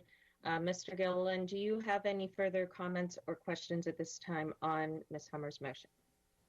Not on the present motion. Thank you. You're welcome. Okay, moving along, Mr. Lyde. I have no comment on the present motion. Okay. I have no questions on the motion. I do believe its intent. I have an understanding of that. So without further ado, Ms. Howell, please call roll on and please restate the motion for the benefit of public and members one more time. The motion is, I move that the board rescind its action taken at the April 15th, 2020 meeting to not accept the superintendent's proposed change to the grading regulation and instead offer the choice to students in high school level classes between earning grades or SU. I move that we adopt option 3 as shared with. No. That's not a motion right now. Oh, I apologize. Right. Oh my gosh. That's not the motion on the table. Okay, why don't we start clean? We're going to start clean. Ms. Howell, please restate it, please, one more time, the motion. I move that the board rescind its action taken at the April 15th, 2020 meeting to not accept the superintendent's proposed change to the grading regulation and instead offer the choice to students in high school level classes between earning grades or SU. Thank you very much. Call roll. Point of clarification, if I may, President Corkadell. There is the motion. What I've heard from the motion was that the motion on the table is that we rescind the motion that was made on the 15th. So I guess for clarification, could we get the official motion read back out to us, please? That we're planning to rescind? The wording of my motion was the wording from the motion from April 15th. That is what has been read. It has been read. Ms. Hummer, I trust you on that. I just wanted the official reading, please, from that motion. That was taken from the minutes of the meeting. Ms. Howell has read it. It was part of the motion, the language. So the language was the motion was not to accept Dr. Olato's satisfactory grading system, or was it to amend it with the high school? That's where I'm confused right now. And it would help if we just simply have the reading of the motion.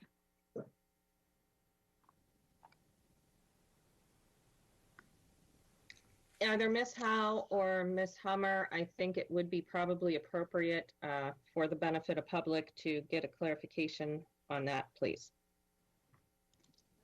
The motion from the last meeting, April 15th, was to not accept the superintendent's proposed change to the grading regulation and instead offer the choice to students in high school level classes between earning grades or SU. Ms. Hummer's motion is that she moves that the board rescind its action taken at the April 15th, 2020 meeting to not accept the superintendent's proposed change to the grading regulation and instead offer the choice to students in high school level classes between earning grades or SU. And wait. We're in the middle of a vote. Folks, we're in the middle of a vote. I have a point in order. I have a point in order which takes priority over this. No, I haven't pulled the first point of order. I have to pull the first point of order off the table before you can make one, sir. Ms. Antwine's point of order has been satisfied. Mr. Grannon, points of order only, please, on parliamentary. It would have to be parliamentary or legal based. Yes, it's precisely that, President Corkadell. My point of order is that we were in the phase of the meeting where we were allowing board members to ask questions of the staff based on their presentation, particularly in the circumstances here where we're all participating virtually. It cannot be that the order of the roll call that we follow determines when people can make motions. We have to have every board member allowed to ask their questions of the staff on their presentation before any motion to change anything could be entertained, or else the roll call order is it's outcome determinative. We're now taking we're now purporting to take a vote to rescind a majority board action based on one member's questions in response to the staff. We certainly have to go around at least once to allow every board member to ask their questions of the staff before we entertain motions to change our actions. Okay.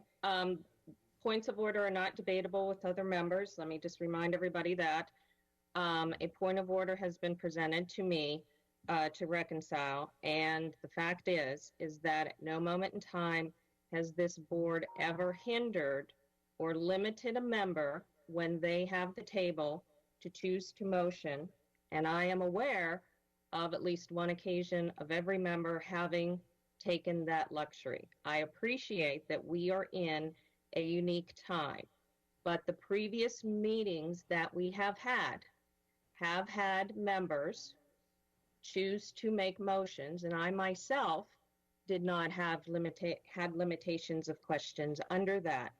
And as frustrating as that may be at times, we do have to recognize that we cannot limit based on an idea or a concept that a member may choose to want to have. And that is something that we are not going to entertain at this time. But your concern is duly noted, and we are going to proceed with our roll call vote. Okay, Ms. Howell, please continue. I'd like it noted for a record that I disagree with that ruling by the president. Ms. Howell, please make sure that the minutes record indicate into the record that Mr. Grannon is not in agreement with the decision set forth. Please proceed with the roll call. Ms. Hummer? Aye. Ms. Albee? Aye. Ms. Ellis? Nay. Mr. Grannon? Nay. Ms. Schalheim? Nay. Ms. Antwine? Nay. Mr. Gilliland? Aye. Mr. Live? Aye. Ms. Corkadell? Aye. Motion passes 5-4. Okay, Ms. Hummer, the roll call is still the table is still yours. Okay. As we've heard abundantly, hold on a second. As we've heard abundantly over the past few weeks, parents and students have multiple concerns about any grading option that we offer. Students want to be recognized for their hard work from third quarter as well as during the shutdown. At the same time, there are real barriers between students and their ability to access e-learning instruction, no matter how much motivation and drive those students may have. A lack of technology or internet access, sharing devices between multiple children, thus limiting access to learning, older students providing childcare for younger siblings and often serving as the crisis schooling teachers themselves, increased stress caused by anxiety for the safety of parents or other loved ones serving as essential frontline workers, anxiety over a global pandemic out of their control, uncertain financial situations as parents are furloughed and unable to work, students with special needs unable to access the quantity and quality of supports they created by circumstances out of children's control, and on and on. I believe option 3 is a compromise that recognizes all of these concerns and works to address them to the greatest extent possible. Students will receive letter grades for their work in third quarter. Fourth quarter, satisfactory or no grade with a satisfactory mark raising the final semester grade also acknowledges student effort while giving compassion and relieving stress for students who are facing adverse situations to their learning. Is this a perfect option? No, there is no such thing. We are facing a global crisis never before encountered. There will be students that this system may not be the most ideal for, but that will be the case for every option. I believe option 3 gives the best option for the most students, and I trust that Dr. Arlotto and his team will continue to work with individual students to achieve mastery in their subjects, whether through summer school, extra teaching in the fall, or other means, just as they always have done during regular school times and have continued to do throughout the shutdown. I move that we adopt option 3 as shared with one change from making the unsatisfactory mark to a no grade mark. So I move that we adopt option 3. A student's final second semester grade in a course would be equivalent to or one grade higher than the third marking period letter grade. A student who engages in e-learning and earns a satisfactory in the fourth marking period would have their grade raised by one letter grade. A student who earns a no grade designation in the fourth marking period would receive the third marking period grade as the final grade for the semester. Letter grades would be calculated into a student's GPA as they would in any other semester. That is my motion. Madam President, point of order. Yes, ma'am.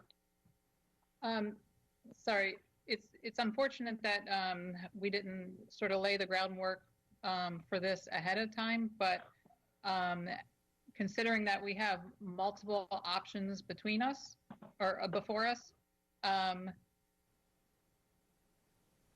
I thought there would be an opportunity to for board members to weigh in on their option rather than voting one option at a time. Okay, that's a very interesting point. It definitely has merit. I need to, from a parliamentary perspective, I need to consider this. Normally, you are correct. The board, naturally, after all the discussions and questions, will present a variety of options. So I'm going to, instead of recognizing the point of order directly, ask Ms. Hummer if she is open to the consideration based on our history of, as Ms. Ellis had pointed out, of having multiple options that we round robin. So because the original action has been rescinded, the options were associated, having multiple options were associated with that prior board action. So I am not certain if multiple options are still applicable, but I am happy to defer over back to the member to for consideration, because parliamentary perspective wise, there's nothing incorrect, but I do recognize that we do have a tradition of that. I feel like there is a little bit of uniqueness here under the circumstances. Ms. Hummer, are you willing to speak on this? at this time? Before I proceed. I'm not certain what you mean by a round table, a round robin vote. I mean, I believe Similar to redistricting. So when we do redistricting, we present to the public multiple options. They weigh in on it. We have deliberation and debate, and then every member says which option they have. I believe, Ms. Ellis, is that what you're referring to in your model of suggestion or point of order clarification? Yes, I think in all fairness to everyone who has testified and all and for board members to consider all plans, it does not make sense to vote one option at a time. We should do it, yes, similar to the way we've done redistricting. When we have multiple plans before us, we have discussion on the merits of the plans, and then board members vote for their option, and we eliminate from there. Okay. Ms. Hummer? I am open to that, to have people do that. I think it's very overwhelming. I will stand by that. I believe option 3 has been overwhelmingly supported by things, so I'll put that out there, but I'm more than willing to listen to what other people have to say, and so I will hold my motion for now. Okay. Thank you. So in light of this, and I want to make sure that we're speaking well to the intent, I believe, that Ms. Hummer has agreed to and Ms. Ellis is pointing out, and for the benefit of public, is that we will proceed similar. It is sounding like we are in agreement with my fellow members here of the two who have raised the issue, that we have been provided with 3 options. And so we're going to go around. Now, Ms. Hummer, there was an indication that your option, for example, had minor modifications to the original one, perhaps. And so if a member would like to, I guess, pose an alternative or similar to an option, we could do that, or we could vote as a group to edit the option in advance of the round robin vote. I want to make sure that we're meeting the needs of both members, and that not when the other member is feeling that is inappropriate. So is that an appropriate solution, Ms. Hummer and Ms. Ellis, or do you have other suggestions? Because if we do, I think what I will need to do is then open up for all members to weigh in on how they want to proceed procedurally as it relates to vote, recognizing we have 2 ways that we do it. Both are parliamentarily correct. Ms. Hummer, Ms. Ellis?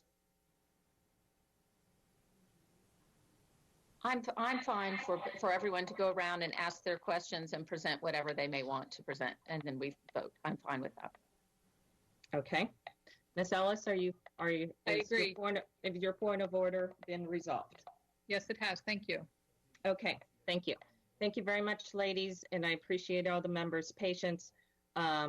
We are in very unique times, and these are all very good points of order that are being raised. So with that in mind, I believe Ms. Hummer has presented a slightly alternative of a version 3 that is almost under a technical edit with the language. So Ms. Alvey, you are next.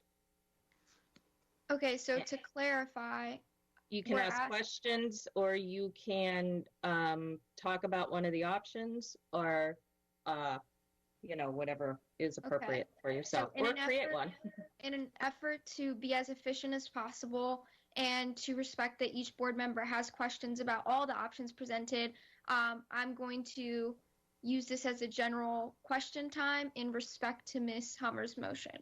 So my first question for Dr. Arlotto being, for option 1, there's a 4-week implementation plan, and while I believe that the board may not be leaning in that direction, considering that school year for seniors ends before then or around that time, how would that affect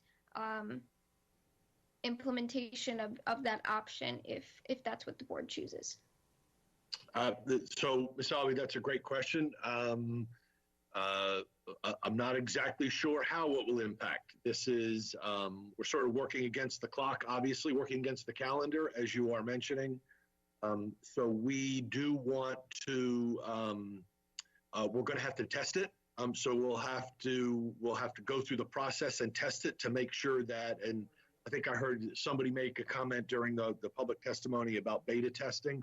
We'll have to test it to make sure it works. We would do that with all three of the options to make sure that we would run it in our little, what Mr. Dykstrain has called their sandbox, their technology sandbox, to make sure that all of these options work well once the code has been rewritten or altered.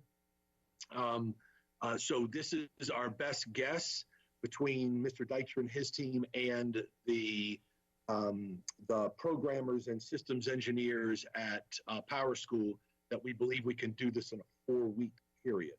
But that's the best guess between those professionals putting their heads together and looking at the amount of work that would need to be put into accomplish this, keeping in mind that one of the things that has to be accomplished is once we've tested it, the program is written, or the e-collect form for option 1 has been created, we then have to push it out through the portal to make sure that the students see it and the parents see it to then make their choices and get it back to their teacher, which takes time. So Okay. that's all part of that process.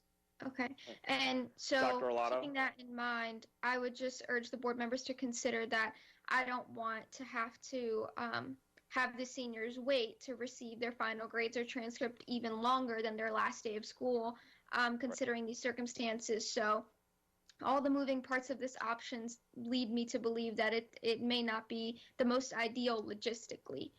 Just speaking logistically at that point. The next question Ms. Albee, if I could I think Mr. Dykstra wanted to jump in I want to make sure you get all the information that we have. Mr. Dykstra? Okay. Yeah, Ms. Albee, a great question. Just a couple reminders. Even though our seniors finish school ahead of the rest of the school district, they don't get their grades any earlier. What senior teachers do is they just close out those grade books, right? So seniors are done on Thursday, May 21st, right? So teachers then close out those grade books for those seniors in their class, right? And then all that's done is there's a verification process, right? So we just need to make sure that seniors who need credits to graduate have a passing grade. And so we do that. Our school counselors have been doing that for years and years and years. And then we have graduation ceremonies, right? We do all of the pomp and circumstance and recognitions and celebrations, but you don't get your report cards any earlier than anybody else. You would still get your official report card, your official transcript at the end of June. Nothing happens earlier for seniors. So we would still be able to give you the choice.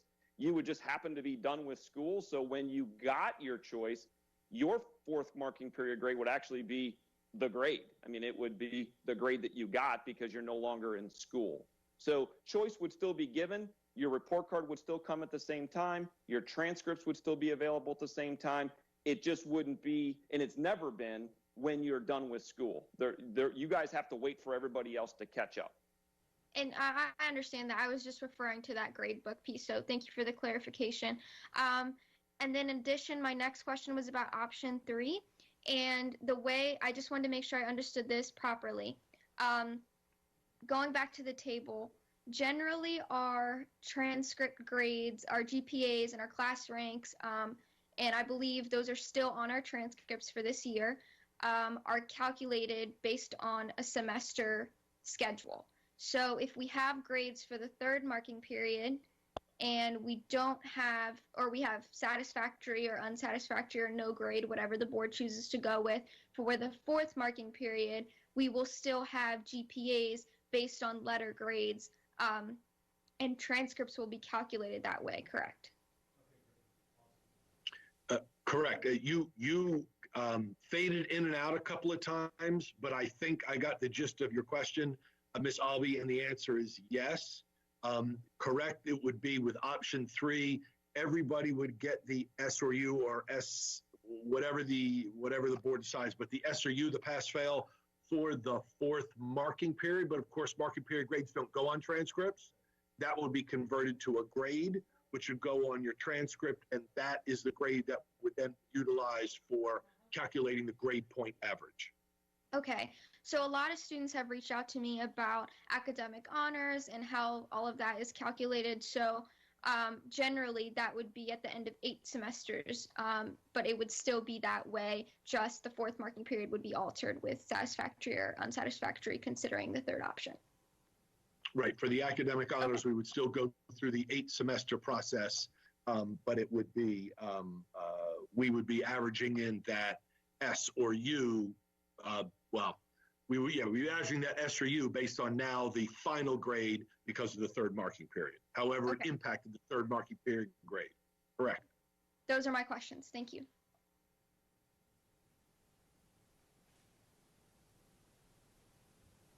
Thank you very much, Ms. Alvey. Ms. Ellis. Thank you. I have a few questions for each option so that I understand them. For option 1, so the sorry, I got distracted. For option 1, the price tag that we were given was to purchase an application to collect the student's report of what they want for their grading choice. Is that right? Am I understanding that correct? So yes, ma'am. So that price tag was not for AACPS to have the ability to designate either a grade or an SU. It was, the price tag was specifically to just collect the information. Correct, because we were unable to alter the gradebook program to allow for individual student choice automatically. And so this is because that was determined, then Mr. Dykstra and his team worked with Power School, and Power School offered this as a workaround. So in order to still create student parent choice, this was a workaround by creating a form that we can document their choice, giving them information to make the choices. Mr. Dykstra said in his presentation, the form, we envision the form having the 3rd marking period grade, the 4th marking period grade at that time, what their grade point average is currently, meaning at the end of the last semester, and then all their 4th marking period grades, and then the student and family could make a decision on a course by course basis. We then, the beauty of the form is it gives us a record. The teachers then have a record to utilize to then manually go in and change grade. Folks, I just need to do a brief interruption. Occasionally, somebody thinks they're muted and they're typing, and it directly hinders the audio, particularly to our public. So we're going to take a pause until the typing stops. Great. Okay.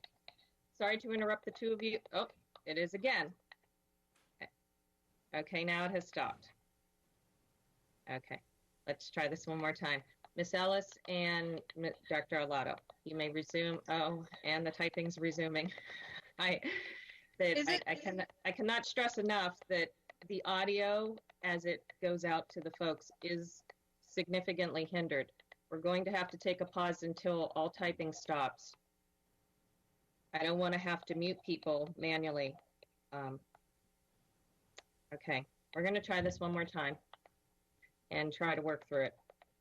Go ahead, Melissa, proceed. I just really wish that could cease.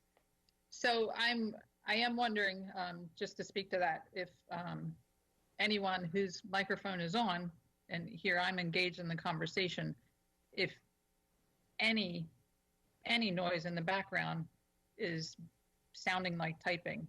I'm in a basement and there were footsteps above me. I don't know, but I'm not sure what the Oh no, it's coming from a different feed. It is coming from a different feed altogether. That's why I brought it up, because yeah, there's going to be incidental, but it is a clear signature of type. So my apologies. I thought it might have been me. Okay, I know we want to keep rolling here, but I had to do that for the benefit. Okay. Got it. And Dr. Arlotto, thank you for that answer. So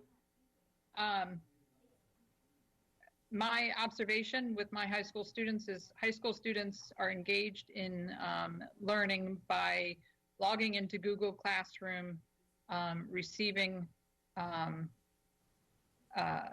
work from their teachers.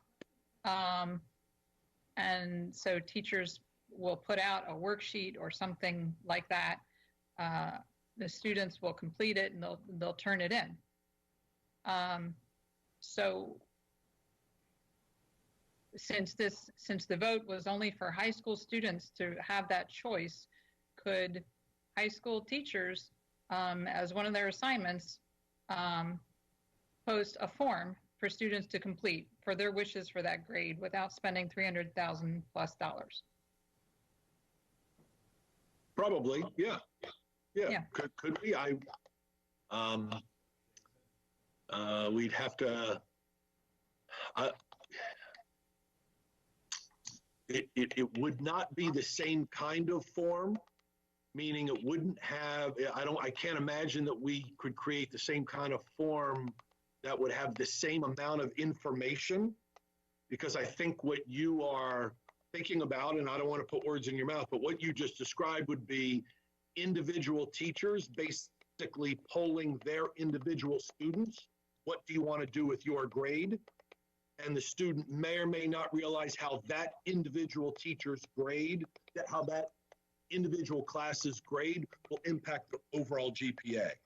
And what the form, the e-collect form would do is have all the information at once, so the student and family could make a more well-informed decision about the impact of their grade point average, as opposed to a course-by-course basis, if I'm understanding your question correctly. Mr. Dykstra, am I making sense? Yes. I think we have to remember and acknowledge and recognize that our teachers right now have tremendous pressure and workload on them in order to connect with their kids, really make e-learning as successful as they possibly can. And I think it would be very important from an equity perspective to make sure that all of our families receive the same information. We would not be able to guarantee that if we allow 1,600 different teachers to put out information. In addition, our teachers don't have access to student GPAs. I think that's a pretty important component to a decision. And our counselors would have to be involved as well.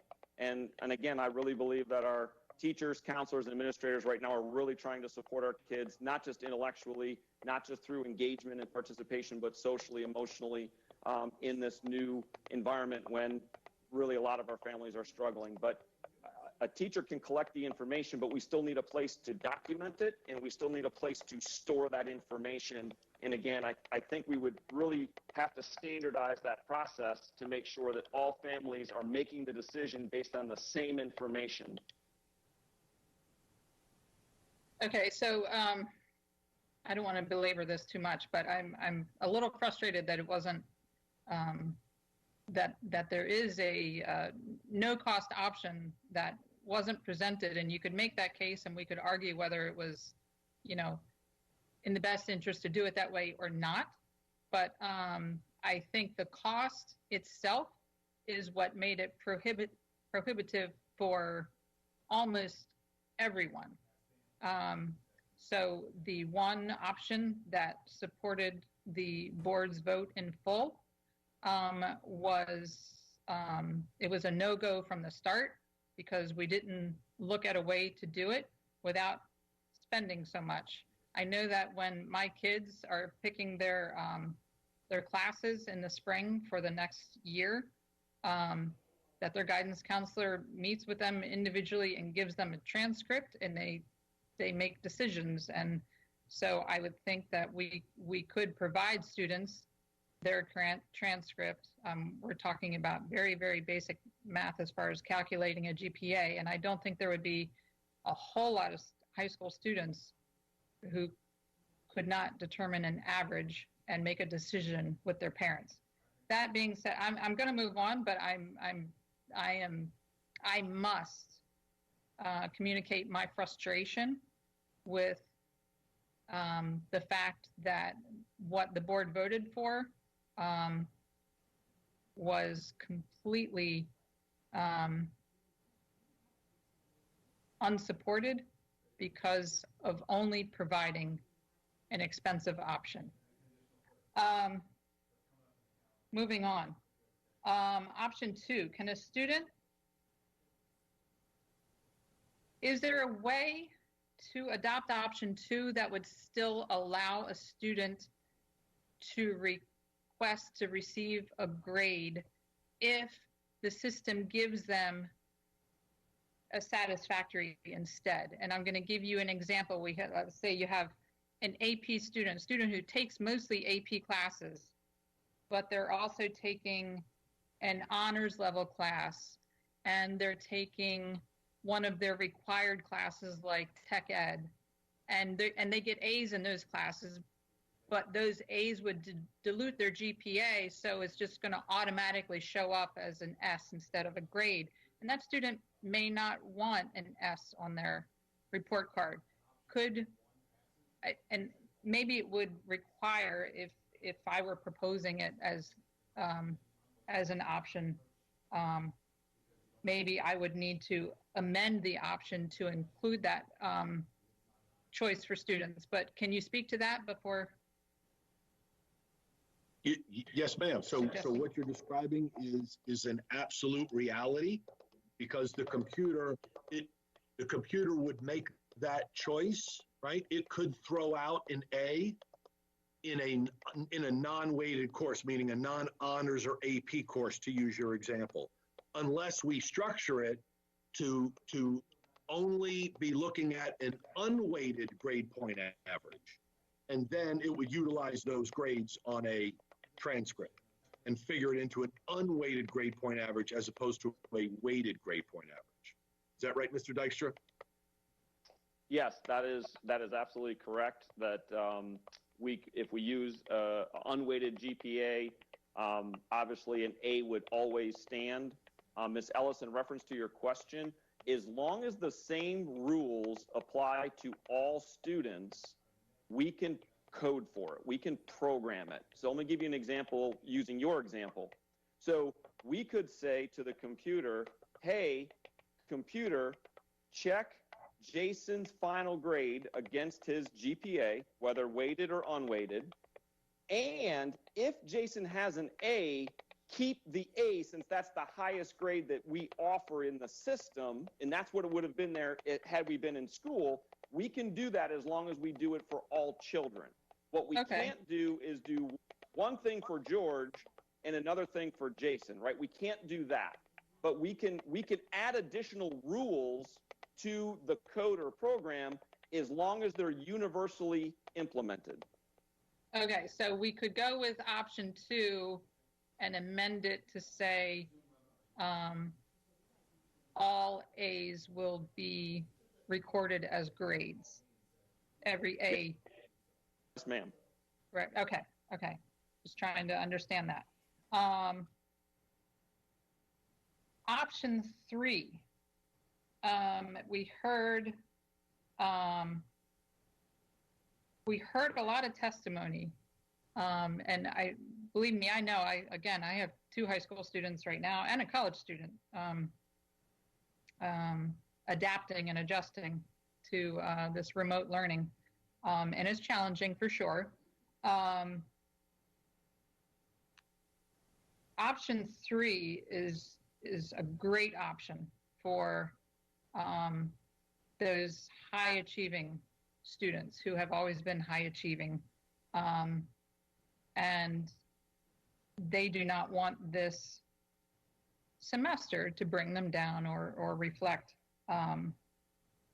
poorly on their transcript. But my question is, those students who are really, I'm not sure if it's a question or a statement, but I guess I would like to hear an opinion on that. Those students who are really struggling, they have no out. There's no, with option 3, they are required to take their grade. So, I mean, we can come up with all sorts of scenarios, but let's say a student had the flu 2 weeks before the end of the third marking period. They had a bad grade, and now they're struggling with remote learning, and they're just not able to succeed. That student's going to be negatively impacted by option 3. Is that correct? Their grades? Sure, you could, I think you could find an example for each one of the options in which it's not going to fully benefit every student. I think you could find as options that you could find examples, excuse me, not options, you could find examples in each of the options that doesn't fully benefit every student, right? Sure, a student could have been ill towards the end of the third marking period, missed a week or so, and wasn't truly on track. We hope that the teacher worked with them in those circumstances. That's what we asked the teachers to do, to show some real grace and patience. We knew that we were abruptly ending the third marking period. We were ending the third marking period in less than ideal circumstances, obviously, and then moving into this crisis sort of our e-learning mode into the fourth marking period. But sure, I think you could find an example like that. Right. Mr. Dykstra, did you have something to add to that? Yeah, it's an interesting example, right? And so the interesting part of that example is that none of the options work, right? Unless it's strictly SU, where then my GPA doesn't get harmed, you know, none of the options would actually benefit that particular child. The good news with option 3 is that the student can, right, with just engaging, hopefully the student's feeling better, circumstances have changed, I can engage, and that student then can at least raise their grade by 1 letter grade, right? So I can improve, and I don't have to worry about my grades being thrown out, and I don't have to worry about negatively impacting my GPA. But if they had a D in the third marking period, the best they could do is a C, when they could have been, you know, a AB student prior to that.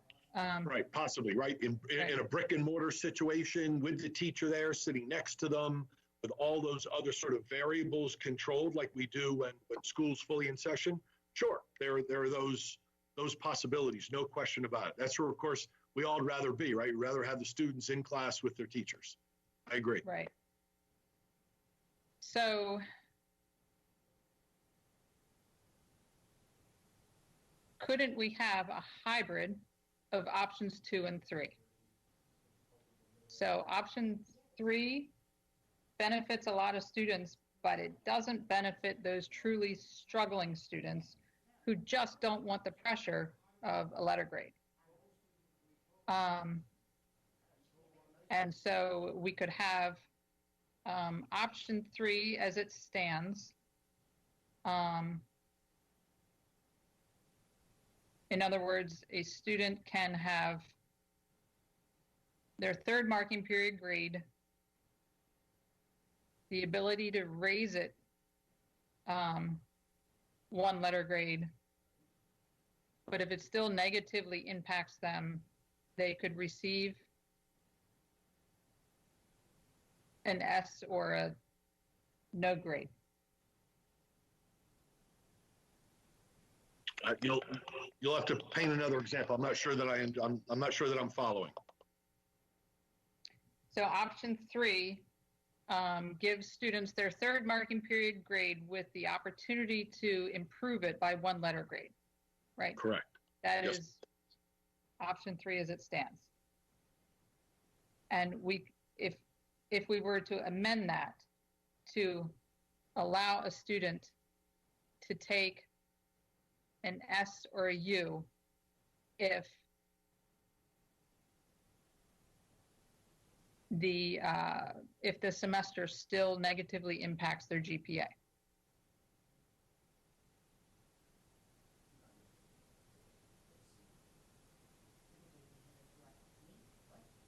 So how is that any different, Ms. Ellis, than the option 2 just by itself? Because I'm interested in. because option 2, it doesn't provide the same amount of grace for what students are going through in the remote learning situation. So option 2, the student is receiving whatever grades they could have done. They could have had a B in third marking period, and I'm sorry, no, that's not a good example. They could have that struggling student that was not doing well in third marking period was not able to sort of drive it home at the end because we went into remote learning, and now they're struggling and they're not going to be able to get to pull their grade up. I see option 3 by itself as most beneficial to our highest performing students. I want to make sure that I know that the testimony we heard, most people support option 3, but option 3 does not provide the opportunity to not receive a grade if the student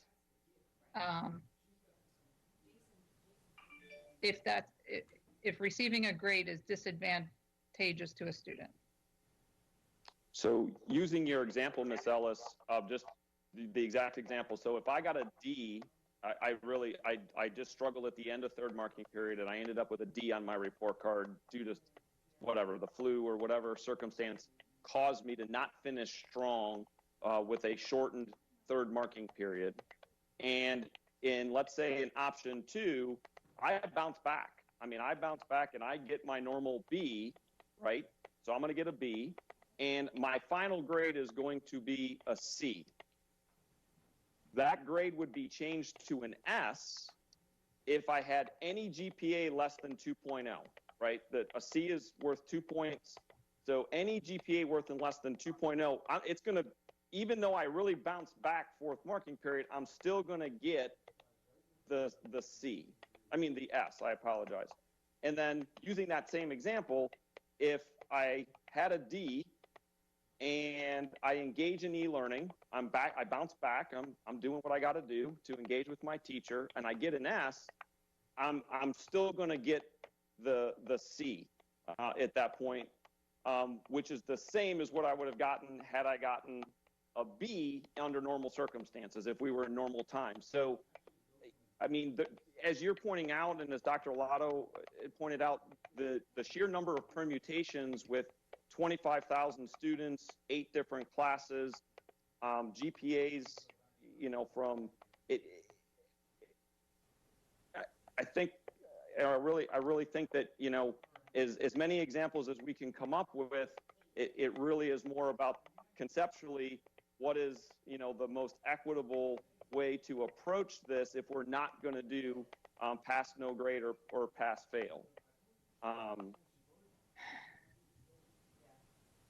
Okay, so option 3 is a grade with no SU option, right? It is a final grade. It is an SU for the fourth marking period. Right. And then with a configured grade for the final grade of the semester. Right. They must receive a semester grade. They will receive a semester grade, yes. So to my fellow board members, I have grave concerns about option 3 impacting our most struggling students without giving them an opportunity to take the pressure off and not receive grades for this semester. It's actually, I'm struggling with it. I know I'm not questioning anyone's motives. I know we all want the best for our students. I'm having trouble understanding how those who wanted pass-fail for the entire semester think that option 3 by itself is the most equitable, because our most struggling students do not have a way out. They don't have a way to not receive a grade for this semester.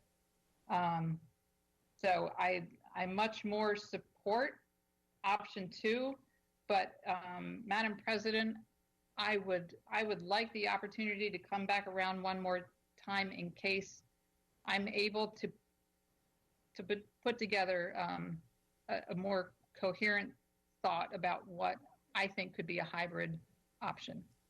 Okay, we will make one more round robin option available for the members. Duly noted. Point of order, if I could, please, President Corkadell. On Miss Ellis, okay. On actually the current proceedings, since we did rescind, I guess the point of order in my mind is if we're rescinding, we're going back to Dr. Olato's recommendation of unsatisfactory, satisfactory, which would mean we would still have to accept the recommendation. I don't think we've done that yet.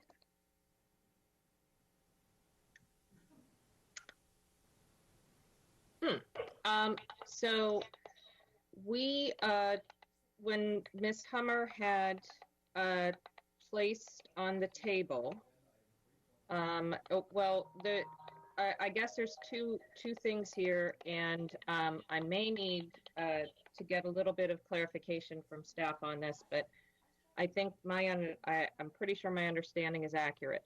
Dr. Olato was discussing a modification to a regulation that does not require a board action or motion. Ms. Ellis chose to make an action while we were discussing the regulatory proposed language that was being presented to us. Therefore, that is not a requirement for us to make options just like we did last time to take an action on the grading. So Dr. Olato was not proposing a change that was out of his purview of changing without board approval. No, and I didn't share that he was out of his purview. I'm trying to understand if we're going back in history and going back in time, he introduced a change in that grading feature. And so that's where we are right now if we're sending the vote. The options as well were to be, Dr. Olato was directed by the board to bring us back some key information based on the vote. So I'm trying to understand where we really are right now, because my questions then can be orchestrated to our current feature in terms of grading, which I believe at this point in time is Dr. Olato's presentation to the board on U versus S.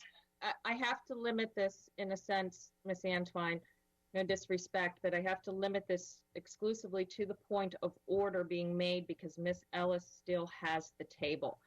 So understood. The point of order I just has don't to want be us to go all night on tangents if the rescinding the vote took us back to what he offered us. So you're saying no, it does not? No, it does not, because there was no motion originally made. It was a briefing review item as stipulated on the agenda. There was no intent of board action. It was a briefing that the board members, including yourself, decided to take action on. And that is a choice, and that's the choice that we deliberated last time. The board has since tonight, a little earlier, has rescinded the original action, but the grading in and of itself is still open as opportunity. And it, as Ms. Hummer and Ms. Ellis had indicated, there was a desire still to review those options, and that is what we are doing right now. Once everybody has had their questions answered, we will present options, and if other members want options in addition to the 3 presented or to modify or amended versions, and then we will proceed just like we do with redistricting in its vote. Understood. For the last time, what we're basing all of these options on is what he shared as a review at the last meeting to the board. Correct, but the board can choose still to adopt those options with or without that motion, because they can stand in and of themselves within the same purview that was exercised by the board at the last meeting. And that would be, in his review, he offered unsatisfactory, satisfactory for all grade levels for the third and fourth quarter. Well, at this Is that point, right? well, that is not germane to the point of order. The point of order was whether or not we can proceed as we are appropriating without having to take further action because of the germane of it. And I'm simply pointing out that, yes, we are appropriate parliamentary to proceed with the discussion. And unless Ms. Ellis would like to defer her time over for additional questions on those questions, I would prefer that we wait in order, and we will come around over to you, and then those questions could be answered. And if you feel that additional action should be taken, then obviously that would be of your purview, as it has been of others. Okay, I'll stand by. I just needed that to understand the order in which we're going based on us rescinding and going back to what was presented to us last meeting. Absolutely. It is from a parliamentary and following with orders and back tracing, it is very easy to get a little. I know myself. I have lots of footnotes in front of me to make sure I'm staying on that track, as is Ms. Ellis. Ms. Ellis, you may now proceed. The point of order has been remedied, I believe. Thank you. I did want to go back and say Ms. Ellis, my apologies. I do want to just mention, we thought this was typing that was the background, and there's just seems to be a little bit of volume feedback. So I'll just ask our attendees who are in the Zoom environment, in the Teams environment, to double check to make sure your volume is not turned up too high, because it can produce occasional feedback. And you may proceed now. Thank you, Ms. Ellis. Thanks. I did neglect to mention that I concur with Ms. Hummer's, I share Ms. Hummer's concern about going to no grade instead of unsatisfactory and giving students a chance to make that up, make up that work and actually complete the learning successfully when we're in better times. So I appreciate that suggestion, and I don't want to speak to any one particular option right now that I favor, because I'm still trying to form this a little bit, but thank you so much for the time. Thank you very much, Ms. Ellis. Next is Mr. Grannon. Mr. Grannon. Yeah, thank you, President Corkadell. I got a couple of points. The first one is, I guess, a procedural one or a parliamentary one. If you try to reconcile the resolutions of the point of order that I made and that Ms. Ellis made, I think that would be kind of hard to do. So I'll just say that going forward, it's pretty clear that for the same reasons that the chair resolved Ms. Ellis's point of order to allow board members to at least ask questions before voting on anything is really going to have to be necessary for all actions going forward in this virtual environment. And I'll just leave that at that. My second point is that all of these options are just those. They're options. This is just like when we handle redistricting or something like that. We're not bound by the parameters of any of these options that are being presented.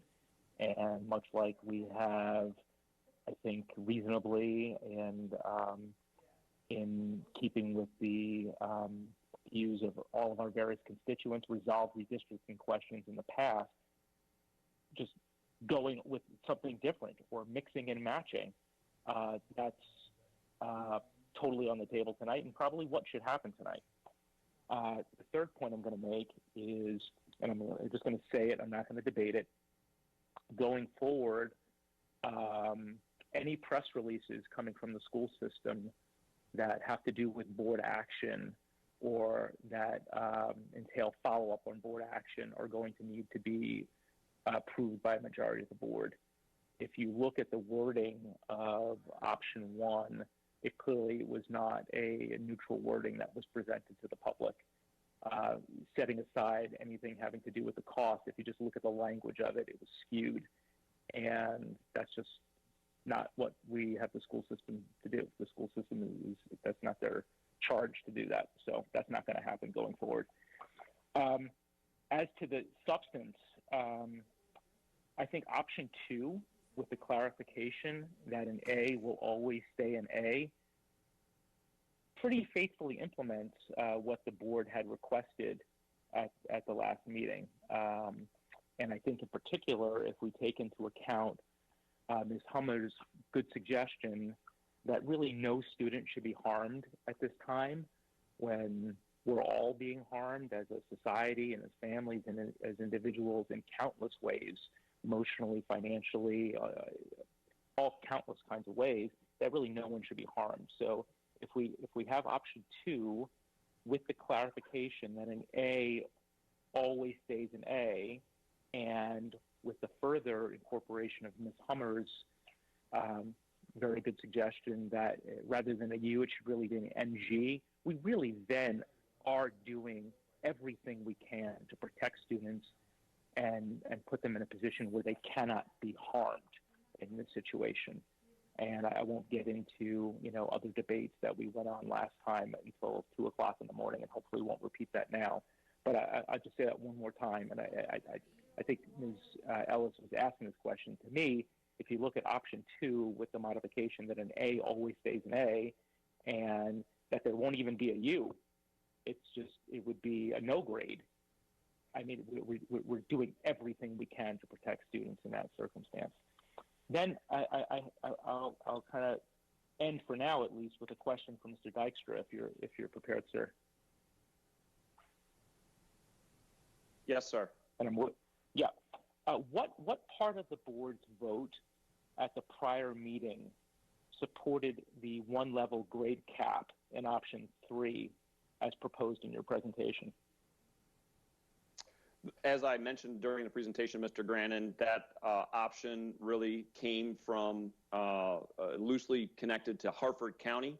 Dr. Arlotto and I had a conversation about that and wanted to, certainly explore it a little bit further to see if it was a possibility that we could do something of that nature similar to what Harford County is doing. They have year-long classes, we don't. And so we were looking for any option where we could help kids and kind of figure out how to mix SU with letter grades. And so option number 3 is really an option where SU is exclusive to 4th marking period, and then the letter grades exist outside of 4th marking period. So we still have the combination, if you will, of S and U's, letter grades, and student benefit. So those are the 3 kind of common denominators that kind of cater to option 3. And with that, I'd certainly defer to Dr. Arlotto for any further explanation. But my question was a little bit different. The charge that was put to the administration was come back with options to implement what the board voted on. And what I'm asking you, and I think I heard you correctly because it's pretty obvious, it's just as a matter of logic, that no part of the board's vote at the prior meeting supports the 1-level grade cap that is currently proposed in option 3, right? That's just something that you all put in because you think it's more equitable. But there was nothing that the board did that supported that.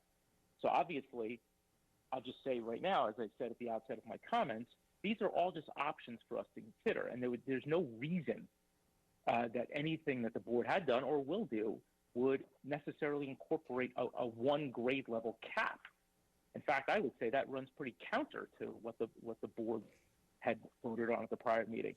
My second follow-up question is, why would there be a requirement that the students engage in e-learning in order to benefit from what's being proposed in option 3? We just heard that at least 800 families are only doing paper lessons and are not able to engage in e-learning? Why would we hinge the benefits of option 3 on their participation in e-learning? So that's for you, Mr. Dykstra. Mr. Grannon, we want to continue to encourage the kids to engage, those that are certainly engaged. We wouldn't hold it against the students that are unable to engage. So if there's a student that is having to do paper packets, as far as we're concerned, they're engaged, right, in the best way that they can be. So we want to make sure that it's a no fault, right? It's no fault of theirs. So there's no harm in the 4th marking period, right? We'll take what you did in the 3rd marking period for the option 3 and move that grade forward. And you certainly will benefit, and it's not equitable across the board. We made that clear in the presentation, but it is it does allow it does encourage the students to engage if they want to raise their grade. And certainly we don't want to hold the student, I want to hold the student harmless if they are unable to engage, if there's a reason why they can't, and we've tried to work with them and the family for them to be able to engage, and we still haven't been able to solve that problem, we're not going to hold it against them. Okay, so I think that, thank you for that, but I think that answers the question that nothing that the board said at the prior meeting supports a requirement that the student engage in e-learning in order to benefit from any of this. We didn't have any of that in there. Of course not. No. Right. Okay. I'm saying, so like it very easily could, if the charge was to go and present some options that implement what the board voted for, it could have been done without bells and whistles that are not supported by the board's vote. So if we're having challenged students, I can't see any reason why we would turn any of this into a stick. We would say, well, if you want to benefit from this, you have to engage in e-learning. That doesn't make any sense whatsoever under these circumstances. So I think with that, I'll kind of hold my comments until I hear from other board members. But I think we got to think about these things very carefully when the board acts and we say, okay, bring back some options to implement what we acted on. Because that could easily happen again in this kind of unprecedented time. That I'm just saying that because it's true, and I don't need Mr. Burns or anybody else to come and clarify it. Once the board acts, and that includes when I'm on the losing side of something, the board is active. It's not for you all to be then trying to come back with options and bring different things in to change it. All right? Any one of you can do whatever you want to do and get yourself on the school board, and then you can make those decisions. But once the board acts, the board's action doesn't say, okay, well, maybe we should re-inject a 1 grade level cap because we think that's more equitable. That's not what the board voted on. I understand that you maybe disagree with that, but that's baseball. So we can't have that. We can't have those spins going on when these options are presented to us. And that applies just as well to this point about injecting the requirement that the student participate in e-learning. Nothing we said hinged on that. So I'll close by saying that I can see some benefits, at least right now, without the benefit of all my colleagues' comments, to option 3, but not with a 1 grade level cap. That is not what we supported last time, and I don't see a basis for supporting that, and not with the requirement that the student participate in e-learning to benefit from it. But in terms of what I think most closely cues to what we were really trying to do, option 2, with the clarification that an A always stays an A, and that there not even be a U, that the U instead be the no grade suggested by Ms. Hummer, really would protect students the best. And I'll hold any further comments.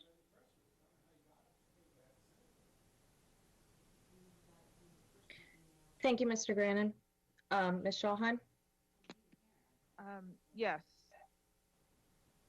Just so everyone is understanding where I'm at tonight, because I'm going to come off as sounding really inarticulate, and there's a reason. I've had sort of a personal disaster here tonight, and so please forgive me. And my usual word hunting is going to be like on steroids. So, but I do have some questions. I do have some comments to make.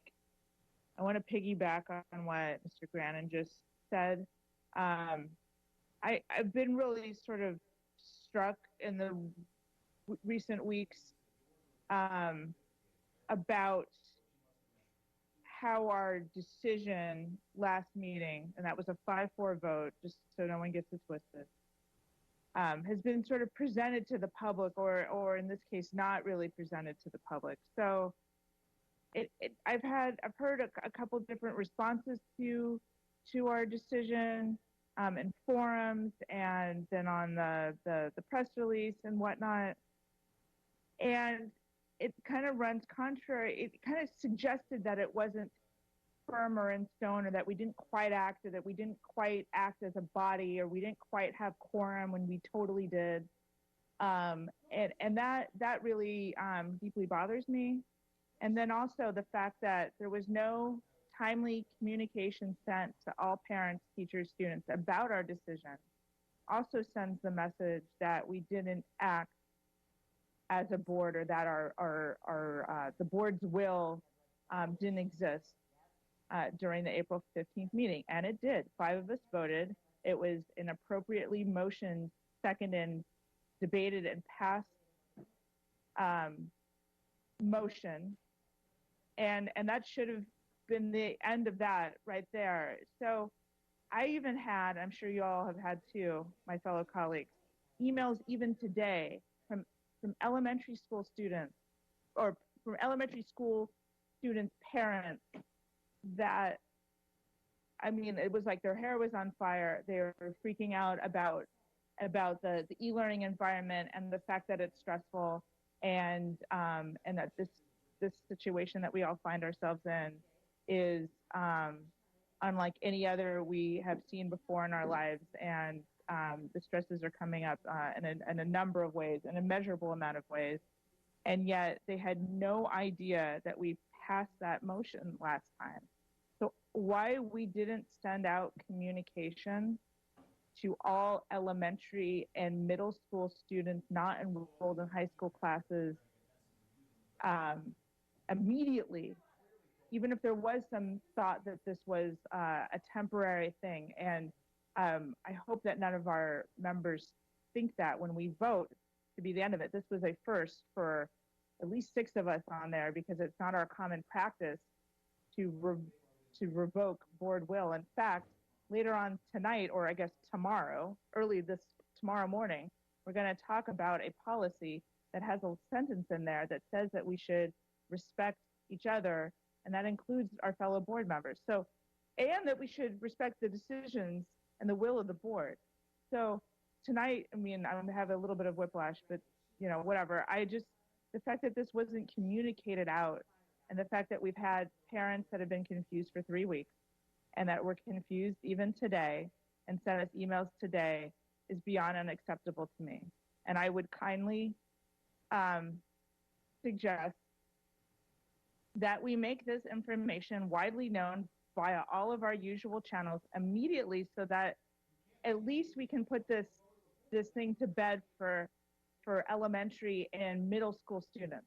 Because all we're really talking about is high school level students enrolled in high school level classes. So I have a real problem with how this was not communicated.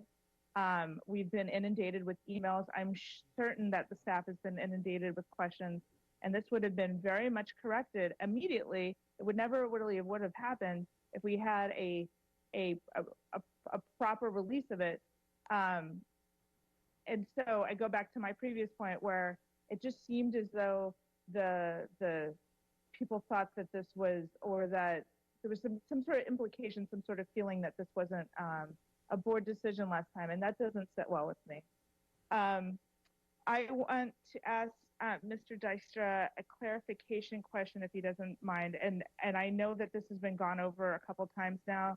Just believe me when I tell you that that tonight has been pretty darn terrible. I'm kind of surprised I'm still on the call. So, so I just want to make sure I understand. When you say that an A stays an A, so for the purposes of, say, option 2, if we have a student that's in 6 APs and 1 honors, straight A student across the board, obviously that honors class is weighted less than an AP class.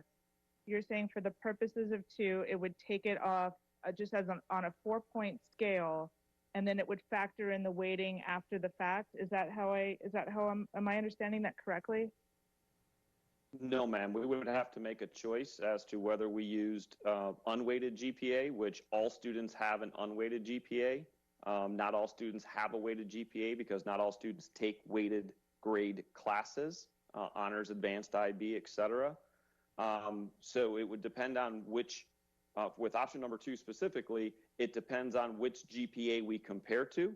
So using your example, that student would keep all A's if we used unweighted GPA because an A is a 4.0. So the grade point average doesn't go up, but it doesn't go down. So all the A's would stay, or if, in consideration of Ms. Ellis's question, we could program the computer to do that, right? We can say, hey, keep A's because that's the highest grade that our district offers a student, okay? If we use weighted grades, similar to your example, straight A student, an A in an honors class, you're correct, is a 4.5 quality point grade, right? Very few students have 4.5 GPAs. It's probably about 1%. But yes, in that 1%, those students would get an S unless we did Miss Ellis's idea where we protect the A and then we apply the logic. But again, a 4.5 would count for, I can't give you a percentage, but I can tell you that it's almost all children. Okay, so if we just had an A as an A and a 4-point scale, and also forgive me, because when we were going through school, 4-point was as high as it went. I have a 3rd grader. It's still like someone suggested like going over even a 5-point, and I was like, is that even possible?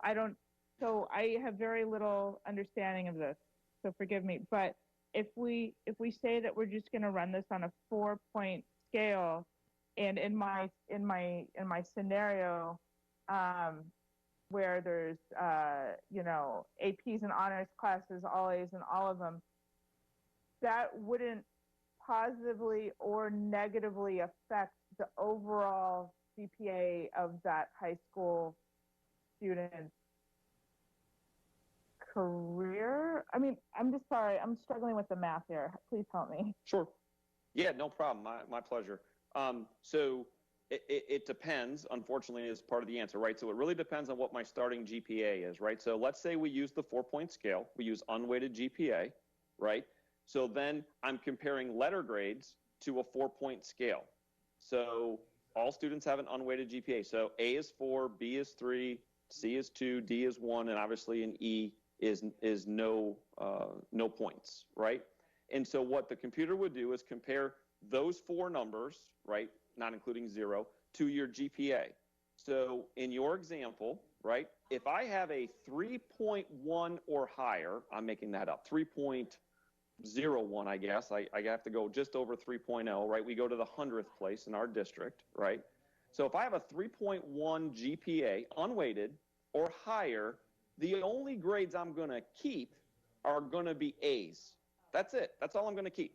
And then those A's will be calculated just like normal, right? If they're weighted, they're going to get weight for the weighted GPA. If they're not, they're not, right? But that's the only grade that's going to move forward on my final grade for my transcript and report card.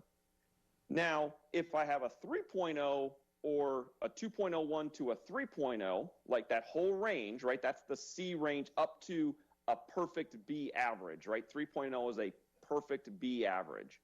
Now, all A's and B's help me. So the computer looks, I have an A, I have a B, I am somewhere between 2.01 and an even 3.0. A's and B's go, and it will calculate the GPA the same as it always has. If it's a weighted class, it will count for weight. If it's not, it won't. C's, D's, and E's would receive an S, no impact on any GPA, unweighted or weighted. And then we can extrapolate that down to obviously 1.01 to 2, and at that point, C's, B's, and A's all help me. We would include those, they would be calculated as normal, and we would throw out, the computer would throw out any D's or E's and replace them with S's. Does that help a little bit? Oy, gosh, you're a patient man with me, and again, forgive me. So I mean, this goes for any sort of super achiever across the county in any one of our schools. So if we just had an A as an A, we stop at a 4-point, then suddenly that AP class or those 6 AP classes aren't weighted at, is it 5? 5 anymore? Yes. So An A in an AP or IB class is a 5. Is a 5. Got it. And so if we just had it cap at a 4-point, would that decrease? Would we be doing harm with that? Would that decrease the students? No, you're saying no. No, but not at all. Yep, but it wouldn't increase it either. So, right? Yeah, it would increase it. So let's take that exact example you just gave. Let's just take that one example, okay? I got an A in an AP class, right? I have a 3.3 GPA, or I have a whatever I have unweighted GPA, right? So the A helps because I'm between a 3.01 and a 4.0, so the A helps. So the computer says, Ms. Schallheim, you're getting the A. Now we calculate both your unweighted and your weighted GPA. That's what the system does for your transcript, right? So your unweighted GPA is going to get a 4 because you got the A, right? And your weighted GPA is going to get the 5 because you're taking an AP class. So it's going to count in both places because it's helping you overall. It's going to count. Got it. So maybe my initial question, rather tortured, if we had a straight A student and that straight A student has I don't even know what the GPA would be, but they're in 6 AP classes and 1 honors class this term, and we do it on a 4-point scale to determine benefit or not. They'll still get a transcript with their weighted and unweighted GPA appropriately calculated. Is that a better way to say it? Got it. Okay. Yes, ma'am. Woo, we're getting somewhere now. It's not even midnight. All right. It just matters on what we compare to, right? Are we comparing the grade to the unweighted GPA, or are we comparing the grade to the weighted GPA? And after that decision is made, both GPAs get calculated. Got it. But it would be most fair to do it on the unweighted GPA, because what would you say? Okay, so I'm going to use I'm going to use what I've heard over and over and over and over and over again, and because we have these amazing students across our county, and I've heard from parents everywhere, including from my district. If we did it on the 4-point scale, that way we wouldn't run the risk of having someone with 7 A's, 6 in APs, 1 in honors, but then the system going, oh my God, an honors class is weighted less, so now you have 6 A's and an F. You're correct. If we use unweighted GPA, all those A's count. They all count. Beautiful. Okay, that's what I was hoping you'd say. So I'm of, at least at this moment, I need to hear from a few other folks, but I really think that the intent of our vote, of our quorum vote last time is really closest related to option 2. I like Ms. Hummer's addition. I want to add a little something to that. And so that's kind of where I'm at the moment. The thing I want to add to that is that, it was said pretty recently that, the redos weren't going to be a thing anymore. I think for the purposes of our students' sanity, for flexibility, and also related to the spirit of the choice vote we made last time, I would love to bring that back. So option 2 with a grade or an NG, and then reinstate the redo policy with a date for completion sometime in the fall or winter as to be determined by Dr. Alato and his staff, and a redo of any not completed third marking period work for students that simply didn't have access until we did those mass distribution of text, again with a deadline to be determined by Dr. Alato and his staff. So that's sort of where I'm at right now. The last thing I would say is that it's always, I've been asked this in public before to say, hey, or maybe not specifically, but the call went out like, hey, if you know you're going to have motions, just as a courtesy to your fellow members, hey, get those in, so share them so we can be prepared. So I tried to do that with this. I don't think sharing an intent to sort of rescind is the same as knowing the text of a motion. I would love to have gotten the full text of what was going to be considered by any member who had it written out prior to tonight as a courtesy. And I hope that we can do that as a practice going forward in a more consistent way, just, to have courtesy for fellow members. So that's all I want to say at this point. Mr. Dykstra, I'm really grateful for your help in getting me to understand the math behind this. And that was my big hang up with Sue, and you helped clarify, and I'm really grateful for that. So thank you. I'm done for now. Thank you, Ms. Schalheim. Ms. Antwine?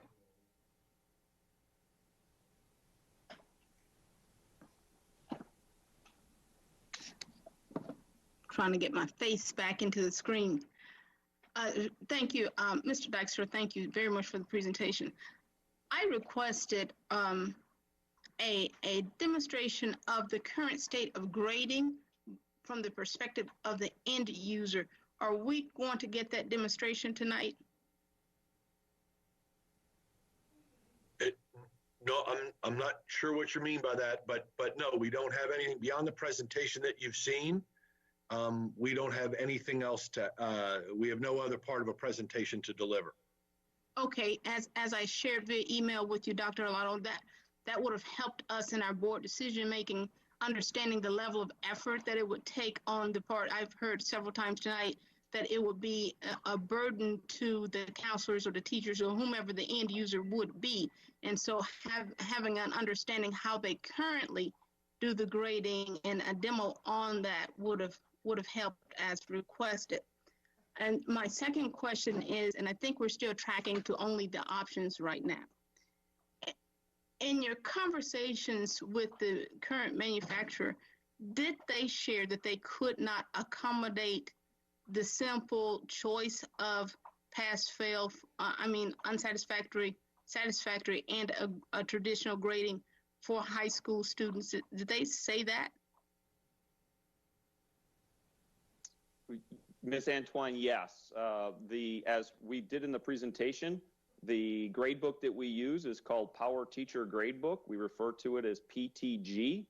And that grade book is not customizable, and modifications to that grade book cannot be made to automate any type of choice. It would be manual only on the behalf of the teacher. So there's the architecture of that particular grade book is based in Java, and that is the reason why there are no customizations or modifications allowed. Even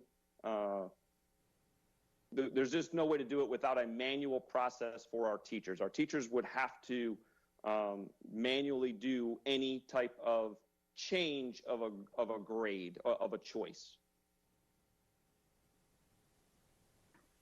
Thank you, Mr. Dykstra. So, then option 2 could not be accomplished then because it would mean changing the current program that we have in place? customizing that program? So great question, Ms. Antwine. Option number 2, we're not going to be customizing the grade book. There's 2 things that operate in sync with each other, right? So our teachers work in a grade book, and the only person authorized in that grade book to make any type of changes at all is only the teacher. There's no one else at any level that can go into a teacher's grade book and change anything that's in it. What we do then at the central office, right, is at the end of a marking period, when teachers are done doing their grading, we do a process called stored grades. We bring all of these grades, these almost million grades, into the system so that we can print a report card, we can print a transcript, etc. Option number 2, what happens is we code the computer that's going to store the grades, right? The database, if you will, that's going to store all these million grades. We actually code it to say, hey, if this happens, do this instead when you store the grade, right? So coming in, hey, if this helps the kid, do this. If it doesn't help the kid, do that. And as long as we apply the same rule, if you will, the same logic to all students, the system can handle that. The system can do that. That's not really a customization. That's really a programming coding issue that we know that we can do from working with our partners at Power School. Okay, so from what I'm understanding, you're setting up program rules that will be set into the administrative overlay of the entire program, and so that's before the end user even gets it. True statement. I would agree with how you phrased that. Okay. And so then on option 3, this would apply to all students at all levels. Am I understanding that to be correct?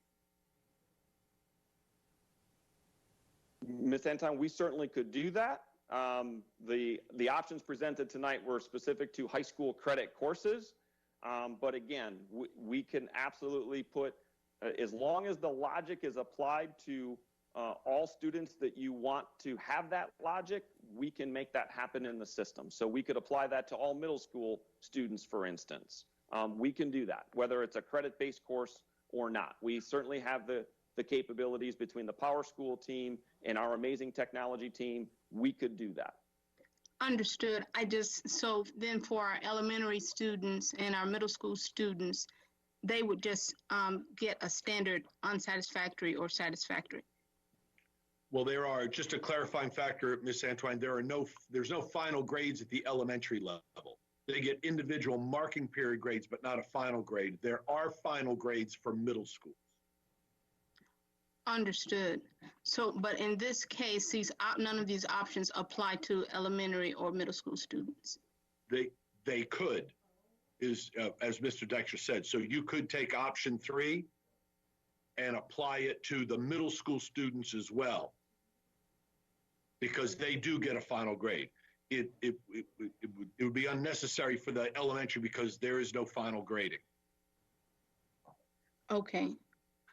And then for those students, whatever their situation may be, that are simply not engaged either by the packet or by e-learning, how are they being considered? In terms of they're on our books as students, how are we planning to apply grades for them beyond giving them opportunities for enrichment when they do come back physically into the system? Yeah, so it's going to be on a case-by-case basis, because there could be a variety of reasons of why a student is not. Again, we're using the term engaged, and we're automatically going to the e-learning. That's what we prefer because that's the most robust, right? And that's the way that we can track them logging in and engaging with the teacher, seeing the teacher visually, and those kinds of things. So it's really on a case-by-case basis, that as any teacher would do for a student that, say, is absent and stops showing up to their class, that they need to be working. If we're in the brick and mortar school, if a student stops showing up or stop engaging and doing the work, it would be up to that teacher as best they can to work with that student. But we could set the rule that if we know why the student's not engaging and they just haven't completely disappeared on us, it could be a no grade. We could institute an NG for that student, giving them some time, hopefully, to make up the work and show some mastery. Excellent. So at this point, we're looking at, for those students, nearly 2 months of no education. Would it then, since we do have the numbers and names and otherwise as presented earlier, could we move forward in assigning them an incomplete since they would be behind even if they came on board at this point in time? You mean assigning them a no grade now? Yes. No, we would do that at the end of the marking period. Okay, and the end of the marking period is in 2 weeks? The end of the marking period is in June. Oh, my misunderstanding. I'm thinking I'm comparing it to the last day for seniors. So let's say they don't come on until June. They are still in a position of not having what's necessary in order to be successful. And so then my concern would be they had whatever the variables are, they will still be unsuccessful. And that's why I'm offering that since we know those students after almost a month of trying to reach them, if we couldn't just simply go ahead and consider them for the no grades and then identify what the variables were afterwards. So that's all I have for now. Thank you very much. And Dr. Arlotto, thank you specifically for making the time for me earlier in the week to help me better understand the options as well.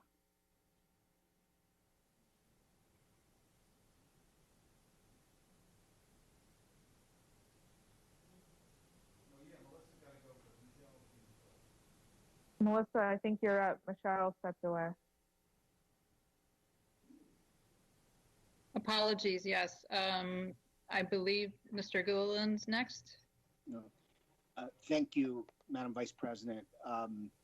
I just want to say it again. I am still under the weather, so I apologize for my voice being lower. I know some people complained about that earlier.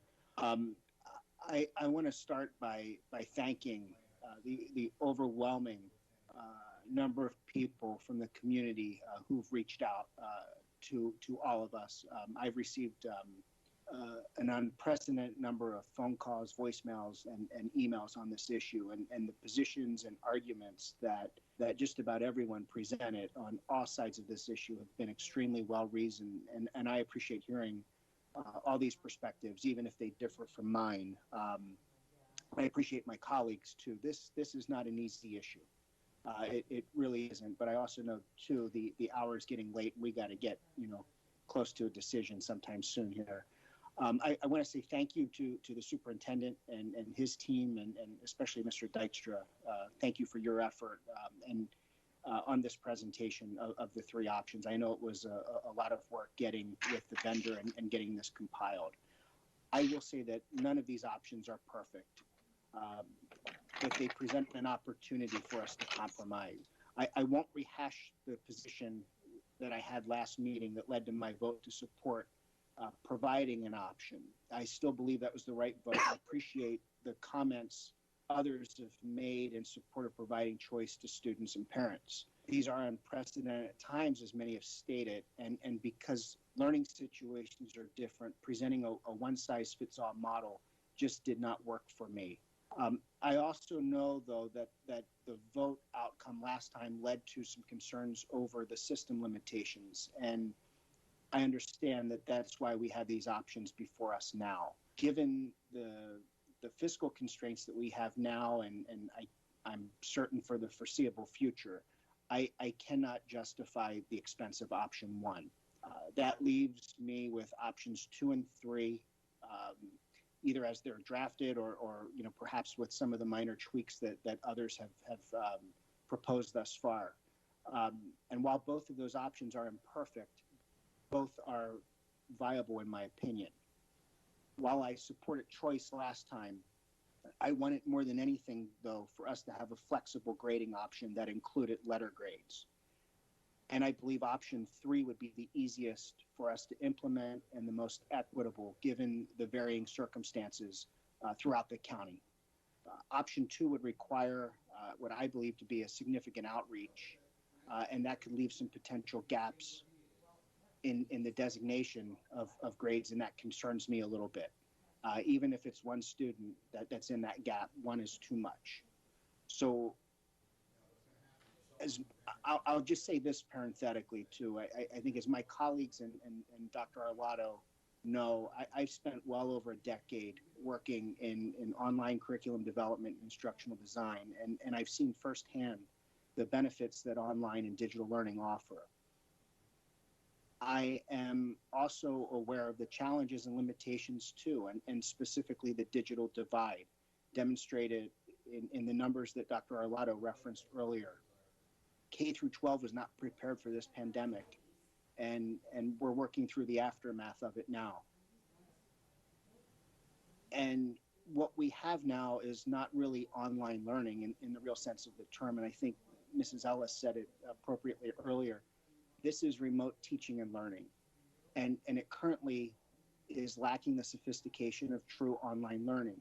Even with the increased stress, I think most students, parents, and teachers have been reasonable in understanding the present circumstance, but we need to get this right moving forward, because the patience that we've seen thus far from our stakeholder groups is going to wear thin if this happens again, and we are not prepared, both from an equipment perspective as well as enhancing our learning management system to offer our students an inspiring learning experience.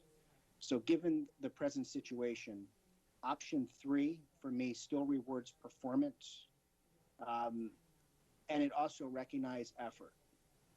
It recognizes effort, and I see that as a compromise option. These are unprecedented times. Compromise is even more crucial. I don't think all of us are going to get what we want, and for that reason, I plan to support option 3. So with that, Madam President, Madam Vice President, I'll yield. Thank you very much, Mr. Gill, and I am back. I had to step away for a second. Mr. Lott. Thank you, Madam President. I couldn't agree more with my fellow board members about the unbelievable response from the citizens of our county as we've considered this issue. Their input has been crucial in all of our decision making and how we come to positions we are. And I just think it's pretty amazing that our school systems has moms and dads and aunts and uncles who are that involved in what's going on. And I really thank them wholeheartedly. Additionally, I think Terry summed up my feelings and my positions, Mr. Gilliland, excuse me, quite succinctly. And I really do believe and support how he's coming at this. For myself, I guess it'll come as no surprise to most of you listening tonight that having a daughter that has students in middle schools in our county, the subject of grading has been very much in the conversation of my daughter, her friends, fellow mothers and fathers, and grandparents alike. And in following these conversations, I've come to the conclusion that they're pretty much right on target. So I'd like to offer the following. Nothing about this COVID-19 situation is fair to our students. Nothing. But option 3 seems to do a pretty good job of trying to be as fair as possible and bringing mutual benefit to as many as possible under these hard circumstances. Students have been working hard and finding success will be able to increase their GPA through their efforts. Those students who felt slighted by the early end of the third marking period will benefit by having the opportunity to earn an increase in that grade also. And those kids without the means and I stress that again, without the means, whether it is economic, language, lack of internet, parental support, or emotional resiliency to access e-learning, will not be put in a position of having a quote unquote satisfactory on their transcript compared to someone who had the advantage of means and was able to choose a grade. With option 3, all our students have the opportunity to win. And for that reason, that is the option I will support as this comes to a vote this evening. And that's all I have, Madam President. Thank you, Mr. Lod. I'll keep my comments extremely brief. I'm going to echo many sentiments that Mr. Gilliland had made and Mr. Leib had made. And I do support the technical edit recommendations that Ms. Hummer had made. Whether it's applied to one option or the other, I think that the implications of a U for unsatisfactory or an I is incomplete can have connotations compared to a standard we're already using in the no-grade environment, as at least was my understanding of the earlier part of the presentation Q&A that Ms. Humber had ensued prior to the other motion. So if option 3 is presented with the appropriate technical edits, I would be inclined to support that. I'm still kind of considering, quite honestly, abstaining or saying no, because I do still believe in my sentiment of the choice and the inequities it causes. But I also recognize that my constituents recognize the merits of the debates of our original action that has since been rescinded does not negate the strong, overwhelming desire to want to implement option 3 should a choice become the will of the board. So I'm leaning towards that option 3 vote. Ms. Ellis has requested that we go around one more time. If there's additional questions that you have, we can get them addressed. And if you have a proposal for an additional option to the other 3, I'll just need to make sure that it is clear. I'll ask that it's clearly stated in a way that Ms. Howe can restate the question or the option easily and readily, and we will enter them in as subsequent numbers to make the voting easier, and then we will proceed. And if there are any further points of order, I would ask they concur before voting, because it does change the dynamics of the point of order to a degree. So if there are no more comments or questions to the staff, we can then proceed, starting with Ms. Hummer in making the recommendations. If we want to consider the technical edits at this time that were discussed, which appeared to be the change of the terminology, it was my understanding. So Ms. Hummer, if you would like to present those, I'm happy to get a consensus on the technical edit in any motions you would like to make. If we're in concurrence, we can proceed with that option with the technical edits. Otherwise, we can also place it as a separate option. President Corkadell, yes. I did have one quick technical question. I just wanted to make it abundantly clear to everyone. I think I understand this, but if I can get Mr. Dykstra to go on the record, there's no logistical reason, Mr. Dykstra, that there would have to be a one-level grade cap as part of option 3 as proposed, right? That's just something that you all put in there, but there's no reason that the computer would have to be limited to that, correct? Correct. We can apply any rule as long as it's applied to all students. Yes, we can apply any upgrade accordingly.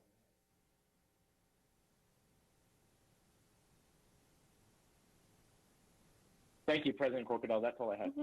Oh, okay. Okay. I wasn't sure. All right. With that stated, we're going to go and we're going to use our roll call. And if you have an option that is not option 1, 2, or 3, please state it now. I want to try to keep the conjecture. We'll do one more round to speak on all options provided, should someone decide to change or want to modify their testimony of prior. So at this time, we're going to try to limit our debate. I can't obviously limit everything everybody says, but I'll suggest that we now take alternative options, and we will do this by roll call. So if you have an alternative that you would like considered alongside the others, then please state it, and please state it clearly for different, so that we have a full, clear understanding of it, and that Ms. Howe can reiterate it for the purposes of public as well as for the record. Ms. Hummer. Yes, I'll just repeat again that I'm putting forth option 3 with the change so that instead of unsatisfactory, the grading would be a satisfactory or no grade. I believe that meets the main objectives from everyone, from the public that we've heard, and everyone, and is the most equitable option for everyone. Thank you. Okay. I'm going to pose a question to the board at this time. I think I heard from folks who were interested in making motions that the use of no grade to coincide with the satisfactory was the preferred terminology. Can I get a consensus on that from the group by stating opposition at this time? And I'll give everybody a couple minutes here just to make sure. Okay, I'm not hearing any opposition. So the options have all been technically edited to remove use and are replaced with no grade. One more call. Is everybody in agreement with it? State opposition, please. Okay. It appears we do have consensus on that. So we're now going to proceed, and it sounded like Ms. Hummer is fine with the current options as technically edited. Ms. Alvey, do you have any options to add? No, ma'am. Thank you. Okay. Ms. Ellis.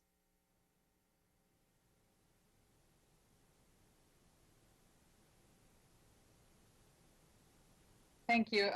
Yeah, you should see my paper, my pad of paper right now. I've got so many different scenarios that I've written down, possibilities. And I know one of the big concerns a lot of people have expressed is some students taking a satisfactory or no grade, some students taking grades, and how that would look to colleges. And I just had to remind myself, that's what our public universities are doing. Our public universities are offering their students a choice. So I believe I no longer struggle with that. I've heard from guidance counselors, AVID teachers, ESOL teachers advocating for their most challenged students who want to receive grades for their efforts. I think I have to support option 2 to be clear, that technical edit was for all the options, correct? With the no grade. Yes, that was my understanding. Was that? Make sure. Yeah, that was my understanding. Was that the preference was to move out of an I or a U and move into an NG for the flexibility of any recovery education that may be involved. Right. Or that we're. Thank you. I just wanted to make sure I didn't have to address that in the option. And then the one concern I have with option 2, as we discussed, I would like to amend it to state that A's do not revert to a satisfactory grade if they somehow bring down the GPA. Ms. Ellis, would you like to propose these to hard amend option 2, or would you like it to be presented? I think I as an would. option of both? I think that's less complicated than putting another option on the table, unless someone, speaks up. Well, and I've says, got a point of order, Ms. Ellis. I don't think that will require a motion at all. This is simply a clarification. You're not changing anything that's been proposed by the administration. It's simply the board clarifying that for option 2, an A would stay an A. Right. Yeah, that's fine. I'm fine with that because that is the same type of consensus that we just basically went through. If there's opposition, why don't we pause for a minute for it just to make sure? I want to make sure that no other member would have a point of order to that at this time. Please unmute and speak. I'm not seeing anybody unmuting. You may proceed with Mr. Grannon's recommendations of order. Great. So I think then my proposal has been stated. I have to reiterate, this has certainly been a very emotional issue for many. And I sincerely appreciate all the feedback that we have received. My concern with option 3 truly is for the struggling students not to have an opportunity to just have this semester not go on their record, to have grades on their record. I really struggle with that. Students, I think, need that opportunity that just can't succeed in the current circumstances. So I truly believe out of all the options, 2 is the most equitable. And again, I've heard from guidance counselors, I've heard from teachers, and we had a testimony tonight supporting option 2 from a high school teacher who has been very outspoken in the past about equity. So I think for that reason, I'm going to advocate for option 2 with my qualifying remark about. Okay, so sounds like we've got some minor edits on that. That have been accepted by the group. Mr. Grannon, do you have any other options outside of others otherwise stated you would like to consider in this round? Yes, I agree with Ms. Ellis that option 2, aside from most faithfully implementing what the board decided at the last meeting, does strike the best balance both for preserving incentives and protecting students in this I'll just call it unique environment, especially with the modification of a no grade. Students have the most chance to make work up, and the automated choice by the software system really, I think, eliminates a lot of potential concerns about inequity and disengagement of families and that kind of thing. Students would be completely protected, especially with the clarification that an A stays an A. And so I'll say that if option 3 is going to be considered, I think we should have an option where the all the other concerns would be protected, right? We know that in that circumstance, if they get for the 4th marking period an NG, it's going to give them their 3rd marking period grade, so they're protected in that way. But there's no reason why there should be a 1-level cap. That is not something that at all came from the board. It's not something that's required for a logistical purpose. So I would like those considering option 3 to consider it without the 1 grade level cap. Okay, so, Oh, and I'll add one other thing, and to remove the requirement that the student be engaged in e-learning in order to benefit from it. That really is not at all in keeping with what we said. Okay, so Mr. Grannon has proposed a hard amendment to the existing option 3. Is that what I'm hearing? Or would you like it presented as a fourth option? No, I'll have it as an amendment. That's fine. So okay. Just clearly state it. The amendment is to, and again, voting for this amendment does not mean that you would be locked into voting for this. So you could vote for this amendment and then still vote for another option. So I just say that to those out there who might be considering 2 or even 1. Okay. If everybody's listening. So again, to state it clearly, the amendment to 3 as proposed by Mr. Dykstra is to remove the 1-level grade cap.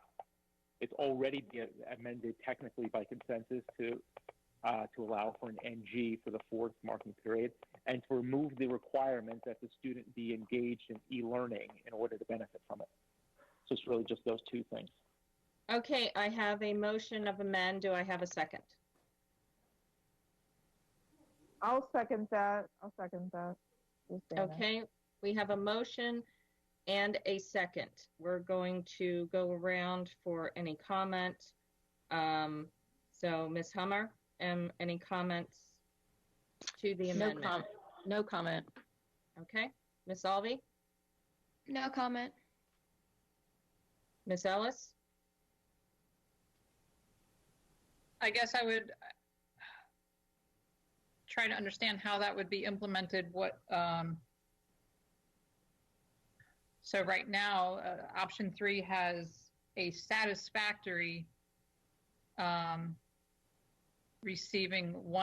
increasing the 3rd marking period grade by 1 letter grade, right? I understand that correctly. And so is the proposal to increase, is the proposal for the satisfactory grade to go in as an A or as 2 grades higher? Can you clarify, Mr. Grannon? Yeah. Rather than be limited to just the S, if the student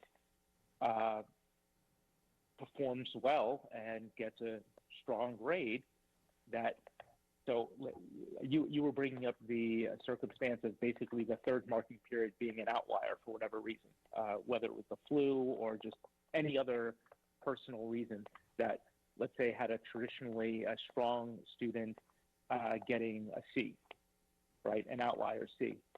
As currently proposed, the student could, just kind of run the tables under this e-learning environment, if that's actually going to happen. Just so everybody knows, I'm not dealing with hypotheticals. I'm dealing as a single parent with 2 children who have each been nearly in tears because of the e-learning conditions that they're under, but at the same time have had some wonderful experience with their teachers doing their best. So everybody's doing the best they can. We're all in this together. What I'm saying is, if the student performs well, and we don't want to take away those incentives for them to do that, why should they be limited to a 1 grade level improvement? If they perform very well, if they've, let's say in a class that's capable of 100, in a math class they're getting all hundreds, why should they, why shouldn't they be able to bring that, C all the way up to an A? So I don't get the reason why we would cap students at one grade level. I get the reason for protecting them on the back end, for lack of a better expression, so that their grade can't go down. That makes a lot of sense to me. But why we would cap them so they couldn't go up more than 1 grade and put a governor on their incentives, I don't understand that. I mean, I understand the, the policy preference for it. I don't agree with it. Okay, so the proposal is that a student could receive a grade for the 4th marking period, but that their grade could not go down. Is that right? I think I'm going to limit it to what I explained. I'm explaining you the import of my modification because I don't want it to get further confused. But yes, their grade could go up by more than one grade level. So simply just take the idea of the one grade level cap and just take that out. It could go up by as much as it could possibly go up. So if the student earned an A and had received a C in the third marking period, however the grades are weighted, it could go up more than one grade level. So they would still receive. They would receive an S for the fourth marking period, but their third marking period grade would go up. Is that correct?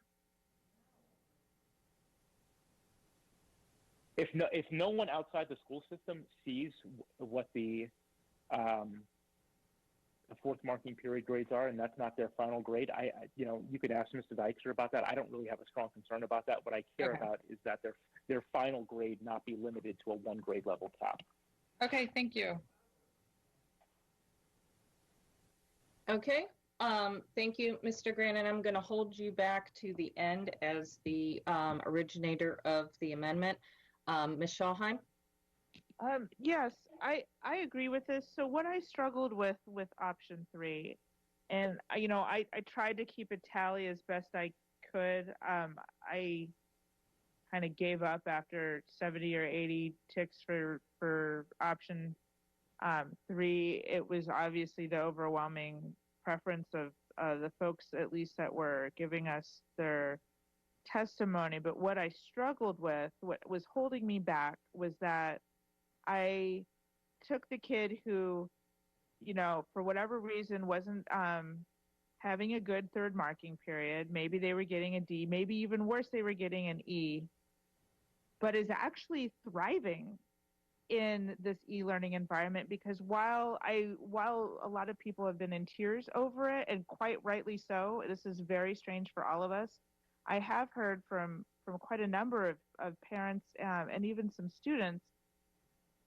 that their kid is shockingly thriving in this environment. And so what I struggled with is, if someone was getting an E for third marking period, the best they could do under option 3 as it was written tonight was a D. And that just didn't sit well with me. We're going through a global disaster. We're all sort of on our heads, and that's the part that was holding me back. That was the only part that was holding me back from option 3 sort of wholesale. And so I don't like the one grade cap for that reason. And that was the scenario that came to mind. I'm sure there are others. If someone was tanking third quarter and is now, against all odds, thriving in this environment, that grade should be able to go up. If they were failing, it should be able to go up to a C if, by their own, work, etc. I agree that, if we're truly trying to be equitable, I've heard this, we've used this word a lot, and quite rightly, it should be the focus of everything. I don't see the equity in assuming that a kid struggling in this environment for whatever number of hundreds of reasons would have to be engaged in order to keep a grade. Now, the flip side of that is that by not having that motivation for an A student will go out the window tomorrow, and they won't log in again the rest of the time. And I struggle with that too. But I think I'm okay with getting rid of that part of it. I'm definitely okay getting rid of the one grade cap. I don't want to throw another wrench in the fire, but I would also be okay with just having the cap and retaining some sort of engagement. Our teachers are putting in masses of hours to make this as pleasant of an experience as possible, and to dial down the motivation to nothing for some of our students is sort of an injustice to their effort too. So I guess I'm sort of halves on this one. But if the original, I guess the original motion maker was Ms. Hummer, if she would have, and I don't know how we're going to do this parliamentary speaking, but if now is okay to suggest a friendly amendment to her original motion, but getting rid of the 1 grade cap, I think I'm leaning that way, but I don't know. I don't know what parliamentary is. So Ms. Scholheim, we actually have an amendment on the table from Mr. Grannon that is to amend option 3. Got it. Depending on the outcome of that would determine the answer to your other question. Got it. So sometime before sunrise, come back to me on that one, depending on how this pans out. Cheers. You got it.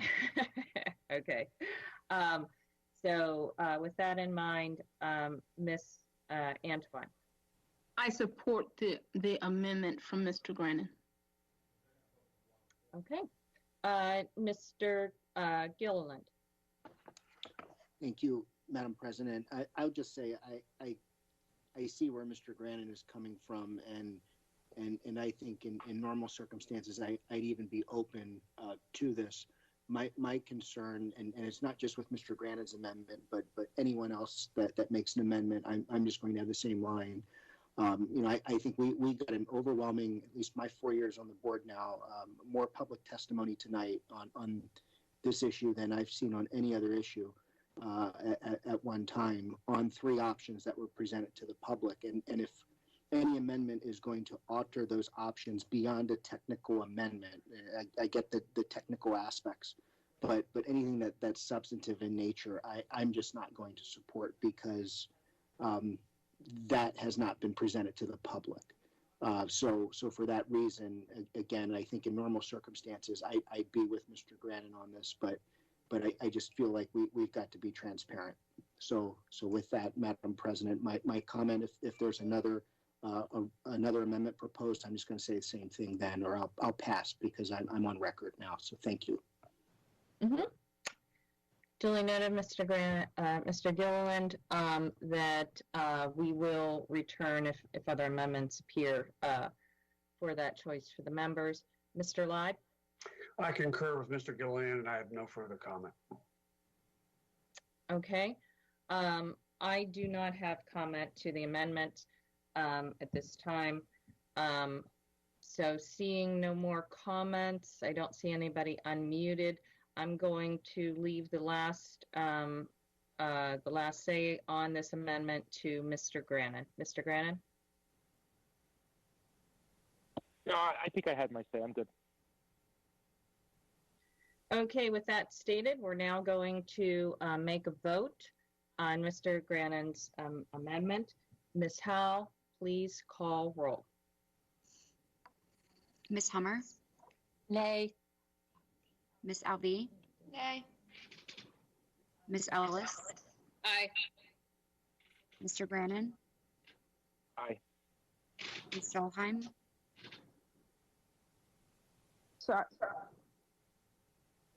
Aye. Ms. Antwine? Aye. Mr. Gilliland? No. Mr. Leib? No. Ms. Corkadell? No. Motion fails 5-4. Okay.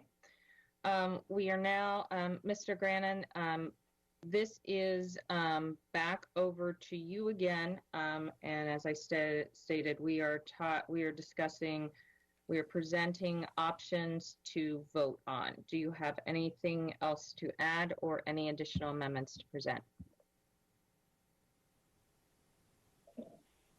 No, I'm prepared to vote.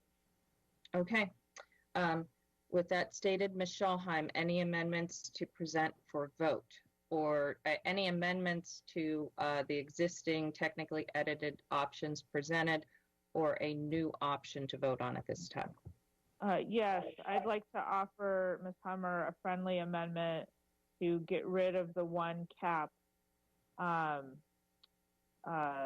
limit so that it would allow, for example, like I said, a student that was failing for whatever reason 3rd quarter to get above a D in this unusual set of circumstances, because I don't see the equity there.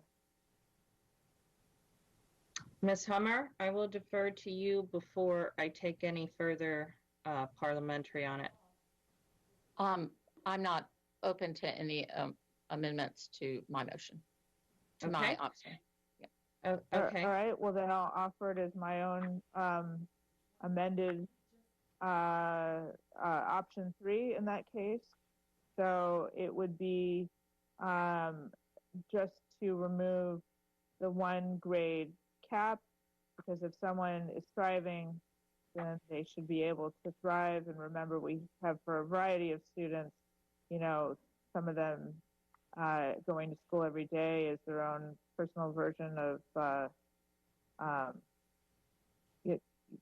don't know, hell. And then, you know, for others, it is not, and some are actually thriving in this environment. And so I want to honor that and get rid of the one letter grade cap. So everything else. As a point of order, President Corkadell, that was the substance of my motion, which was just defeated by the board.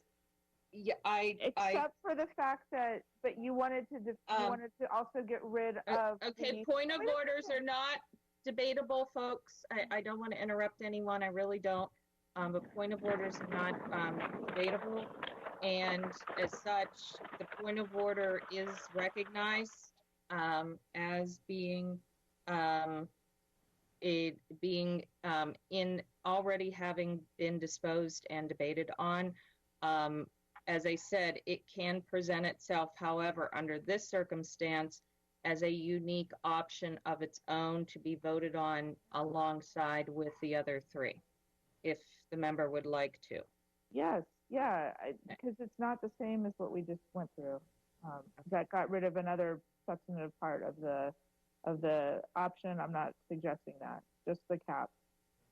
Okay, so we now have, we will have 4 options to vote on as of now, and one will be similar, identical to option 3 as technically amended for the NG, with the exception of Ms. Schallheim's noted amend. So with that stated, I'm going to keep going down the roll to see if there are any additional options on top of what Ms. Schallheim is offering, and that would go to Ms. Antwine. Ms. Antwine? So of course, I'm here just swimming in confusion at this point in time. I will say that I see an option developing where we could take portions of 2. That's so not me. We could take out portions of 2 and merge it with 3 to meet the same intent. And the term equity has been completely overutilized and almost bringing this, making it just a buzzword rather than the emphasis on what it truly means in this case. I'm having trouble deciding on any option still because of what it does to students overall. But at this point in time, I have been trying to figure out how to merge the 2, and some of the changes earlier would have helped that. But I'll wait on the other introductions before I come up with something. Thank you. Ms. Antwine, we are actually presenting the options now, and so this is the opportunity to present an option. Once we vote on the options, we won't be adding other ones in after it disposes, because the agenda item will have concluded. So if you would like, I can address if Mr. Gilliland, Mr. Live, or myself would have motions to grant you a couple more minutes, and I'm happy to come back if you would like to present a formulated option 5. It's just that the amendments and the introduction, since that was posed to the board, changed how I would have approached this. But with that being said, May I want to ask a question of Dr. Arlotto or Mr. Dykstra, please. Yes, you may. You have the table. The NG, now that we have changed this, changes the basically the spirit and the intent of both of all of these options, putting the NG there. So for our seniors who were faring well, does this mean they don't graduate because now they don't have access to e-learning? How is that being recognized for the seniors specifically? So that's a wonderful question, and I don't have an answer at this time. Because an NG, as you say, the no grade, I think the concept that your colleagues are bringing forward with the NG, and I want to speak for them, but my understanding is giving those students that have not had access, limited access, they've had difficulty engaging in the e-learning, to give them more time to get the work done, to then convert that NG to a satisfactory grade that could then impact their overall grade for the semester. That's what I'm taking from the conversation, Ms. Antwine. Obviously, our seniors have a limited time. And so as I stated earlier, some time ago, when Mrs. Hummer brought it up initially, I said with the difficulty with an NG is you have to have a time limit on it. At some point, it turns into a pumpkin. At some point, you have to turn it into a final grade. The Maryland State Department of Education has given us more time to do that. And so that's okay for those freshmen, sophomores, and juniors, for example. It is much more difficult for seniors. We have limited time to come back and change the grade. So an NG doesn't really work in the senior world if we say everybody has until September 15th to change this grade. It's a different animal, if you will, when we're talking about seniors. But we would have to establish some default rules. If this is in fact the will of the board, we'll have to establish some default rules with regard to the NG. And I'm thinking in terms of the seniors, that's what we would have to do. Otherwise, we put them in some very poor position, even worse than what they're contending with now, I believe, with the NG, although I still say it's much better than unsatisfactory. Setting up parameters for what NG means to our seniors would be necessary in this case. So with that said, President Corkadell, I am still baffled, and I don't want to just throw something out. I was considering a hybrid between the two to ensure that seniors and others that even with these technical changes will still take the brunt end of our decisions tonight. So at this time, as I've shared, it's difficult for me to introduce even a fourth option without knowing how it affects everyone. Okay, noted. Mr. Gilliland, any additional options to present or technical amendments? Thank you, Madam President. I do not. I was going to ask Dr. Arlotto a question somewhat aligned to what he had just asked, but I can wait for an appropriate time if this is not it. Well, I think it may be it because we're wrapping up establishing the options, and the next thing we're going to be doing is voting on them. So, great. So I guess very briefly, and Dr. Arlotto, this might be just a quick yes or no from you.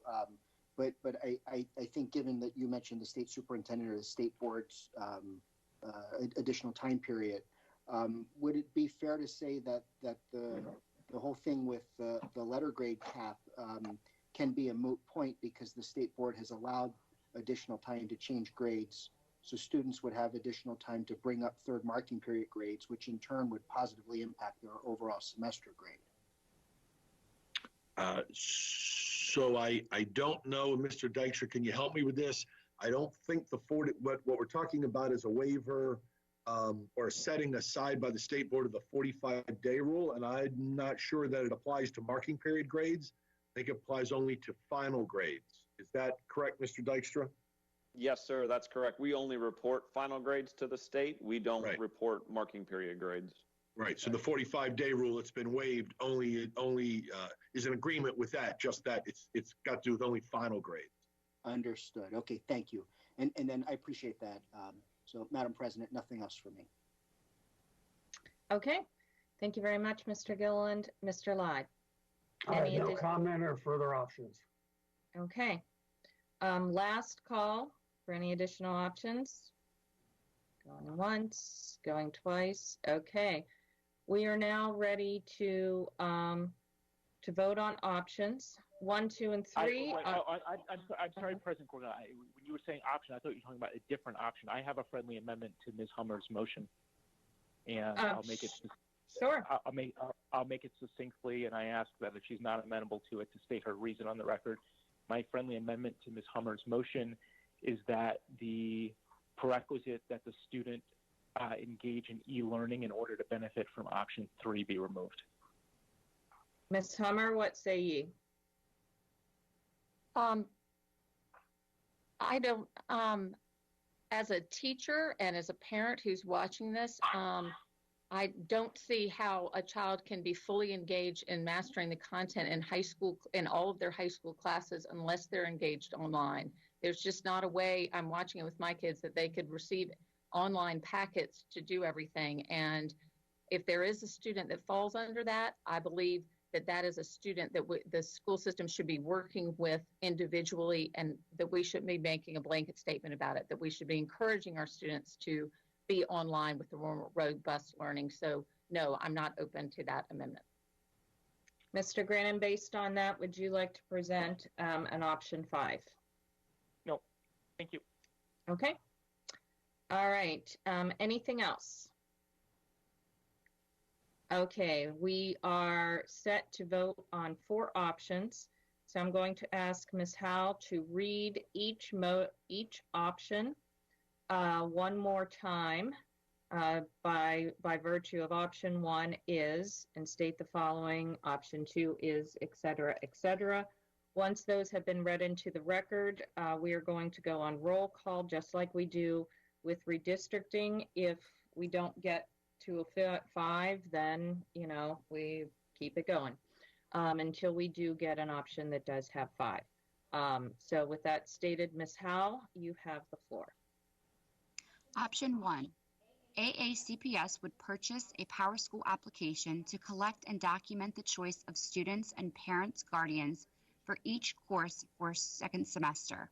Families would be required to use the PowerSchool portal to complete their choices. Installation and activation would take approximately 4 weeks and come at a cost, the most beneficial to the district being a 3-year, $321,750 contract, plus a customized calculation program expected to cost $7,000. Teachers would be required to spend time reviewing student family choices and manually overwrite 4th marking period grades for each student in their grade book, based on the current choice each family makes for each course. Other school staff would have to assist families currently not enrolled in the parent portal. Option 2, an automated option in which a customized program is developed in PowerSchool to examine every student's situation and determine course by course whether a letter grade or a satisfactory, unsatisfactory designation would best benefit the student's grade point average. Students who have letter grades as a final second semester grade would have that letter grade figured into their GPA. Students who have S or U as a final grade would not have that grade figured into their GPA. The cost estimate for this customized calculation is $7,000, and the project will take approximately 1 week to complete. Option 3, this is option 3 as amended.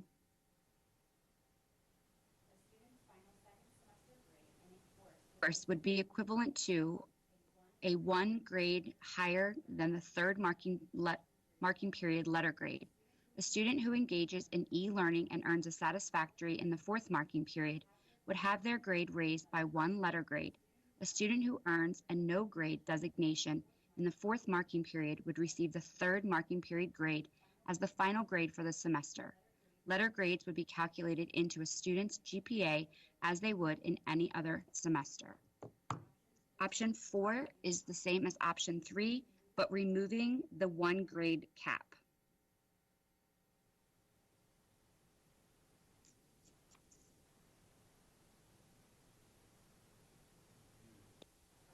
With that stated, Ms. Howell, please call roll, and members, please designate your vote choice. President Corkadell, point of clarification, please. It was Yes, my ma'am. understanding earlier in our deliberations that we would be changing unsatisfactory to NG is across the board. Does that still stand? Yes, ma'am, that was accepted by the board as a whole for all options. Yes. Okay, thank you. Okay, point of clarification has been cleared. Ms. Howell, you may resume. Ms. Hummer, your option? Option 3. Ms. Alvey? Option 3, because the people have spoken. Ms. Ellis? Option 2, because it supports our struggling students and all students. Mr. Grannon? Option 2, because it most faithfully aligns with the board's original intention. It provides full incentives for students to be engaged if they're able to do so, and to even improve their grades, and protects them by preventing their grades from going down. I'll also say that with all of this, none of these things are what were originally proposed by the superintendent. So I want to really just congratulate all of my colleagues in doing what I've always said we should do, even if I disagree with the substance of our action, is to be a muscular board and not to acquiesce. I'll also say that we've got our eyes open now in terms of what needs to be done immediately to preserve and enact board action. Ms. Schallheim? Oh, Mr. Grannon, you stole my thunder again. That's okay, because I totally agree with. Firstly, I want to vote for option 4, though I totally get why 2 of my colleagues voted for option 2, and this has been a struggle for me to determine which one to go with up until even a few minutes ago. But I do want to echo what Mr. Grannon just said, and that none of these would have been options, folks, if we didn't do what we did on April 15th. And so I'm very happy with my colleagues in getting us to this place where we're going to end in a better spot than where we began. And that's all I have to say. Thank you. Oh, the last thing I'll say, by the way, as a point of information, is that no press release is going out, no matter what option comes out tonight, without a majority of the board approving the wording of it. Ms. Antwine? I'm going with option 2 at this time because I think it's inequitable to allow any option that only benefits certain students. And in this case, only those engaged in e-learning would be in option, benefit from option 3. And option 1, is just it's off the table because of the pricing. So option 2, thank you. Mr. Gilliland? Option 3. Mr. Leib? Option 3. Ms. Corkadell? Option 3. That's 5 for option 3, 3 for option 2, and 1 for option 4. Okay. Option 3 has been passed. And so this shall close out the agenda on item 3.01. We are now addressing item 4.01, Safety and Security Report. Dr. Alato. Yes, ma'am. Thank you. Ms. Jackson, when she gets a minute, will unmute herself and bring you our safety and security report for this month. Yes, good morning. Good morning, President Corkadell, Vice President Ellis, members of the Board of Education, and Dr. Arlotto. For the record, I am Monique Jackson, Deputy Superintendent for Student and School Support. I am providing the monthly update on security as requested to highlight the work being done in this department. During this time, the Office of School Security continues to support the school system. They continue to partner with the Anne Arundel County Police Department. They coordinate with police, provide video evidence in support of a number of police investigations. They continue to work with schools and police to keep schools safe and secure. Our school system's priority continues to be the safety and security of all of our students. I applaud the work of this team and all of the teams of Anne Arundel County Public Schools who have worked around the clock to support students without seeking recognition. Please be reminded of the Maryland Center for School Safety hotline number 1-833-MDB-SAFE or 1-833-632-7233. That concludes my report, and I'm available for any questions. Okay, we are going to open the floor up to questions. I'm going to simply ask the members to mute if you unmute yourself. If you have a question, I'm not seeing anybody unmuted, but I'll give folks a second. Yes, Miss Antwine has unmuted. Miss Antwine, you have the floor. Yes, thank you, Ms. Jackson. And good morning back at you. Thank you for being here and looking vibrant. My question concerns the homeless students. I'm understanding that some of them have access through the parking lots and otherwise in order to access the e-learning environment as well as get food and anything outside of that. How are we supporting them beyond this though, because they don't have the option of a shelter in place, and it is increasingly difficult. I'm also understanding that even some of these the gates to some of the schools on certain days when they may have the opportunity to get to the Wi-Fi, some of the gates to the schools have been closed. So that blocks that opportunity. So the question on the table is about our support to the homeless students in terms of their safety and security. So thank you so much, Ms. Antwine, for your question. First, I will start with your latter question. If there are schools that don't have access, I would ask for you and your colleagues to please let me know. We do have several food sites, and so I would imagine, especially during that time, there's open access. And so if there are schools that the access is not being provided, please let me know, and we will definitely look into that.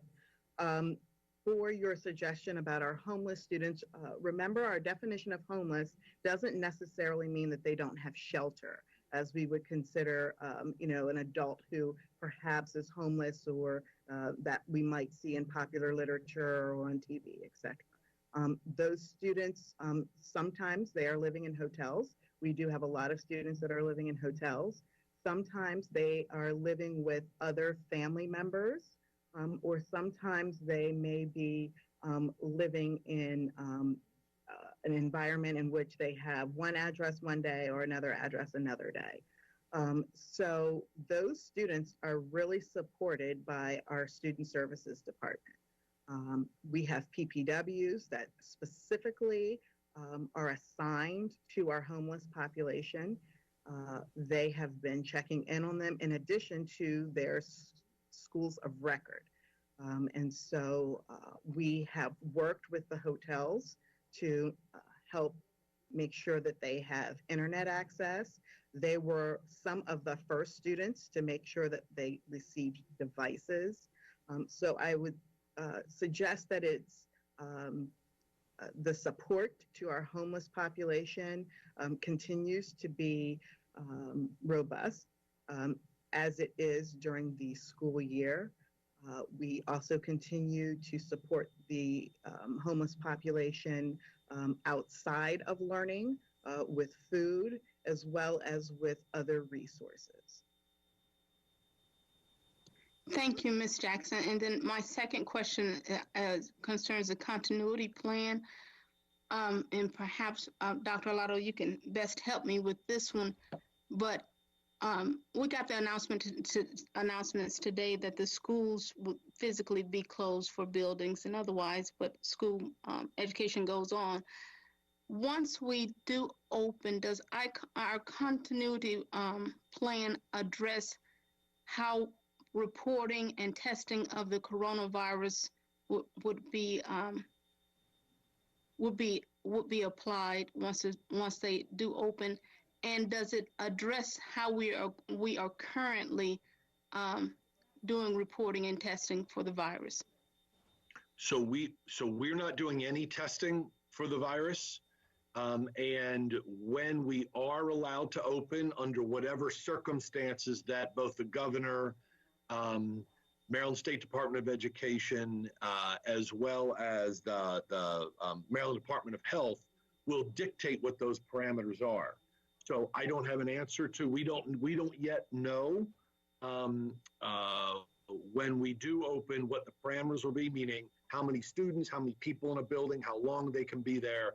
And we certainly don't yet have parameters on what the social distancing guidelines will be, whether we'll have to take the temperature of every person that enters a building or gets on a bus, those kinds of things. We may very well have to implement those kinds of safety precautions, but we've not been given that information yet. And those will be dictated to us. It'll be the Department of Health that will tell us how we'll be able to reopen our buildings and bring people together.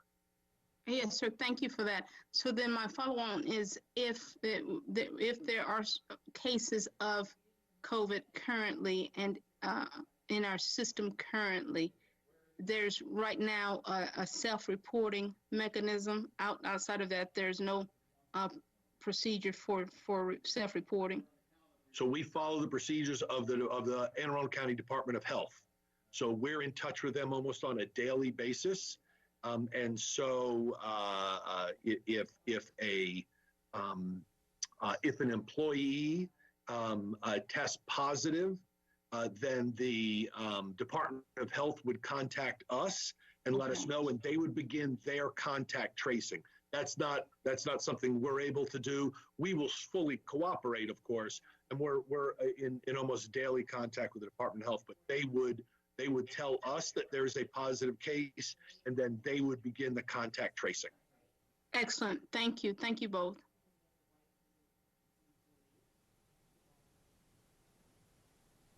Okay. Do we have any other comments or questions? Not seeing any. So with that stated, Mr. Grannon, did you have anything? I know I don't have your thing right up to know. Are we good? No, ma'am. Thank you. Okay, great. Thank you very much, Ms. Jackson.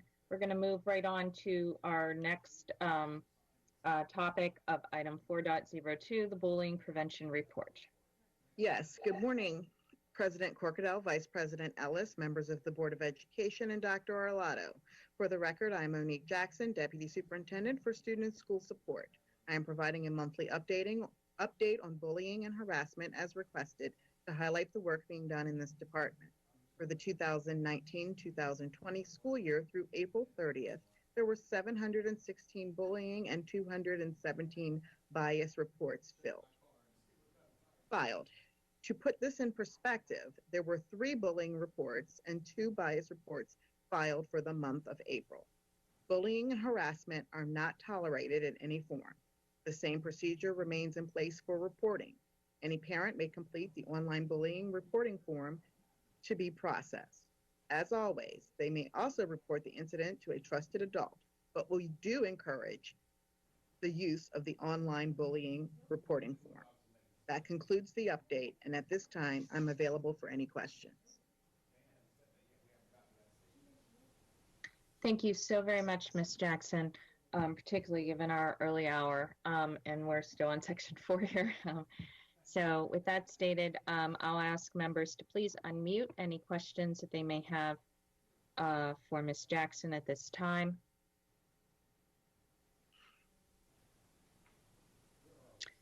Seeing none. Item 4.03, Diversity and Inclusion Report.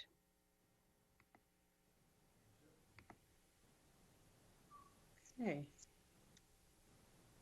Good morning, Dr. Gillens. Yes, good morning, everyone. President Corkadell, Vice President Ellis, Dr. Arlotto, and members of the board. For the record, I am Maisha Gillens, Executive Director of Equity and Accelerated Student Achievement. I am providing the monthly update on diversity and inclusion. The Office of Equity and Accelerated Student Achievement continues to be intentional in our efforts to assist schools in eliminating all gaps, especially during these uncertain times. Per my report last month, I am providing you with an update of the work of the Eliminating the Opportunity Gap Committee. The leads of the subcommittees met to give an overview of their goals and deliverables that have been designed to support and advance the vision, mission, and work of the entire committee. The immediate next steps are for the subcommittees to continue to work to refine their goals and deliverables. Long-term next steps is for the entire committee to meet to ensure each subcommittee goals will work towards mitigating the concerns that have been expressed in many community forums, such as the September Forum at Arundel High School, the Community Forum at Broadneck High School, and the most recent virtual town hall forum co-sponsored by the NAACP and Connect the Dots. The committee's ultimate goal is to present the goals of each subcommittee to School Superintendent Dr. Arlotto and County Exec Mr. Pittman for their consideration. My office continues to work with community partners in ensuring all our students have access to e-learning. We have been in conversations about what continues to be barriers for families during these uncertain times, and how can the school system and community work collaboratively in overcoming these barriers. Thank you.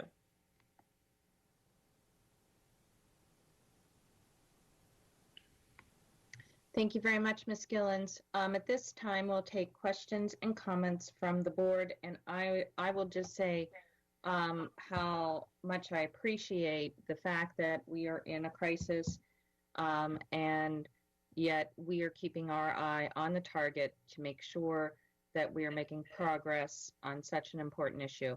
And so thank you, and please extend that gratitude. I don't know how many people are still listening at 1:09, at 1:10, now, oh no, I'm sorry, 1:12 in the morning of the team that you're reporting to, and I want to make sure that they understand how much the board appreciates it.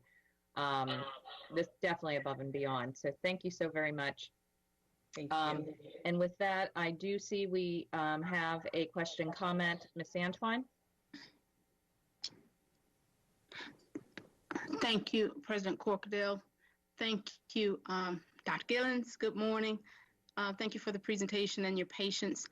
After the vote today, I foresee a tremendous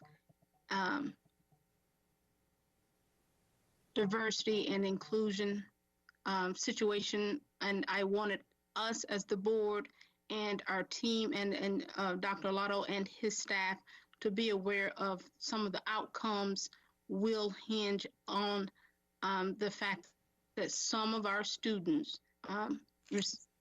were not educated in the same way and did not benefit in their grading the same way as other students. Thank you.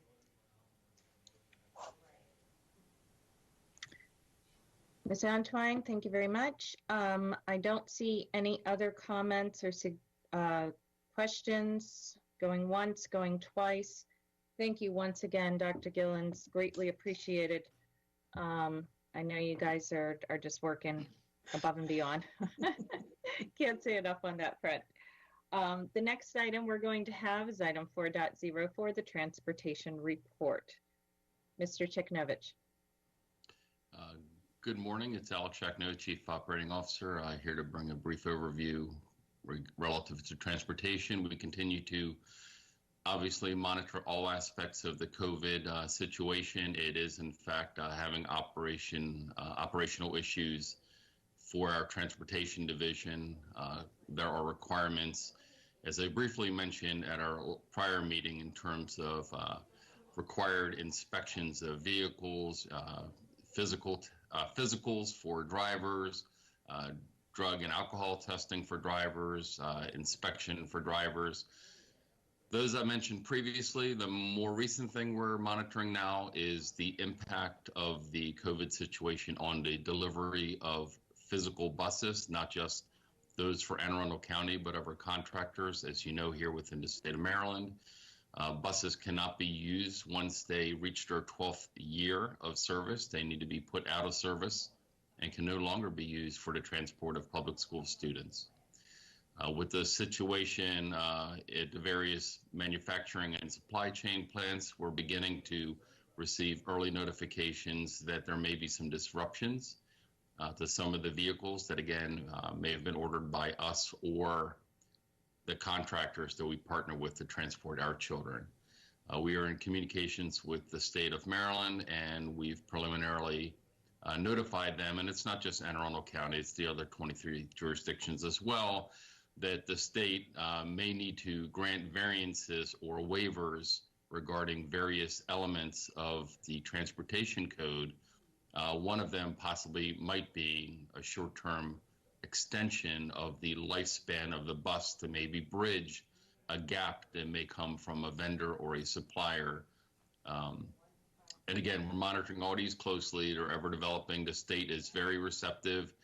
They have not acted on any of these waivers, nor will they until they become more material and acute. But the state is cognizant of the situation and the plight of the 24 jurisdictions. With that, I'll rest and turn it over for any questions. Thank you very much. Looks like we do have a question or two, so I'm going to start with Ms. Schallheim. Ms. Schallheim? Yes. So I have a question about our bus fleet that we own that, as far as I'm aware, is GPS enabled. I've heard murmurs from other districts that some have or are considering sending buses that are GPS enabled, converting that somehow to be Wi-Fi enabled to neighborhoods to allow for further access in neighborhoods that don't currently have access to the internet. I'm wondering if you all have thought any more about that and if it's even possible. So that's my first question. So while it is true that we do have GPS on some of our buses, we do not have Wi-Fi. They're two very different things. The GPS submit an antenna signal that's used for geopositional location. The signal it is transmitting are essentially longitudinal and latitudinal coordinates of that bus that a mathematical algorithm then translates into the location of the bus. That's very different from acting as a residential grade hotspot or Wi-Fi connection. Those are two different kind of antennas. There are a multitude of options for individuals to gain access to internet connectivity. All of the cable providers are providing 60 or 90-day free options. They'll come out, they'll connect you, etc. Our Q&A document on our website provides individuals with help on how to do that. And I know that our bilingual facilitators are helping some of our families through that process as well. Being able to obtain a free, robust connectivity system within your own residence, I would suspect would be far more preferential than going to seek out a bus in a neighborhood. But again, the buses that we have do not have a Wi-Fi type of system that you could connect a laptop or a phone or a Google Chromebook to it. Got it. I mean, I didn't understand the inner workings of that. I just heard it as something. I don't know if it was real or fiction. That some other jurisdictions might be doing. And so I just wanted to ask about that. My other question is, since it has to do and Ms. Schalheim, it's no, you weren't imagining it. That is a real thing. There are some jurisdictions elsewhere, and I've read the same stories you have around the country, that actually do have a true Wi-Fi connectivity on some of their buses, that then the Wi-Fi's seek out cell towers and of course bounce those signals around. But those are two varying different technologies here in Anne Arundel. That's not something that we're fortunate enough to have. Got it. Got it. Totally understood. Thank you for clarifying that. The other question I had, because it has to do with transportation, is, right back to the question I've asked before, and how is it going with regard to implementing recommendations put forth by the transportation consultants report that we all paid for, within the constraints that we now find ourselves in? You were mentioning that they were working on standard operating procedures, but it's my understanding that there was a fair amount of other sort of low-hanging fruit items that could be done in-house with current existing resources. And I'm wondering if we're tackling any of those. We are, again, to the extent that they are not fiscally dependent or can be done with social distancing. Okay. Is there a way we can get a list so I can stop being a broken record player about this, of which ones recommendations specifically you all are working on at this time? Sure.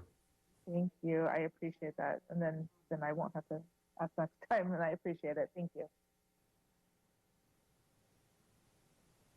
Thank you, Ms. Schalheim. I saw Ms. Antwine, you had your mute off as well. You have the table. Thank you, President Corkdale. My question concerned what Ms. Schalheim just brought up. We talked about it at the last meeting, the last time you briefed to us, that our buses couldn't equip or were not equipped for Wi-Fi, and so I appreciated that. What my plan was to ask this time was, are similar partnerships as we have with transporting the students via city buses, do you know whether or not those buses have Wi-Fi access? And if they do, would the city be willing to partner with us in the same, do you believe the city would be willing to partner with us in the same way that they're doing the lunches? I actually don't know whether city-owned buses do or don't have Wi-Fi connectivity. I can certainly reach out to the transportation director. I know him. I know the city has been partnering with us on many avenues already. They're a good partner with us, and if this was a way that they could possibly help us, I'm sure they would likely jump and rise to the call. But I will reach out to the city's transportation director and ascertain whether they do or do not have that technology capacity. Thank you. My support of this is that if we do have options for our students in these trying times, that we try to optimize those options as much as possible. And so I thank you for doing that.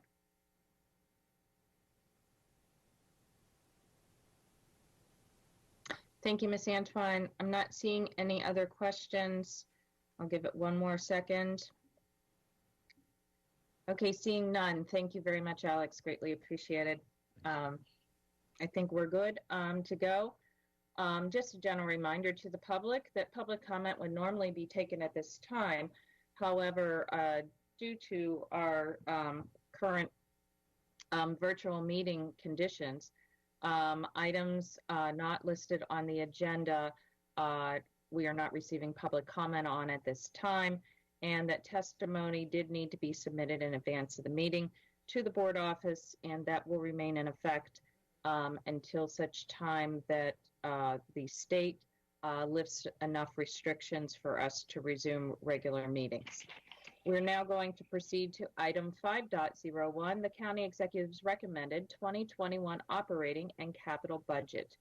And before I give the floor over, I want to do a shout out to the team, to Dr. Arlotto and his team They did an outstanding job on the first round of working with the county council. We are clearly looking forward to working with them in these challenging times. I think now more than ever, team effort is definitely going to play a key role in the continued success of our education. And although this is clearly, especially if you've never seen something in a more recessionary time of a budget, it clearly is challenging. But I'm very proud of our team and our board members as we continue to do this. I know we're going to do what's in the best interest of our students. So with that in mind, I'm going to turn the floor over to Dr. Arlotto and his team, and it looks like Mr. Jignovich is ready to roll here, and we have a couple things up on the screen. So without further ado, I will let you guys go through this, and then we will take board questions in roll call order as we have been doing tonight. Thank you, Mrs. Corkadell. I just want to, so I appreciate your thoughtful comments. Our budget team, as you know, works incredibly hard on behalf of the board and the school system. You also recognize, we all recognize the difficult times that we're in. I would agree. I think our county executive, I very much appreciated his presentation last Friday as he released his budget and his thoughts. This is incredibly trying times, and I think we are based on where the circumstances that we're in, that we all recognize, and I don't need to go through the fact that there is money set aside for the school system, I think puts us in a pretty good place. And so Alex will walk you through some of the numbers, and then we certainly are glad to take questions and have discussion about what the county executive has offered us as part of his overall county budget. Good morning again. Alex Shaknova, Chief Operating Officer for the school district. Matt Stansky, Director of Financial Operations, is also available. So this evening we'll begin item 5.01 with an overview of the operating budget. We'll review the operating budget, both the revenue and expense side of the ledger, and then we'll pause to take some questions. We'll bring those to a closure, and then the plan is we'll bring up the capital budget next. And do the same thing. There'll be a brief presentation and then an opportunity for some questions. So focusing on the operating budget and the exhibit that's posted up on the viewable screen, traditionally we begin with a review of the revenue. The Board of Education, if you can take a look at the third numerical column, had asked for approximately $89.5 million in unrestricted revenue.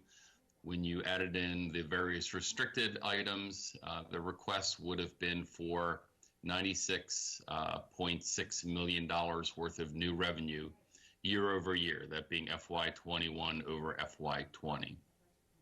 If you go to the far right-hand column, you'll see that the amount of unrestricted revenue that has been recommended in terms of the county executive's operating budget proposal that was delivered on May the 1st that Dr. Arlotto alluded to. It provides $35.5 million of additional unrestricted revenue. And again, that $35.5 million juxtaposes against the $89.5 million request. A little more detailed analysis will show that all of the line items on the unrestricted side are essentially a match, absent a little bit of rounding, but they're essentially a match with what was requested by the Board of Education back in February, absent one item, and that being the county funding. The Board of Education's adopted budget requested $86.75 million worth of new year-over-year unrestricted operating revenue.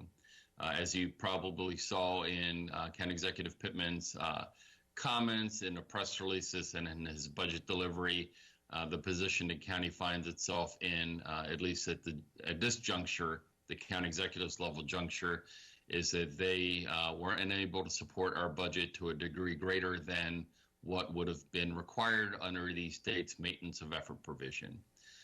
The county government did in fact calculate the maintenance of effort provision. They did verify with us that their calculation was correct, and they arrived at a value of $14,750,400. Again, they rounded up just slightly. So that is that's the minimum amount of new revenue year over year that the county government has to provide us based on the enrollment increase that we saw in academic year 2018, 2019, in fact.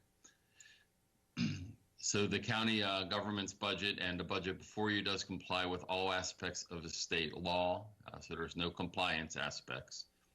In terms of the other elements on the revenue side, the county executive's budget, again, minus a little bit of rounding, again, was an exact match. So if you get to the bottom line on the revenue, again, I said earlier that the board's budget asked for $96.6 million, all in from various sources, both restricted and unrestricted. The recommended budget as of May 1 has a recommended revenue function of $42.6 million.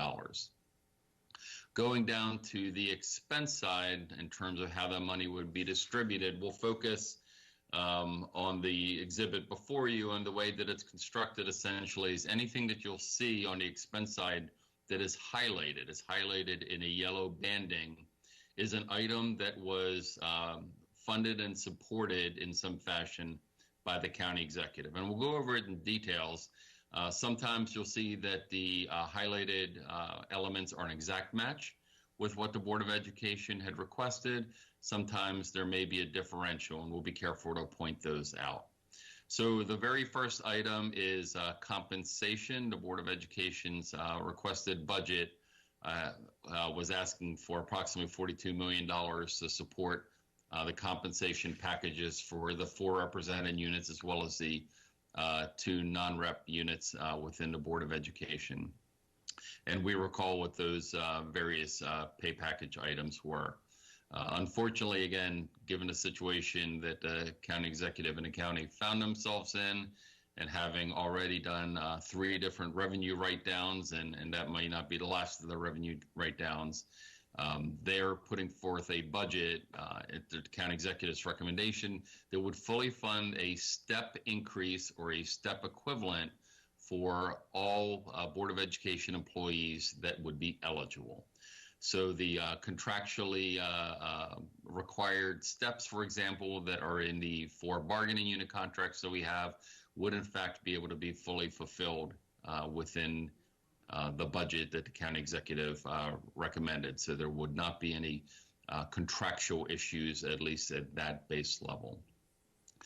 The next item is also a matter of contractual concern, and that has to do with our charter and contract schools. As you know, we have 4 in the county, 2 contract schools and 2 charter schools. 3 of those schools have already reached their enrollment capacity maximums, but 1, the contract school with Monarch Annapolis, still has enrollment growth allowed in them for that in the upcoming year, so they can bring in more students. Naturally, we have to provide them revenue to support and educate those students, and taking a look at the enrollment growth that's permissible under the contract, that would require about just under $1.2 million of additional revenue for Monarch Annapolis, and the county executive's budget fully supports the Monarch School and the good partnerships we have with the Children's Guild there. The item right below that, the PPE increase, that is in support of all the charter and all contract schools. So the 3 that Children's Guild manages, as well as Chesapeake Science Point. You'll see that the Board of Education's request was for just under $1.5 million. The county executive's recommendation is almost $880,000. There is a differential there, but the state law requires that we distribute a proportionate amount of our revenue to our charter and contract schools. It's essentially a mathematical formula.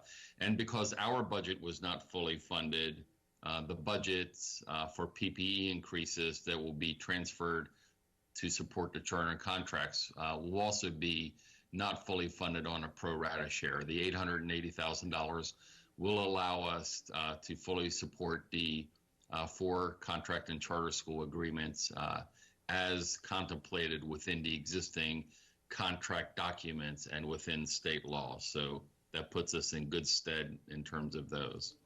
Going down then to the next set of elements, as you see highlighted.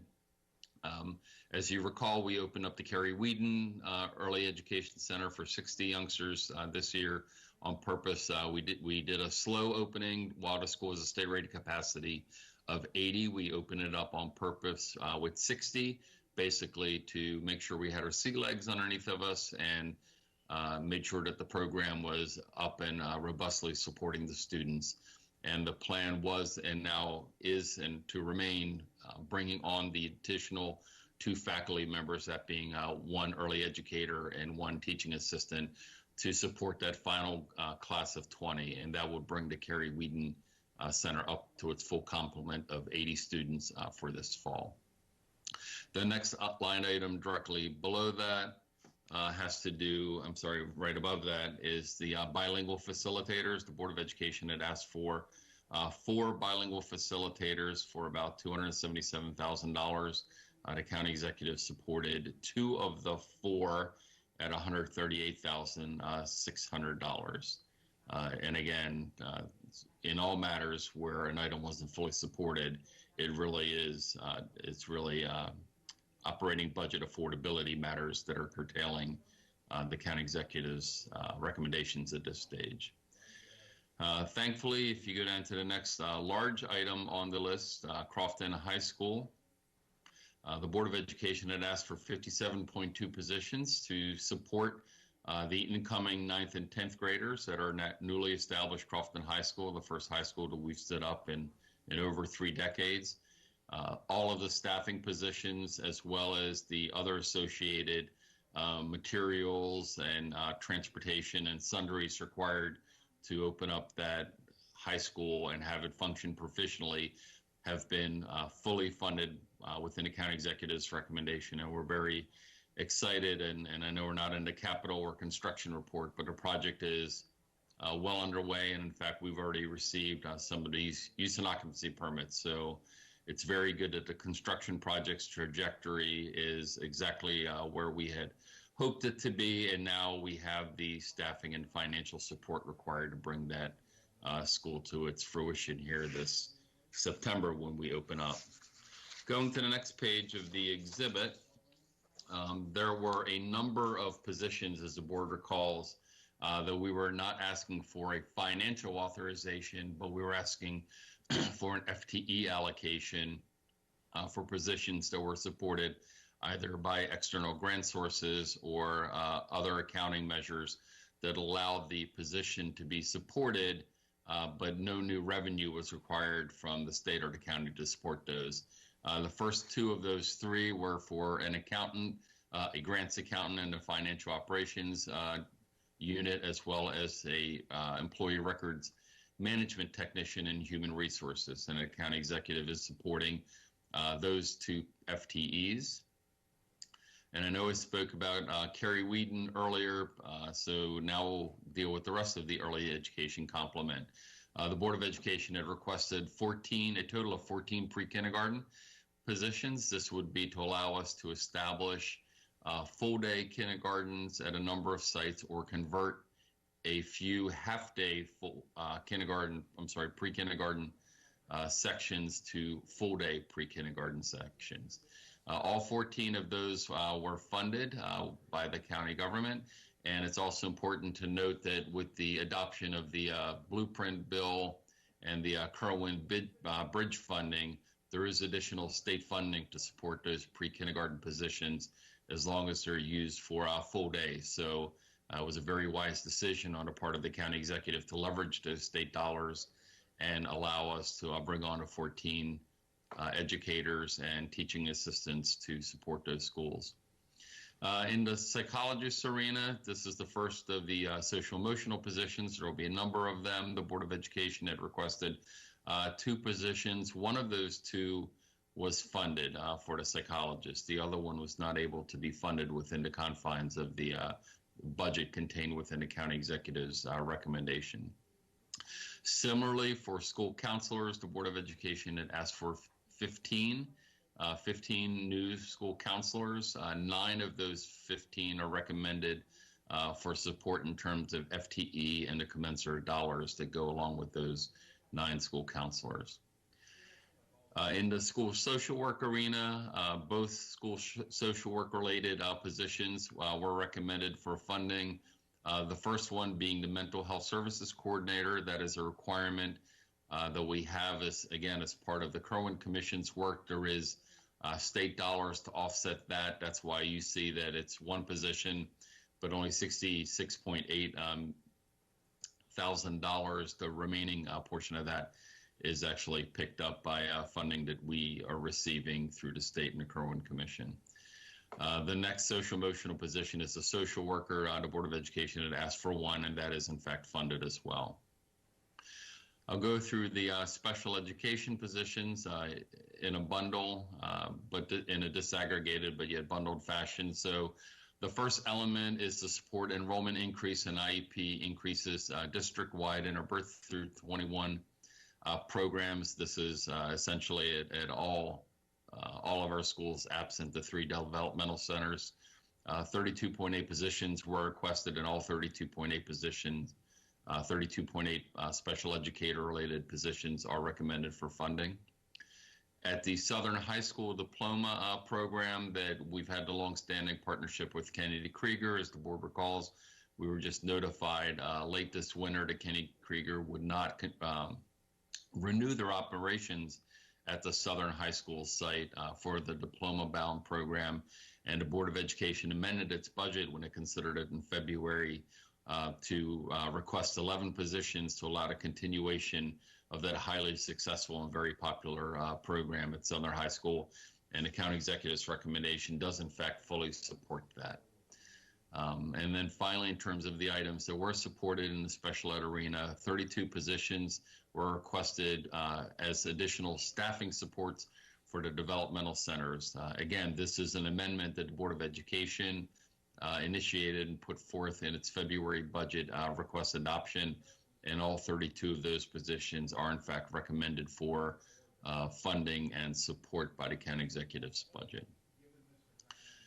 In terms of teachers, so as the board knows, the budget's really structured in 2 pieces. There is a piece of the teaching faculty that we need to basically break even with enrollment growth. We call that Teachers for Enrollment, and you'll really see 3 line items there. One is general educators, Teachers for Enrollment growth. The Board of Education requested 71 positions, and that is fully supported. Additionally, the 11.2 cultural art positions and the 2 reading teachers are likewise fully supported within the county executive's position. And that's critical because it essentially allows us to break even with the enrollment growth that we experienced in the current year, and certainly would help to some extent mitigate increases in class sizes. Breaking with a little bit of my tradition here in covering these, though, I do want to juxtapose that against the 124 positions that we had asked for class size reduction. That was to make inroads into reducing class sizes that resulted by us amassing teaching position deficits over the course of the last 10 or 11, 12 years now, when the economy simply didn't support the acquisition or the addition of teaching faculties. Again, given the situation that we find ourselves in economically, the county executive was not able to support this class size reduction positions, but again, critically, the enrollment growth positions all were fully funded. And then finally, there is a senior programmer analyst position in technology. There was an FTE authorization, but did not require new year-over-year financial support. So getting to the bottom line of the presentation, the Board of Education had requested a total of 564.7 positions, FTEs. 250.2 of those positions are recommended for funding by the county executive. In terms of the overall unrestricted general fund, again, from all sources, the Board of Education had requested $96.6 million of revenue support. $42.6 million is the recommended amount within the county executive's budget. And then finally, on a percentage basis, the budget that was adopted by the Board of Education in February requested a 7.6% year-over-year increase. And again, that is from all sources, combined funds. The budget that is recommended by the county executive leaves the budget at a 3.35% year-over-year increase. I did, again, not go line by line for the items in the interest of time that were not funded. But as Dr. Arlotto and Ms. Corkadell alluded to, we did have an opportunity to meet with the county council virtually. Ms. Corkadell brought greetings and made comments before the county council, and then we went through a similar presentation and had a pretty robust question and answer session.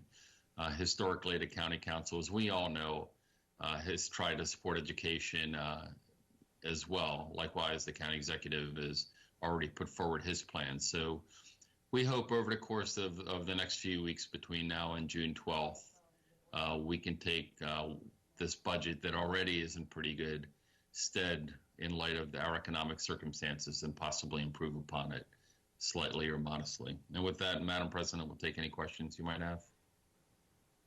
Thank you so very much for your thorough presentation on the operating budget. We're now going to take questions and comments from board members in roll call order. Ms. Hummer.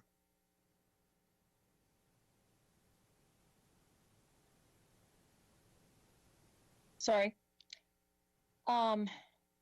So thank you, Alex. It's certainly not everything we would want, but given the situation that we are facing, I can say nothing but that this is something we should be very happy with at this stage, given the hiring freezes in the county and previous things that we've had to encounter in other budgets.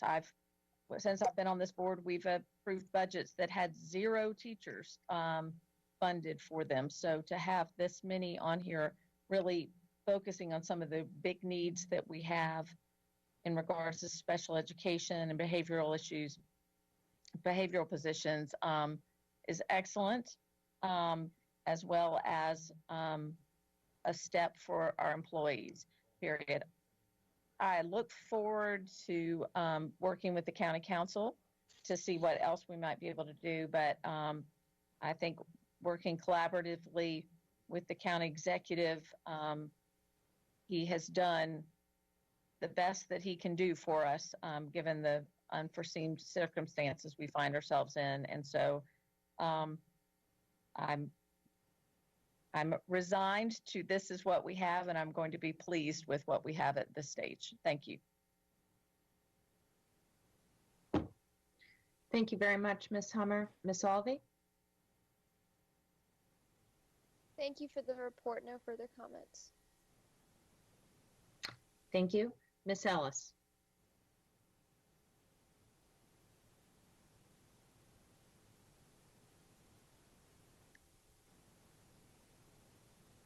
Sorry. Yeah, I simply have to concur and echo Ms. Hummer's statement, considering how greatly the whole community has been impacted by this crisis. I feel very fortunate that at least our class sizes will not have to grow as a result of this. And yeah, I think we have to be pleased with this operating budget. Thank you. Thank you, Ms. Ellis. Mr. Grannon? Thank you, President Corkadell. I'll just state briefly that I look forward to the meeting at which the board makes the final determinations on the contents of the operating budget. Thank you. Ms. Schallheim? All I wanted to say is thank you for this report, and I'm just losing my words. It's really late. And I'm grateful for the positions that were funded, and I know that we're all on a tight position. I just appreciate County Executive Pittman's leadership, and I appreciate our County Council for the tough choices that they have before them now. And I hope that we can build on this in a positive way for the benefit of all of our students. And just gratitude all around. Thank you. Thank you, Ms. Schalheim. Ms. Antwine? Thank you, Mr. Shagnovich, for this presentation and for the leadership on the board, as well as the leadership with Dr. Arlotto and his staff. You all have done a great job in advocating for the needs of the school system. And I, along with Mr. Grant, am looking forward to the opportunity to understand what was actually approved so that we can move it forward.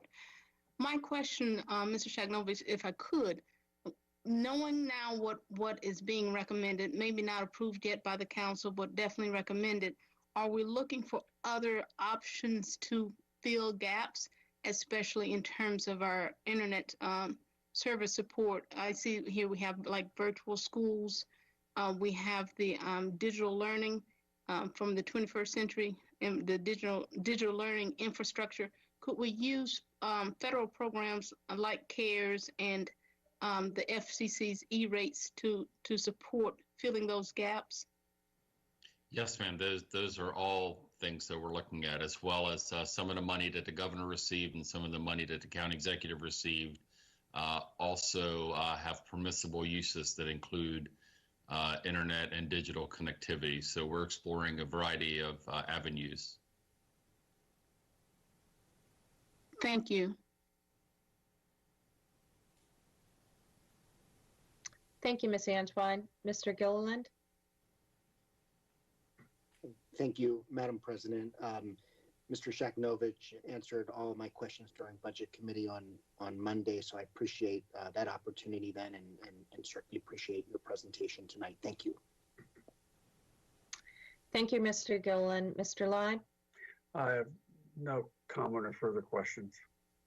Okay. I've already spoken my appreciation and gratitude. I have no questions at this time. You may proceed with the capital budget. Yes, ma'am. Thank you again. For the record, Alex Shagnovich and Lisa Seaman Crawford, Director of Facilities, and Kyle Roof, Supervisor of Construction, are also available should questions arise.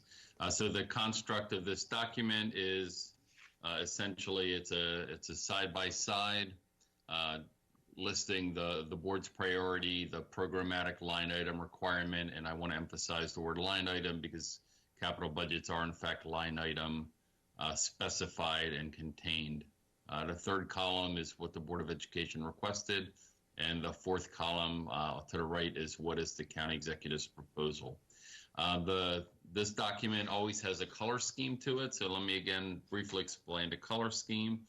The color scheme, it goes as such. Those items that are banded in a white banded font, for example, line item 9, barrier-free access.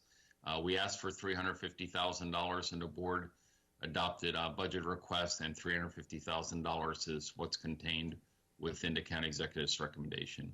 Those items that you see in a blue colored font are those that are funded by the county executive's recommended budget. They are in fact funded, but they're not funded at the level that the Board of Education had requested. So if you take a look at line item 1, the Board of Education had requested $1.2 million of funding for health and safety related items. $500,000 of funding is recommended for that. And then finally, items that you see banded in a red font, and they are few and far in between, but they do exist in this document, are items where the Board of Education's request was not funded. So you'll see that for priority number 19, West County Elementary School, the Board of Education had requested $3 million to initiate the design and early field work, environmental studies, traffic studies, et cetera, required to support the new West County Elementary School. that was not recommended for funding at all. So that's why you'll see it banded in red, and you'll see a $0 figure next to it. The exhibit is fairly self-explanatory from that point on. I'll simply wrap up by bringing to light the totals box, which is to the far left side of your page. The Board of Education had requested $214.2 million in total funding, and again, that's a combination of all sources, be it county, state, and federal. The recommended capital improvement program presented by the county executive is $153.5 million, again, inclusive of those various funding sources. My comments regarding the capital budget remain the same. This is a good starting point, and again, we look forward to working with the county executive and the county council to see if any improvements can be made to any of these line items, and in particular, seeing if we can get the design for West County Elementary School, for example, off the ground and moving forward, because all of us, I think, feel equally that that's a critical project, balancing out the student enrollment counts in the Crofton, Southern Gambles, Piney Orchard, et cetera community. And with that, Madam President, given the hour, I won't go line by line. I'll cede and entertain questions. Thank you so very much, Alex. We're going to take questions, and I'll just ask board members to unmute, and then I'll call in roll order, because I don't believe we're going to have questions from every single member, and I believe we've already spoken to the budget as a whole. So at this time, please unmute if you have questions related to the capital budget. It looks like we do have a question. Ms. Ellis. Thank you, Mr. Cheknovich.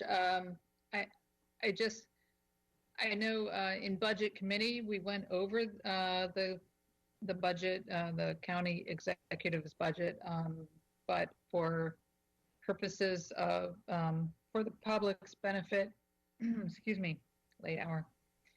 In case they watch back, I would presume we don't have too many from the public with us right now, but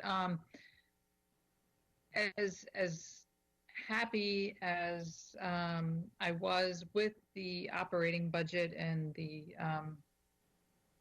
what we are able to do under these circumstances, it is very disappointing to see some of these capital projects not be funded. I have to speak up for our West County Elementary School. I know when we went through the redistricting process, a lot of what was stated was this is only temporary because we're getting a new school. And so now I have many, many members in my district who are just going to be extremely disappointed by not having this school in the budget. So if you could just as briefly as possible state what the options are, how the county council could maybe possibly find funding for projects that have been left off of the budget. Certainly. So the options for the county council are essentially twofold. One, the capital budget in total, and by that I don't mean just the Board of Education's budget, but the capital budget in total falls below the capital debt affordability limits established by the county. They have 3 or 4, depending on the way you look at it, different indices that they measure the affordability of a capital program and a capital plan, and the capital budget that was put forward is below all of those target indices. So there is, in fact, capacity and room within the capital budget potentially to take on additional projects and funding. So option 1 would be for the council to work with the county executive's office, the administration, to put forward a supplemental budget that would avail the county of some of the additional capital debt affordability and take those funds and apply it to various projects. So, for example, the design funding of West County Elementary School. So that's the one option. The second option is the county council, again, could look at defunding hypothetical item A and moving those funds over to item B. So, for example, if another project somewhere else was funded in another department, was funded by general obligation bonds, and the county council and their esteemed estimation the determination was made that one of these projects or one of these line items was a more important candidate for that funding, they could de-obligate or de-obligate and then reapportion and reassign those funding sources, be they PAYGO or general obligation, away from Project A, potentially in somebody else's budget, over to Project B that is in this capital budget that's before you. All right. Well, thank you for answering that question. I do hope that we're able to find some solutions here. Thanks so much. Yes, ma'am. Thank you very much, Ms. Ellis. I'm just going to scroll around here and make sure we do not have any additional questions or comments. Mr. Grannon, did you have anything? I just want to make sure I'm including you here. Well, yeah, thank you for doing that. Yeah, no, I just said because I can't see your mute thing, so I want to make sure. I know you don't hesitate to jump in, and that's greatly appreciated because it does make my life easier. So, yes, if you have a couple comments, please go. No, I was just saying nothing at this time. Thank you. Okay, great. Thank you guys so very much. I'm sure as we continue to work through our budget process, as questions emerge, our members will continue to submit them to the staff, and we will continue to receive updates as appropriate. Thank you guys once again. Yes, ma'am. Thank you. Our next item is item 5.02, Educational Equity Code AF, and it is on its second reader. And we do have public comment. We have one public comment submitted in that we will ask Ms. Howell to please enter into the record at this time. Ms. Howell. Thank you. This is submitted by Jacqueline Alsip, President of the Anne Arundel County NAACP.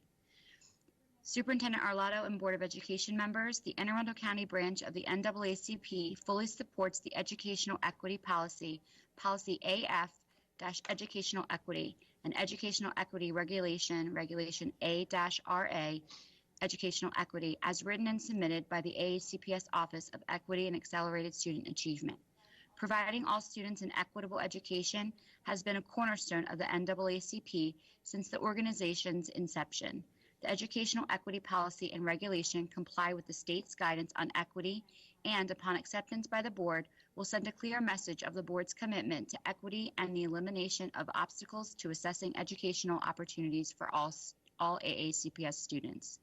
The equity policy provides essential guidance and direction for AACPS. We of the Anne Arundel County branch of the NAACP commit to hold ourselves and the Board of Education and AACPS administration responsible for the faithful and insightful implementation of this policy and regulation. Towards this end, we request that the implementation of Policy AF and Regulation AF-RA include the following. There are 3 suggestions, but I only have one that I'll be able to read as it will go past the 250 words. I've sent this to you already.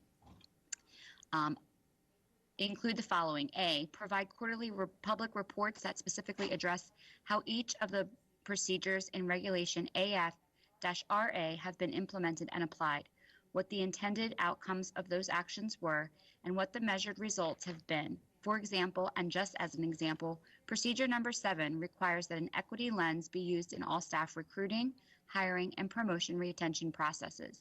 The quarterly report would include a statement of how the equity lens was defined, applied, and monitored. Considering the time between implementation and outcome, we request that the reports include specific dates and the equity impacts on staffing over time. Thank you very much, Ms. Howell. Greatly appreciated. So at this time, Ms. Ortiz, if she is ready, I need to scroll down. Yes, she is. Hello. Good morning. Hi. Good morning. For the record, Jeanette Ortiz, Legislative and Policy Counsel. So as Ms. Howell stated, we have Policy AF, Educational Equity, before you on second reading. I was not aware of this comment from the NAACP, but we did receive public comment, which was also shared with the board. One public comment at the time of sending the meeting materials, and then a second public comment after the fact.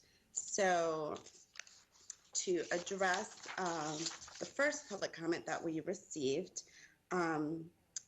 mainly stylistic changes, and there is what I consider a technical change to the policy, but given that this particular sentence had been amended by the board on first reading, I didn't want to just stick it in there without discussing it with the board. And so the suggestion was that on page 1, when in the first sentence, it reads, "The Board of Education of Anne Arundel County acknowledges the historical, generational, and compounding reality of the systems, structures, and practices that have intentionally and unintentionally created and continued, to afford advantages to some groups while perpetuating inequities for others." And so the suggested edit was to include to some student groups, just to clarify. And so I think that's a technical change, but I just wanted to bring that to the board, to see if there was consensus around that. The second public comment that was received after the materials were submitted to the board was regarding the addition of unintentionally in that sentence. And so the person felt that it was a whitewashing history, was the comment on that. There were some stylistic edits, suggested edits to the regulation, some that we had caught as well and had already made. But one edit that we made, and I think I may have forgotten to introduce Dr. Gillens. I have Dr. Gillens with me as well to answer any questions with the Office of Equity and Accelerated Student Achievement. One revision that we made to the regulation was the definition of cultural responsiveness. We decided to better align it to the state MSDE, the Maryland State Department of Education's definition that they used in their educational equity guidance. And so again, because this policy, the board may recall, is as a result of new-ish state regulations, we just wanted to be fully aligned. And while this term is not actually aligned in the state regulations, it is referenced in the guidance. The other recommended edit was to add a definition to marginalized student groups. We don't think that's necessary because that term isn't used in the body of the regulation. It's used in another definition, and we don't typically define other definitions. And that's all I have on my end, and we would be, Dr. Gillens and I would be happy to answer any questions. Great, thank you so very much. Ms. Ortiz, in the first part, I just want to get some clarification before we open this up to the board. My understanding is that there were some modifications that you would like the board to affirm are in alignment with the previous edit. So I think perhaps the best approach would be to go back to our authors of the motion that we had passed for insight as to how they feel, and make sure that they are being heard. I want to make sure that we retain our roll call.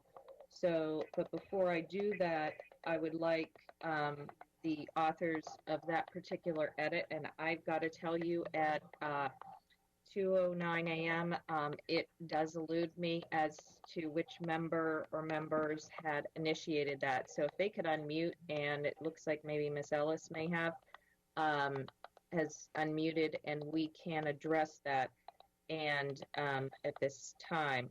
So Miss Ellis, did you have something to say on either behalf of the author or as the author itself?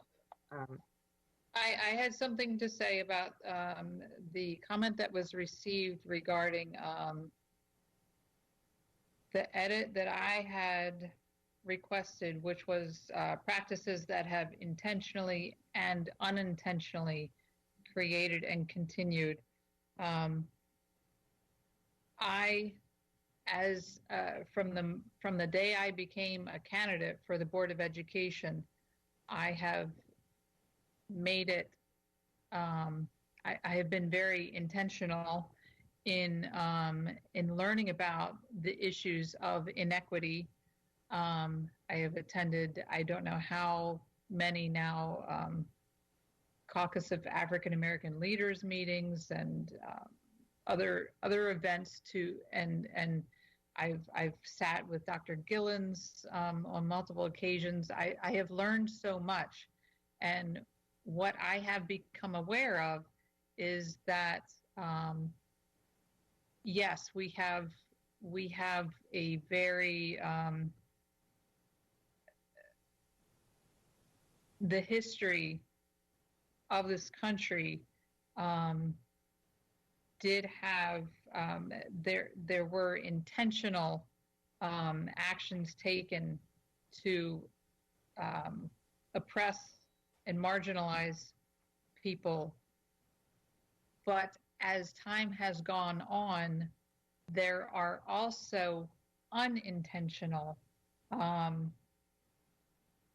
I think inequities that remain or that currently exist. That, in other words, people are not aware of what some of the inequities are, and I think it's really important to recognize both of those. That we have things that are occurring today because of intentional practices in the past, but that there are also unintentional consequences to some of our, I'm trying to come up with an example. So, for example, if a majority of the population is white, you may see more literature written by white authors, not necessarily intentional. That's just what people see and are familiar with. And we have to recognize that it may not be intended to marginalize or oppress any groups,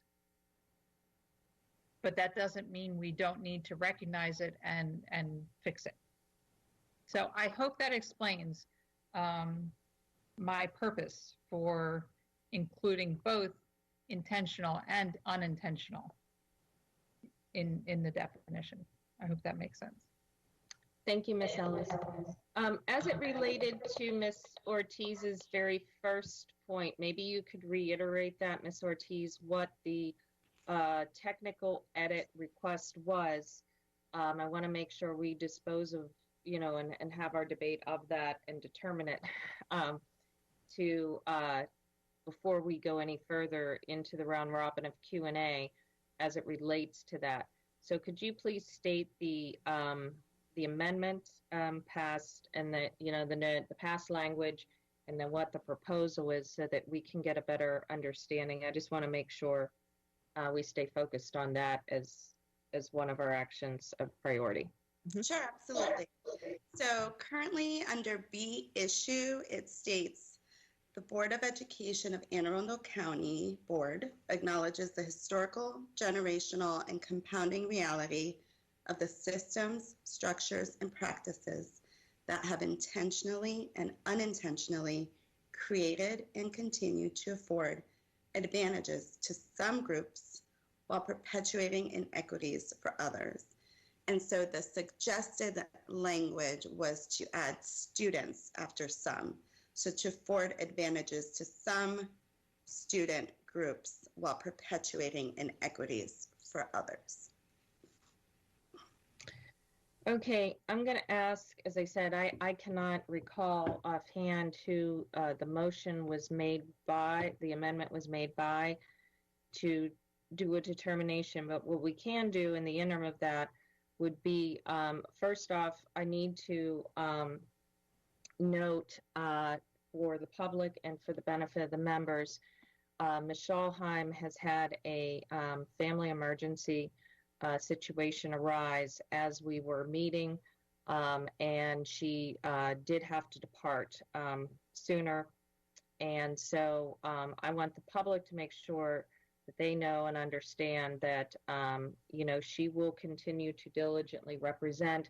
And although she cannot be here for some of these conversations as we move forward, please continue to email her and contact her, because she really does want to hear from everyone and hear the comments. And as I said, a very unfortunate family emergency situation came up. So with that stated, and that could be the reason I'm not getting a response, is it may have been one of her amendments. So with that stated, I'm just going to go ahead and go through roll call really quick and see if anyone had comments as to the opinion of technical edit and making sure the intent is still upheld, as well as any other questions for Ms. Ortiz or any other commentary on the particular policy. And just as a reminder, we do follow our newly adopted policy on all of these, and we are now officially in our second reader, just as a reminder. So Ms. Hummer, we'll start with you. I have no comments. Thank you. Thank you, Ms. Ortiz. Thank you, Ms. Alvey. No comment. Ms. Ellis? No comment, thank you. Mr. Grannon? Nothing at this time, thank you. Okay. Ms. Antwine? No comment, thank you. Okay. Mr. Gilliland? No comment for me, thank you. Mr. Lai? No comment. Thank you, Ms. Ortiz. Okay. With that being stated, unless there are any other questions or comments on this policy from any board members, we are going to move along. And then Ms. Ortiz, if you could just really quickly go over for the benefit of the public when our third reader, which is when the board traditionally votes on the final version, when that will occur.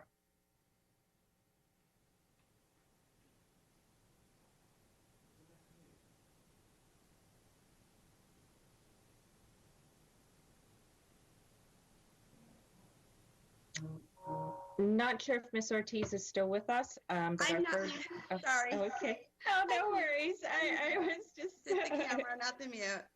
So pauses always seem longer. Well, pauses always seem longer virtually versus in person. So. All right, let me try that one more time. So in accordance with the policy setting policy BF, this policy will move to third reading at the next regularly scheduled public meeting of the board, which is the first meeting, the next meeting in May. So that would be 2 weeks from now, May 20th. Thank you so very much. And so with that stated, we're going to move along to the next agenda item, which is item 5.03. This is a second reader policy as well on board member ethics and professional standards, code BK. Ms. Ortiz. Yes, thank you. So, yes, as stated, this is the second reading of Policy BK, Board Member Ethics and Professional Standards. We did not receive any additional public comment. You may recall that the board did receive public comment in the first reading of the proposed policy. We had 3 first readings before today. And so many of those amendments were incorporated into the policy, as well as other amendments that were approved by the board at the last couple of meetings. And I'm happy to answer any questions. Okay, thank you very much. President Corkadel, I've got a point of order. Yes, sir. If you recall, when we initially addressed this policy at the last meeting, we built in a contingency, I'll just call it that, for changing the timeline of consideration if schools were closed for any further length of time after it was initially proposed, to take into account the public's, I think, pretty excusable lack of attention to these issues during this crisis. I guess I do recall exactly what you're referring to, and we were going into our first virtual meeting and had talked about if we would have the ability to have public feedback and public comment. I am willing to open up if you would like a motion to present to hold it. I am happy to entertain that at this time, as I had promised in the beginning, that if the board wanted to hold, that we could do so. So would you like to make the motion at this time, Mr. Grannon? Well, I guess I'll leave it to you and any other board members to decide whether it will require any further vote to do that, because we'd already built that in. We said we would, put it out for second reading, but that if the school closures, if the length of the school closures increased, that of course that would then go into the summer as well, that we would basically just factor that timeline in and not keep it going for a third reader when schools are closed and no one is focused on this. But, if people think that requires a motion, I think we already did that. I guess. I half agree with it in that I believe specifically the concern was to move it forward to the second reader was, would the board be in a position to accept public feedback? And I guess my only point of question is then that would be applicable for all policies. And we have heard public comment on one, not the other. They were both advertised equally. And we received hundreds of comments earlier today demonstrating that the public is willing to and wantonly engaging and reading our agendas, because they would have had to read the agenda to get to that information. So that is why I think the circumstance may have changed enough to warrant a motion of a continuation of that, because our policy on policy specifically calls for a timeline. And the motion was making sure that the public is well informed is its intent, and it did not specifically limit us in moving forward with our policy on policy. In other words, no rules were accepted with it. So I think it might be cleaner under the circumstances, and given the circumstances have changed and what we have been doing even with our meetings and the public participation, I would prefer that it does go to another motion be made because we haven't had any public comment. So I understand the intent and I'm a willing participant to it, but I'm not seeing the demonstration that would actually create the need to isolate this one when all of the others are still proceeding, because policy committee is now resumed meeting. We do have public engaging, and we have multiple policies that will be coming up with various timelines. Some are more critical than others, but policy is proceeding in its full force, and that is one of our priorities. So Mr. Grannon, I would prefer that the board make a decision on that based on the changes of the circumstances between that meeting 30 days ago and now. So moved. Okay. And do we have a second? Second. Okay. So the motion on the table is to hold Mr. Grannon, could you clarify and specify when you want to hold the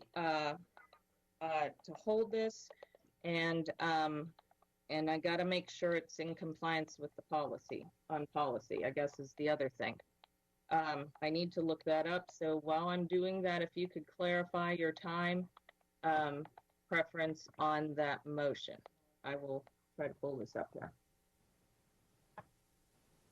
I cannot mislate it. I think that was, again, already kind of built in, but if it's easier to state it, I think the concern, and to be frank and respectful, President Corkadell, I think that you kind of articulated, said that, it would make sense for this to go to its final reading when school is back in session and when we're under normal conditions. And I think just the fact that we're, talking about this at 2:25 a.m. and also be perfectly frank that one of the most vocal members of the board in terms of the content of this is not even here to address it.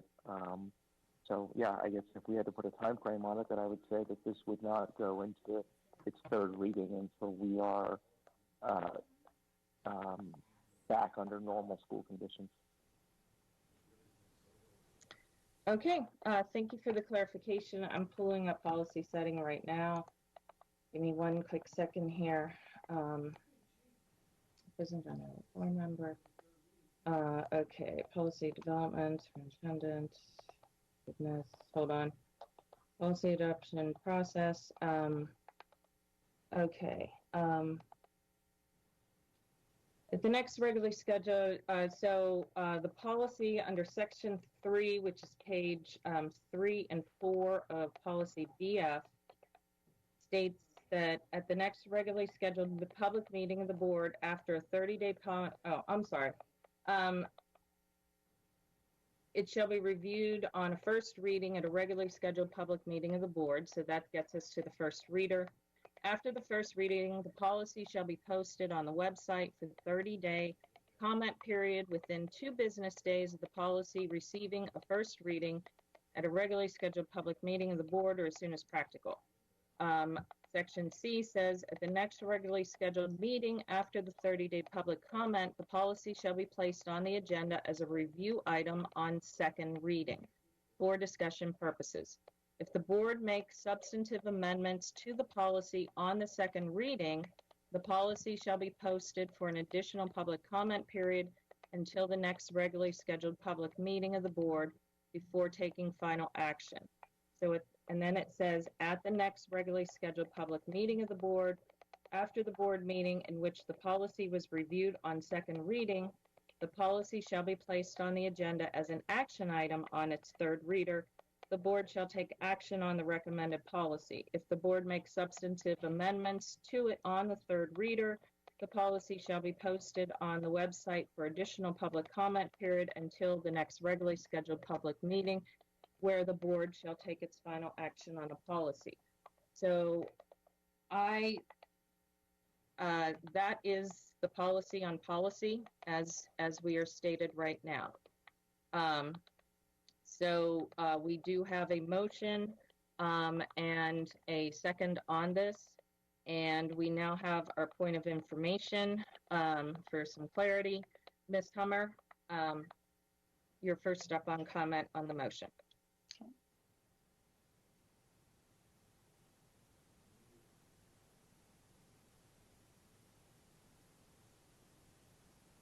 Ms. Hummer? Hear me? Oh, sorry. I was talking into the mute. Can you hear me now? Okay. Yes, ma'am. I agree with Ms. Corkadell. At this time, we have things running. We've been holding policy committee meetings virtually. We've put these forward. We have a number of policies that are going to have to come up in the coming months. And there's no real reason to delay this. If we're going to delay this one, we need to delay all of them. I would argue that the equity policy is even more important for people to get out there in public. And we've put it out there for people to respond to. We could always publicize it again and ask for public comment, but I just don't see any reason to delay. We had 128 public comments tonight. That shows me that people are engaged and know what's going on during this time and are probably more engaged in what the board is doing. So I just don't see any need to delay this or any other actions moving forward. The work of the board has to continue as we move through this shutdown. Thank you. Ms. Salvi? Second Ms. Hummer's statement. Thank you. Ms. Ellis? Thank you. I respectfully disagree that all policies are the same. We have been reminded in the past that some policies need to move forward to align with state law. And some policies like this one, they don't have a hard timeline that we need to follow. And so I believe we need to balance our agenda, recognizing that this current situation is going to create meetings like we had this evening, where we were dealing with a very specific COVID-related agenda item that took hours of our time. And yes, we had over 100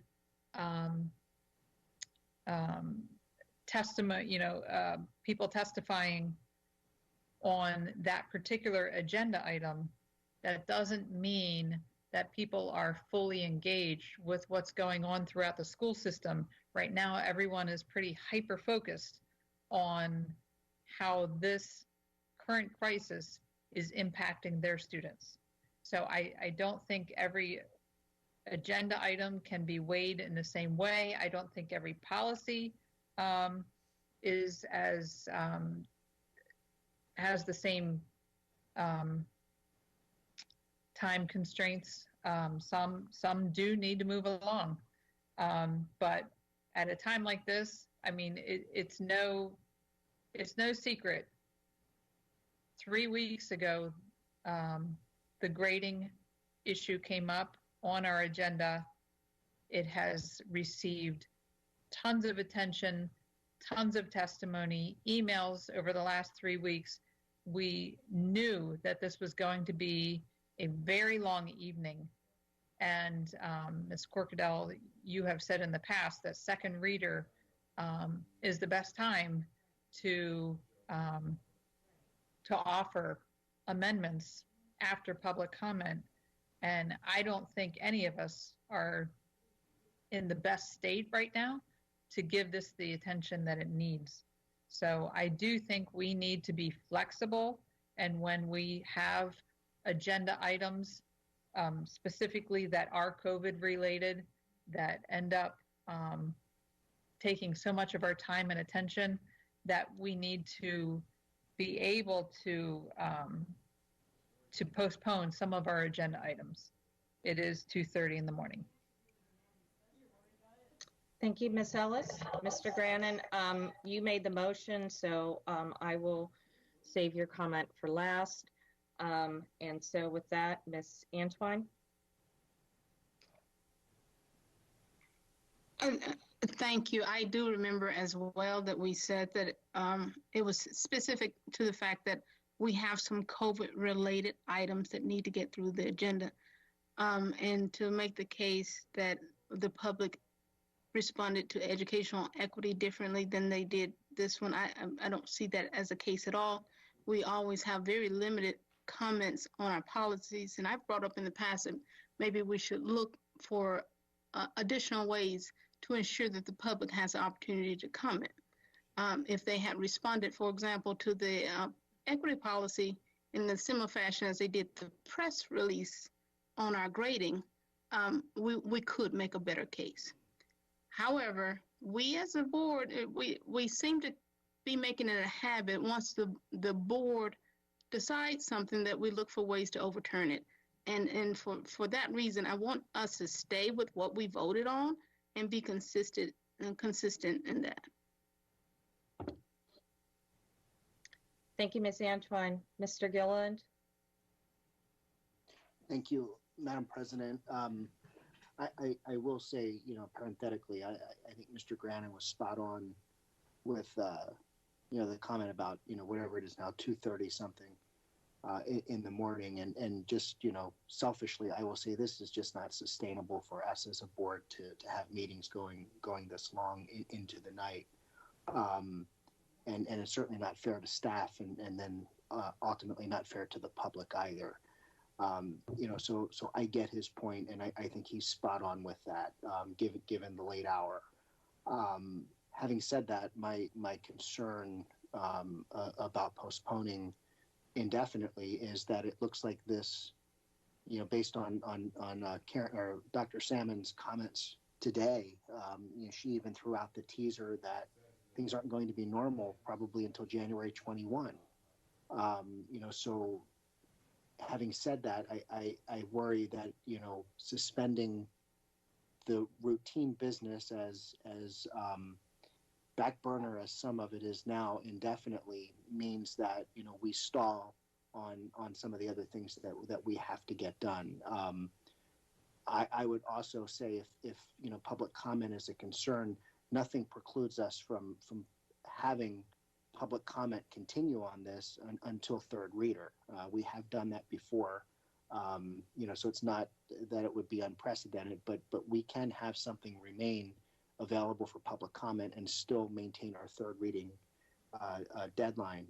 I get the fact that other things are taking priority right now, but we still have to find time to get some of the other business done that the board needs to get done. But I do agree, and I will echo what Mr. Grannon said. This 2:30 a.m. stuff needs to stop. Thank you, Madam President. Thank you, Mr. Gilliland. Mr. Lodge. Thank you, Madam President. I'd just like to remind my fellow board members that this policy has received probably much more attention in time than many of our policies. And in fact, we have received public comment on this, and many of those public comments have been incorporated already from citizens as well as candidates for the board. And we have also incorporated quite a few amendments from board members into this policy. And we have made technical adjustments as a result of board members' comments. So I just believe it's important to do our business. We're here to do that. And it's time for this to move forward. We have a policy and policies. It's time to follow what we say. Thank you. Thank you, Mr. Lodge. I am going to take a minute to comment because I believe the motion was directed to me. And so I'll first just say that I'm not rescinding what I had stated. What I had stated was in the context that obviously if we are addressing issues and that there is a public interest in this that compels us to hold it, I am happy to hold it. We have had 3 first readers on this, and board members have already submitted in dozens of amendments, and our policy on policy does not, we would have basically to accept that rule. It sits in the core part of the policy, not into the regulation. But more importantly, I think I want to speak to what the intent of the previous conversation was 30 days ago. And that was that at the time we were just starting to gear into full restoration of certain components of the board business. Policy and budget and our legal contracts are always our obligation, and whenever possible. We are going to possibly be in an extended situation. It is not, I do not feel that it is appropriate to cherry pick out and isolate a policy that has no longer had any additional public comment on to, in theory, keep it open a little while longer because a person who is not yet materialized. Had we not done first reader 3 times with this particular policy prior to COVID, I believe the conversation would be different. And if we did not have a July 1 equity timeline, perhaps that would also be different.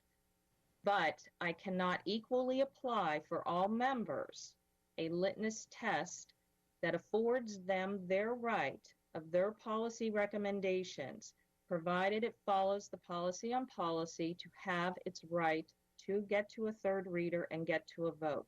That's a right of every single member.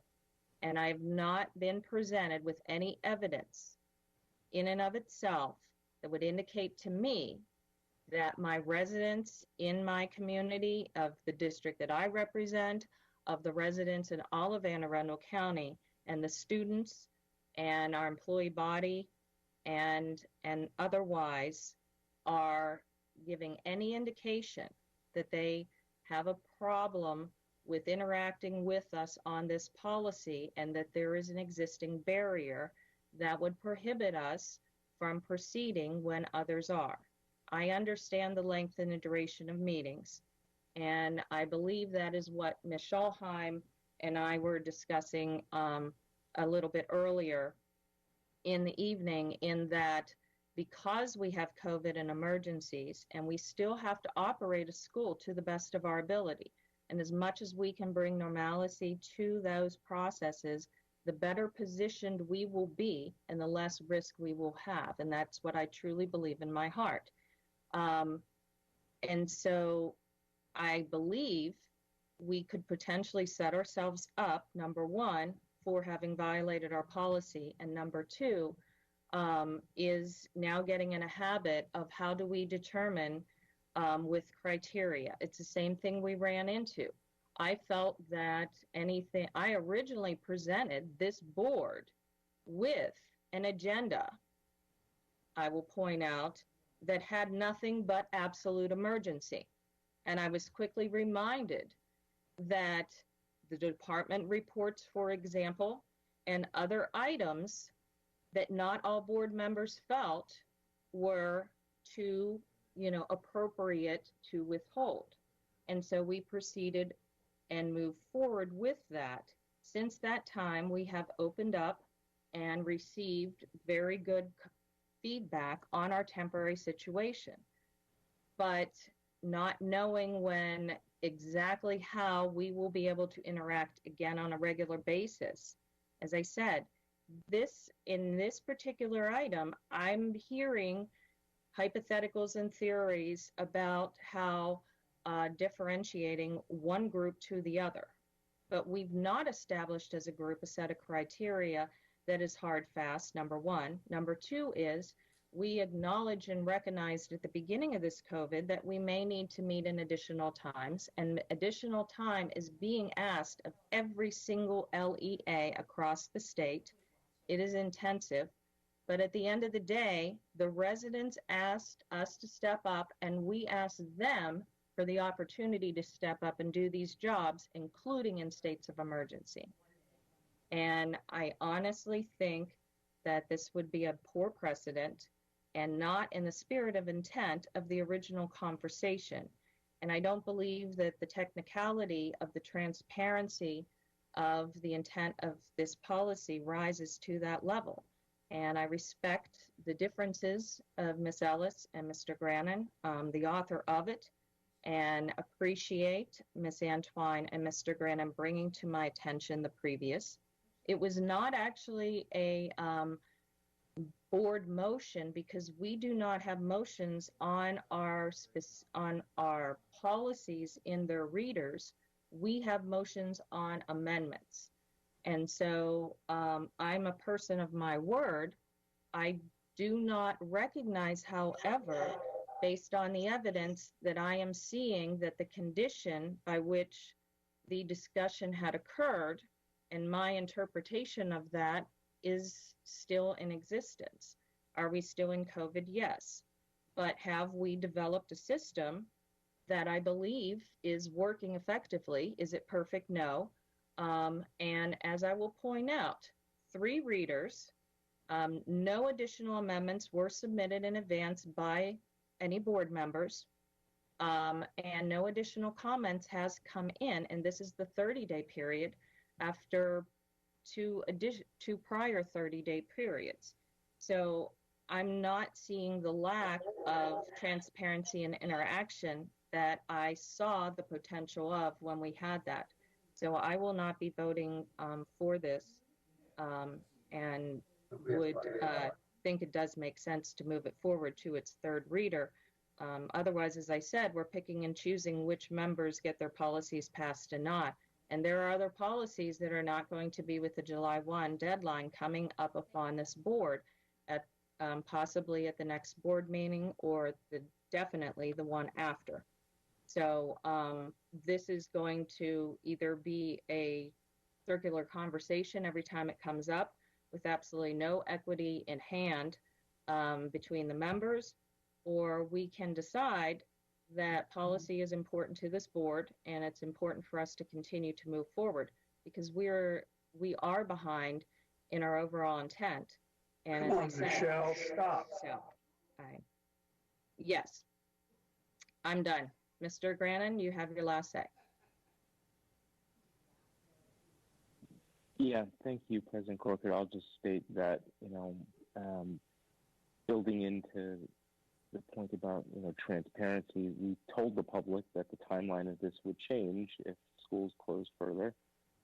To me, that kind of makes sense. And then I'll just be frank, out of courtesy to the person who was more active and vocal in making amendments to this, who's been called away from this meeting for a family emergency at 3 o'clock in the morning, if it was the indefiniteness of my original proposal that is uncomfortable to anyone, I would say, at least doing it to the next meeting where, that member could have an opportunity to weigh in would be better.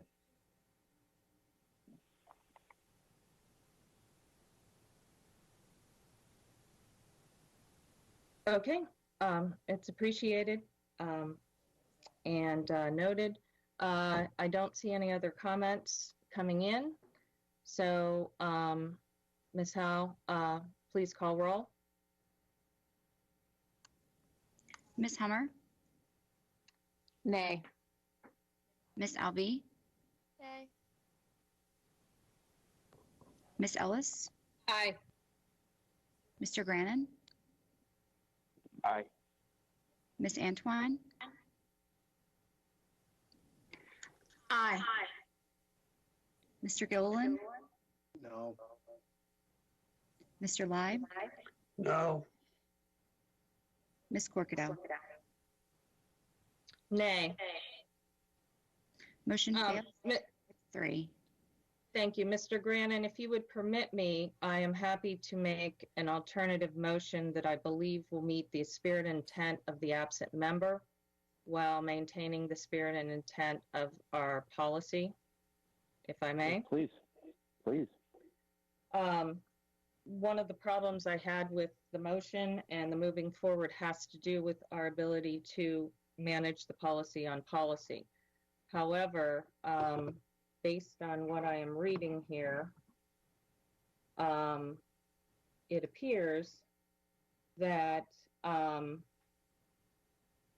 we could, by a vote of this board, hold requests that that the second reader be held until, I believe, is it May 20th is our next meeting?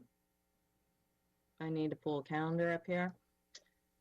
I am willing to do that, but I'm just going to point out, though, that my decisions are based on our situation with the best intent, and I would never try to pull a sleight of hand. I'm trying to follow our policy on policy, our policy schedule, and keep this board running. And I just am not seeing outside of saying that I had said something, that there's something substantive there, but I am a person of collaboration. And so with that in mind, our next board meeting is on May the 20th. So I hereby move that we suspend. Yes, sir. Mr. Live here. Yes, sir. I think you need to double check. BF appears to mandate that it shall move forward to third reading, absent substantive amendments or unanimous vote. See subparagraph C, parentheses 3, C, sub C dash D and F. Okay. And what being proposed right now is a violation of black and white policy. Point noted. My intent to do that appears to have merit. I think at this time I would prefer a legal clarification on that, because although I have an interest in holding that out. I'll also point out too that if during the next reader there is an amendment, that it would be held for the public as a fail-safe that we had just passed. But Mr. Burns, if you're able to please come forth and clarify. I'm not going to present a motion that violates our policy or proposes to accept it. Yes, sir. Can you hear me? Yes. Okay. Darren Burns, Board Counsel. I was following the board's conversation. I just heard Mr. Live reference Board Policy BF, and I was thinking before he said that my concern here was, one, I think that the concern for any of your board members not being present for this misses perhaps the point that there's still the third reading. And in the third reading, the same thing can happen in second reading. Substantive amendments can be made, someone can bring them forward, and your policy takes care of that. So it's not as if it's not as if they're missing their last chance to be involved in the discussion. So I think that's important. More importantly is the shall language appears throughout section C in order to move the timeline forward. And I think you mentioned, Ms. Corkadell, it's out of sort of fairness to any board member who's a proponent for something. It says, if there aren't substantive amendments, it shall move forward to the next meeting. Same for the second to the third. Shall move forward to the next regular meeting if there aren't any substantive amendments. But the out for that would be if the board unanimously decides to suspend that provision. But it would have to be a unanimous vote. Thank you, Mr. Burns. So it appears that had, even with an intent to follow through on that, that our policy, that it was not in alignment with the policy after all. And I would have been I technically was a potentially in violation of the policy. So I'm glad we actually had this conversation, because I never like to be in that place. And so thank you very much. Based on that, I am accepting Mr. Live's point of order and will withdraw motion. Mr. Grannon, you still have the floor as it relates to the policy. Nothing further, thank you. Ms. Antwine. So I have nothing further concerning any of the motions on the table. Are we back to the actual policy at this point, or where are we? We are back to the review of the policy. Second readers are, everything up to the third reader is a review item unless a member makes an amendment or a motion to the otherwise. Which Okay. we've already discussed, which we already discussed. So we're back to the we're back to the actual policy itself. Good, good. Thank you for that. I don't have anything that to share in terms of amendments right now. I will stand on some things that were shared earlier concerning these policies. This is at the end of the day, this is policy that shapes our system. So we need to be able to make the best and informed decisions on that. So if third reader is on the 20th for this motion, let's do that and move it forward. But I do stand with the others that said, look, it's too late. It's almost 3 a.m. at this point. This particular policy has a lot of repercussions for the elected officials. And soon we will be a fully elected board. So we need to make those considerations as we move forward. Thank you very much.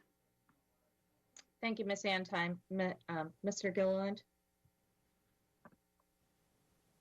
Nothing for me. Thank you. Mr. Lyde? Nothing further. Thank you. Okay. Last call. Before we move on, any other further comments? Okay.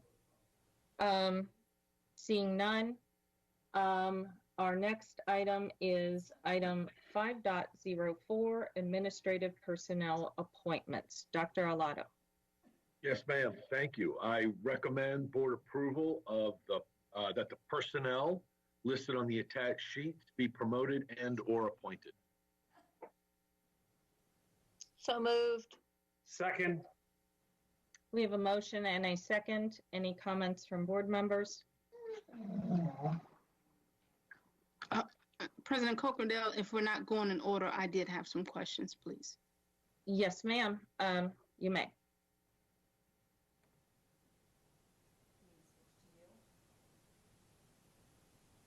Thank you.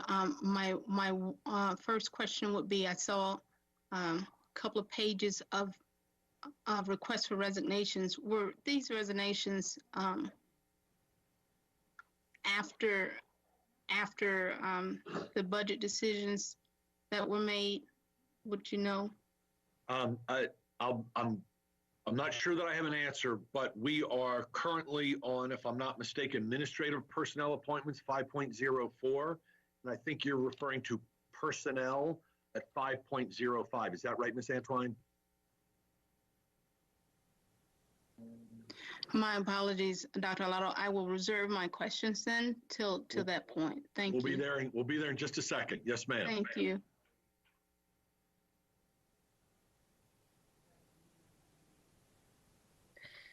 Any other questions or comments? Okay, we have a motion and a second, and Ms. Howell, please call roll. Ms. Hummer? Aye. Ms. Alvey? Aye. Ms. Ellis? Aye. Mr. Grannon? Aye. Ms. Antwine? Aye. Mr. Gilliland? Aye. Mr. Leib? Aye. Ms. Corkadell? Aye.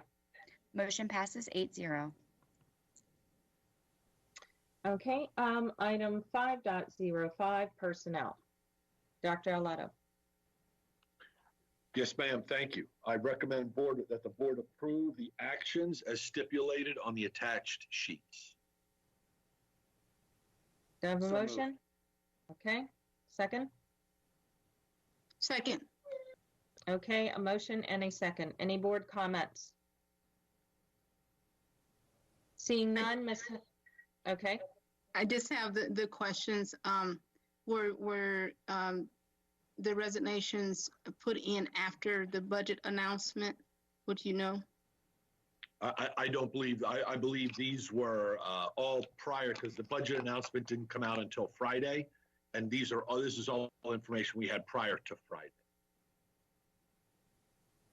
Okay, and then my other request, I see the table here, the appointment table that identifies how many, it breaks down the categories of how many were appointed and hired in terms of race and other categories, could we get that kind of similar moving forward, not for this one, but moving forward when we do this, can we get a similar table for those that we are losing or resigning? I'll talk with HR. Thank you. That's all for me. Okay, hearing no more questions. Dr. Arlotto, will you, can you just, I guess, just advise Ms. Antwine as appropriate? We don't appear to have any other questions, so Ms. Howell, please call roll. Ms. Hummer? Aye. Ms. Alby? Aye. Ms. Ellis? Aye. Mr. Grannon?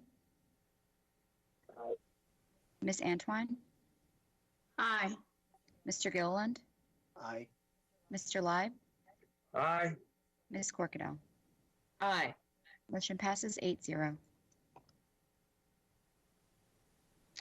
Okay, next item is 5.06, the 2019-2020 end of school year calendar adjustment. We do have public comment that we received on this, so Ms. Howell, I'm going to turn this over to you for public comment. Thank you. This was submitted this afternoon. I'm sorry. It doesn't have a name that I can see. My apologies. Please do not drag out the school year to 6/18, especially if the plan is to continue with methods, schedule, no redo, and communication policies done thus far. Another 6 weeks of this subpar HR e-learning experience that has and continues to be offered is stressful and not benefiting to the students or the parents, and seems to just be AACPS attempt at checking the standards box of pushing content down to the students. My high school student hasn't gotten much teacher instruction since the last day of school in March. Mostly she just gets assignments posted online, and then she has to decipher and do most of the work teaching herself the material, and also has to 100% advocate for herself with so many unknowns, and she has to schedule Q&A sessions that she has to drive and coordinate with her teachers. Instead, AACPS should use this time to roll out and coordinate with not just the teachers, but also the students and parents, better long-term tools, methodologies, and policies for when students will come back in the fall. From Susan Strong, please do not extend the school year. Not all parents can stay home with their kids if they have to go back to work. A global pandemic should surely excuse those 5 to 10 days. From Julia Knott, I disagree with Dr. Arlotto's recommendation to extend the school year to 6/19/2020. In fact, I would argue that the school year should end early. A waiver should be issued specifically related to COVID, period. Students and families have been greatly penalized just going through the experience of COVID all on its own.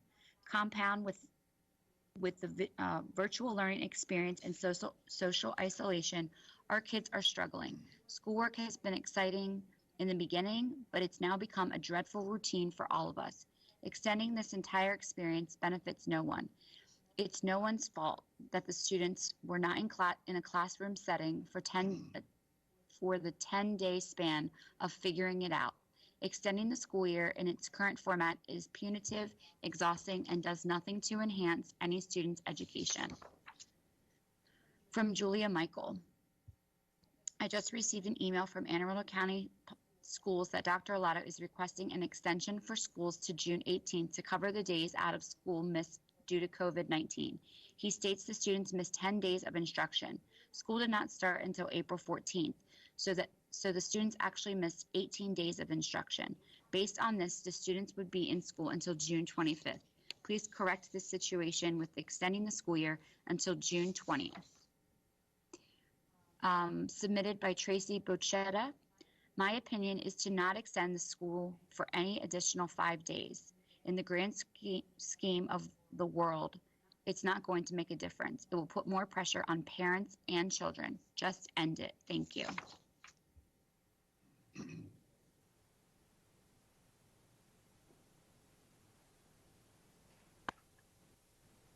Okay, great. Thank you so very much, Ms. Howell, for continuing to go above and beyond while we continue to work through our virtual meetings. And so with that stated, Dr. Arlotto, I believe you have some information to share with the board. Yes, ma'am. I'll start with the recommendation, and then we have a brief presentation Mr. Mosier will share with you that we can walk the board through and answer your questions. So I'm recommending to the board that to account for the 4 additional instructional days necessary to seek a state waiver by converting June 15, 2020 and June 16, 2020 to instructional days and adding June 17, 2020 and June 18, 2020 also as instructional days. This would result in 175 instructional days for elementary and middle students and 176 instructional days for high school students. The last day for students would be June 18, 2020. So good morning, members of the board. Bob Mosier, Chief Communications Officer. Just a quick rundown of where we are with the calendar.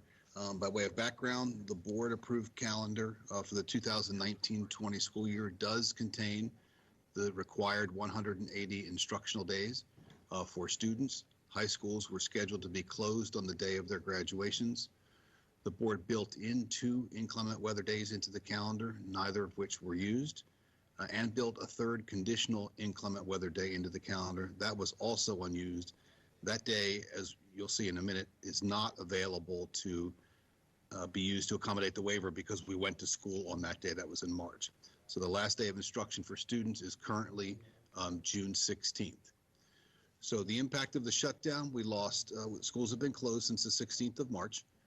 The first 10 days of instruction did not count. The first 10 days of the closure did not count as instructional days. All days since the 30th of March have counted as instructional days. So on April 14th, the day before your last meeting, the state board authorized the state superintendent to waive up to 5 instructional days for students, provided that local school systems account for the other 5. We checked with MSDE, and you have to account for all 5 of them in order to be eligible to ask for the waiver. So the waiver would leave the school system, as Dr. Arlotto just said, with 175 instructional days for elementary and middle school students, 176 for high school students. We no longer will close high schools on the day of their graduation. We will do instruction for students those days. So that will count as a school day. That's how you get the 176. So to apply for the waiver, MSD has advised us that this board must adopt an adjustment first, and then the superintendent can submit for the waiver. And an important point, the waiver would not impact required teacher work days. So how do we get to the 5 that the superintendent is recommending? You've already done one of those. You've made April 28th an instructional day. That was the day of the primary election. That was the day of the primary election. And you, so the other 4 days to convert June 15th and 16th to instructional days from inclement weather days, and then add June 17th and June 18th to make up the 5 days. So June 2nd will remain an instructional day. That is the new date of the primary election. We're going to be closed now anyway, but schools would not be polling places. So the last day of instruction will be June 18th, and as I mentioned, the last day for teachers and other employees in bargaining units will be determined in accordance with their negotiated agreements or terms of employment. And with that, we can answer any questions you might have. Thank you so very much, Mr. Mosier, for your presentation. At this time, do we have any questions of our members as such? I'm just going to, looks like we do have at least 1 or 2, so I'll go round robin here. Ms. Hummer? No questions, thank you. Okay. Ms. Alvey did have to depart as a student. As you know, she does have class tomorrow. and does apologize. She will be catching up on background information that she was not able to hear as we wind out. Ms. Ellis? Thank you. I always struggle with when something is presented to the board and we're basically told we have no choice, yet we're voting. So, Dr. Arlotto, if we were not to vote for June 18th becoming the end of the school year, what is a means that we could accomplish that? Could you go back? Because I wonder if other school systems, if everyone kind of pushed back, if there may be some reconsideration. I'm just hearing from almost all of the testimony I have heard, not just this evening, but every email I have received. People are weary, and prolonging the school year, just people don't really see a benefit to it.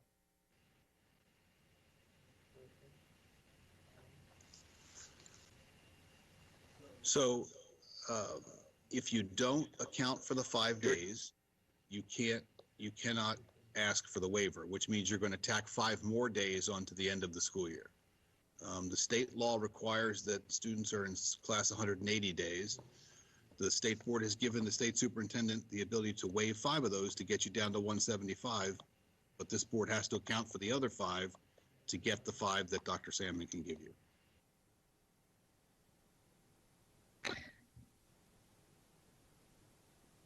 If we were to vote for this, can we still, Dr. Arlotto, would you still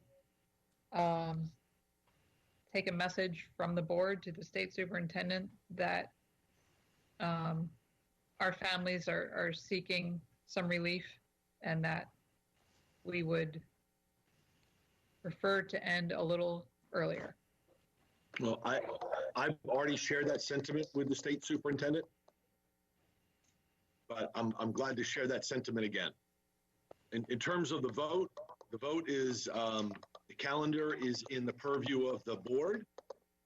So all I can do is make a recommendation based on what I know my colleagues are doing around the state.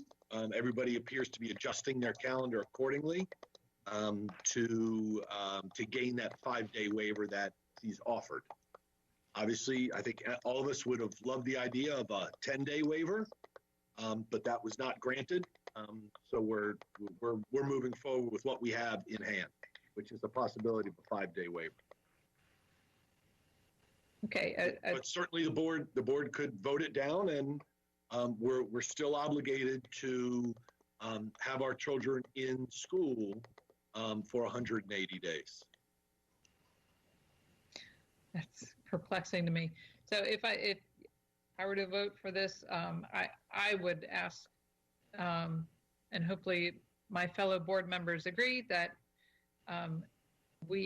that you do go back and express that our families have asked for a little relief. Thank you. And glad to do it, and that's certainly something the board could take on. If the board wanted to write a letter to the state superintendent, that's something that you as a board could certainly decide to do. Thank you.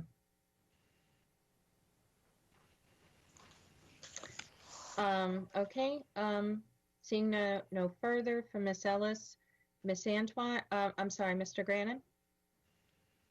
No questions. Okay, Ms. Antoine?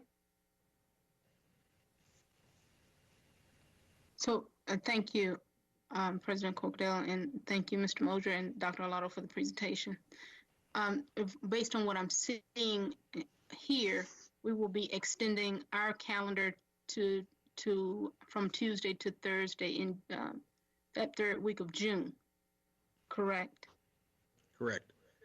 Okay, so that's 2 more days onto what we already have in place. So then my question would be the waiver. What I heard earlier is if we do not request the waiver, we have to add 10 more days. Is that correct? Correct, because you have to get to 180. Okay. All right. So that helps with my understanding. Thank you both. Sure.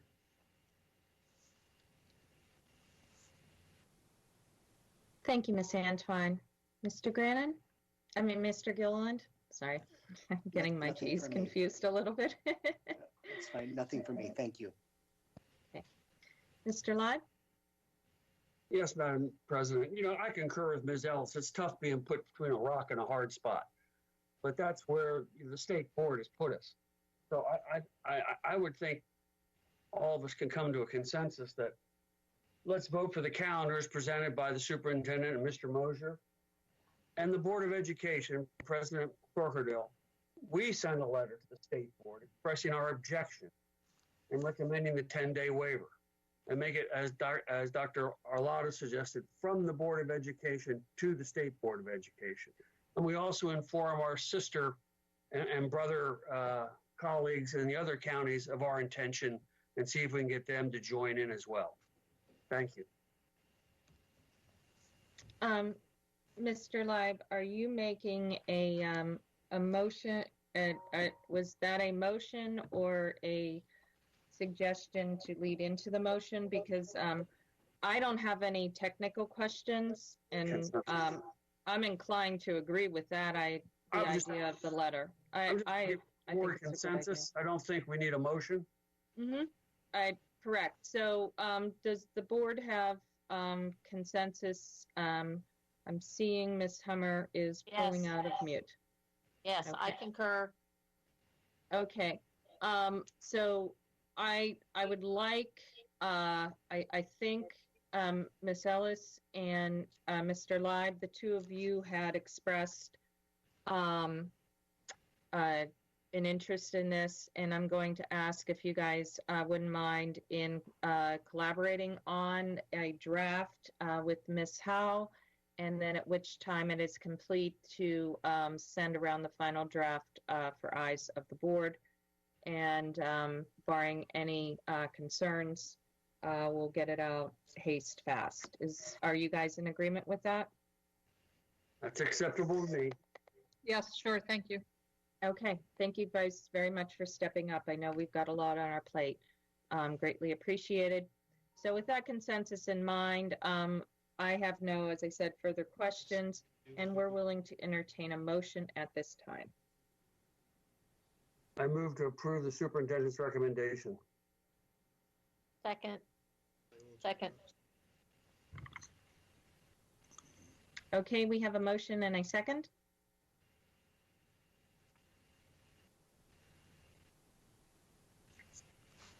Somebody needs to call a roll. Okay, Ms. Howe, if I don't see any comments being requested on the motion in the second, so please call roll. Ms. Hummer? Aye. Ms. Alvey? Oh, I'm sorry, she left. Ms. Ellis? Aye. Mr. Grannon? No. I'm sorry, Mr. Grannon, can you repeat? No. Ms. Antwine? Aye. Mr. Gilliland? Aye. Mr. Libe? Aye. Ms. Corkadell? Aye. Motion passes 6-1. Okay. All right, moving along, we have 5.07, food and nutrition service pricing for the 2020-2021 school year.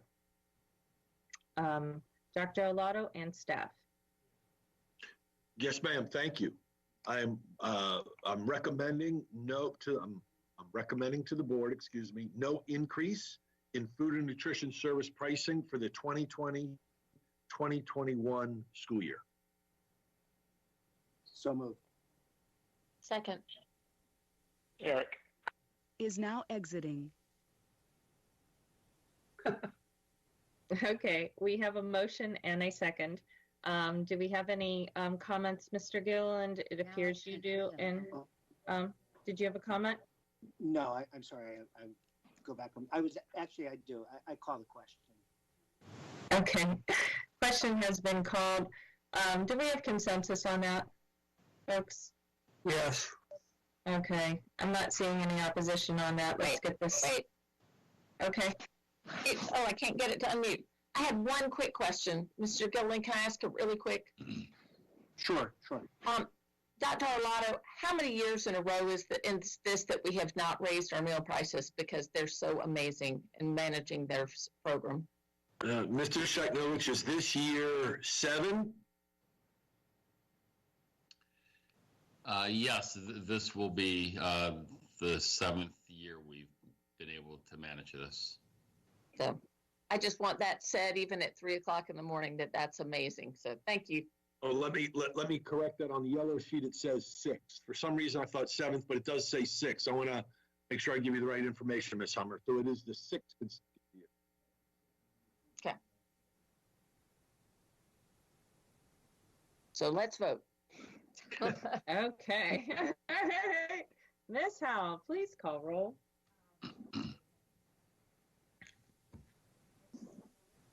Aye.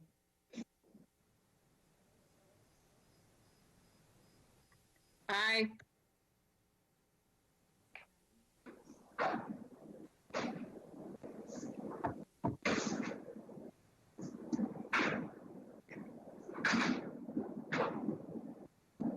We appear to be having some audio. I wasn't able to comment, but I did want to share that I appreciate you all, what you all are doing with the Food and Services Group. I was able to check out your website as well, and it is incredibly amazing, the options that you continue to allow for our students. So thank you for that work. It's an aye for me. Aye. Great job, Jody. Aye. Aye, and can't help but say, Jody, thank you. You guys so rock. You guys are so awesome. Can't say enough.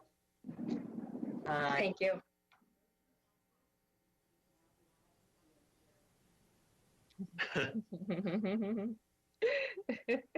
Great job, Jody. Thank you. Thank you. Excellent. Madam Okay. President, Yes, sir. I move we bundle items 6.01 through 6.13. Do we have a second? So moved. Second. Okay, we have a motion and a second to bundle. Do we have consensus to bundle? Or Ms. Ellis, was that a no for you on bundle? No, I do agree. Okay, looks like we have consensus on bundle. That obviously does not preclude. So with the vote being bundled, Dr. Olato. Yes, ma'am. Thank you. I'm recommending board approval of the contracts as listed on today's agenda, 6.01 through 6.13. So moved. Second. Motion and second. Any commentary? Please unmute. Seeing none, Ms. Howe, please call roll. Aye. Aye. Aye. Aye. Aye. Aye. Okay, item 7.01, the monthly financial status report. Dr. Alato? Yes, ma'am. We're certainly ready. There's no presentation. We're prepared to answer questions should you have them. Okay, board members, any questions on the monthly financials? Please unmute. Seeing none. President Corkdale, I'm unmuted. Yes, Ms. Antoine. Yes. I had a question about for this monthly funding report with this, with us not having the additional overhead and other items that we will be responsible for if the students were in the buildings. Are we looking at any level of savings from what we previously budgeted for? So, Ms. Antoine, this is Alex Shaknovich, Chief Operating Officer. If you take a look at the graphs in the attachment, you'll see that pretty much FY20 is tracking FY19. And so while you think you may have some savings in some areas, we're having much greater than anticipated expenses in some others, more likely than not. So right now we're tracking on par, but in all likelihood, areas like operations, maintenance, food, nutrition services, by the time we get through the next 2 or 3 of these reports, will probably more than wash out some potential savings you may have had in some other categories. We're operating very, very tight and probably pretty close down to the wire in terms of where we're going to be at June 30th. And that's what I wanted to understand, how we were tracking in terms of the COVID. It would, on the surface, appear that there will be areas of savings, but with them, with what you show, what you have here, and with some of the other balancing acts that have to occur, I can understand why we may not be saving. Thank you. Yes, ma'am.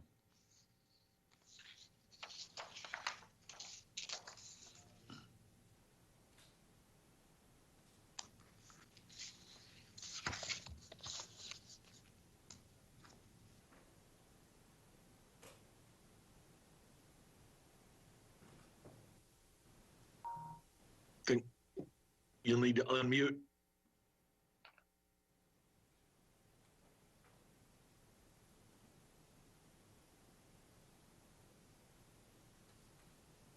I think we're done with that item. We can hear you. Okay, the construction status report, item 7.02. Yes, ma'am. We're prepared to answer. We've got the team here ready to answer questions should you have them. Okay. Please unmute if you have any questions. Members, give it a minute. Ms. Antoine. Thank you. I just looked at the list of the construction status, and I looked back over at Cromwell. I wanted to understand what may be preventing Cromwell from being 100%. What's keeping us at the 1% in terms of completion of status for Cromwell? So it's Alex Shaknovich, Chief Operating Officer. It's pretty much site work. We had to wait until the growing season to get things like bushes and get grass established, et cetera. The building's complete, but the plantings and the landscaping and the things that are required to get our grading permit, those plants won't take in the middle of winter, so we have to wait until it's seasonally appropriate to get them in and get them established so that the county grading inspectors and site inspectors can sign off on the property. Yes, sir. Thank you, Mr. Shagnowitz.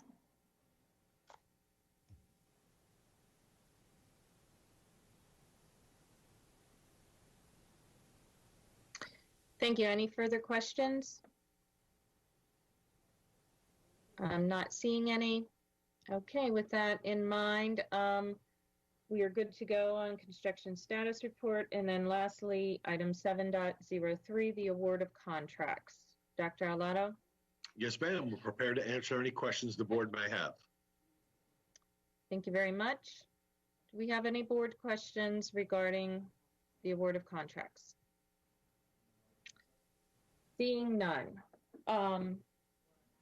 Let's see here. It looks like we are finally at the end of the agenda for tonight, and I want to thank everyone. Just a reminder, we will be, my understanding is we will be having a special session of the board this coming Monday, which would be the 11th of May.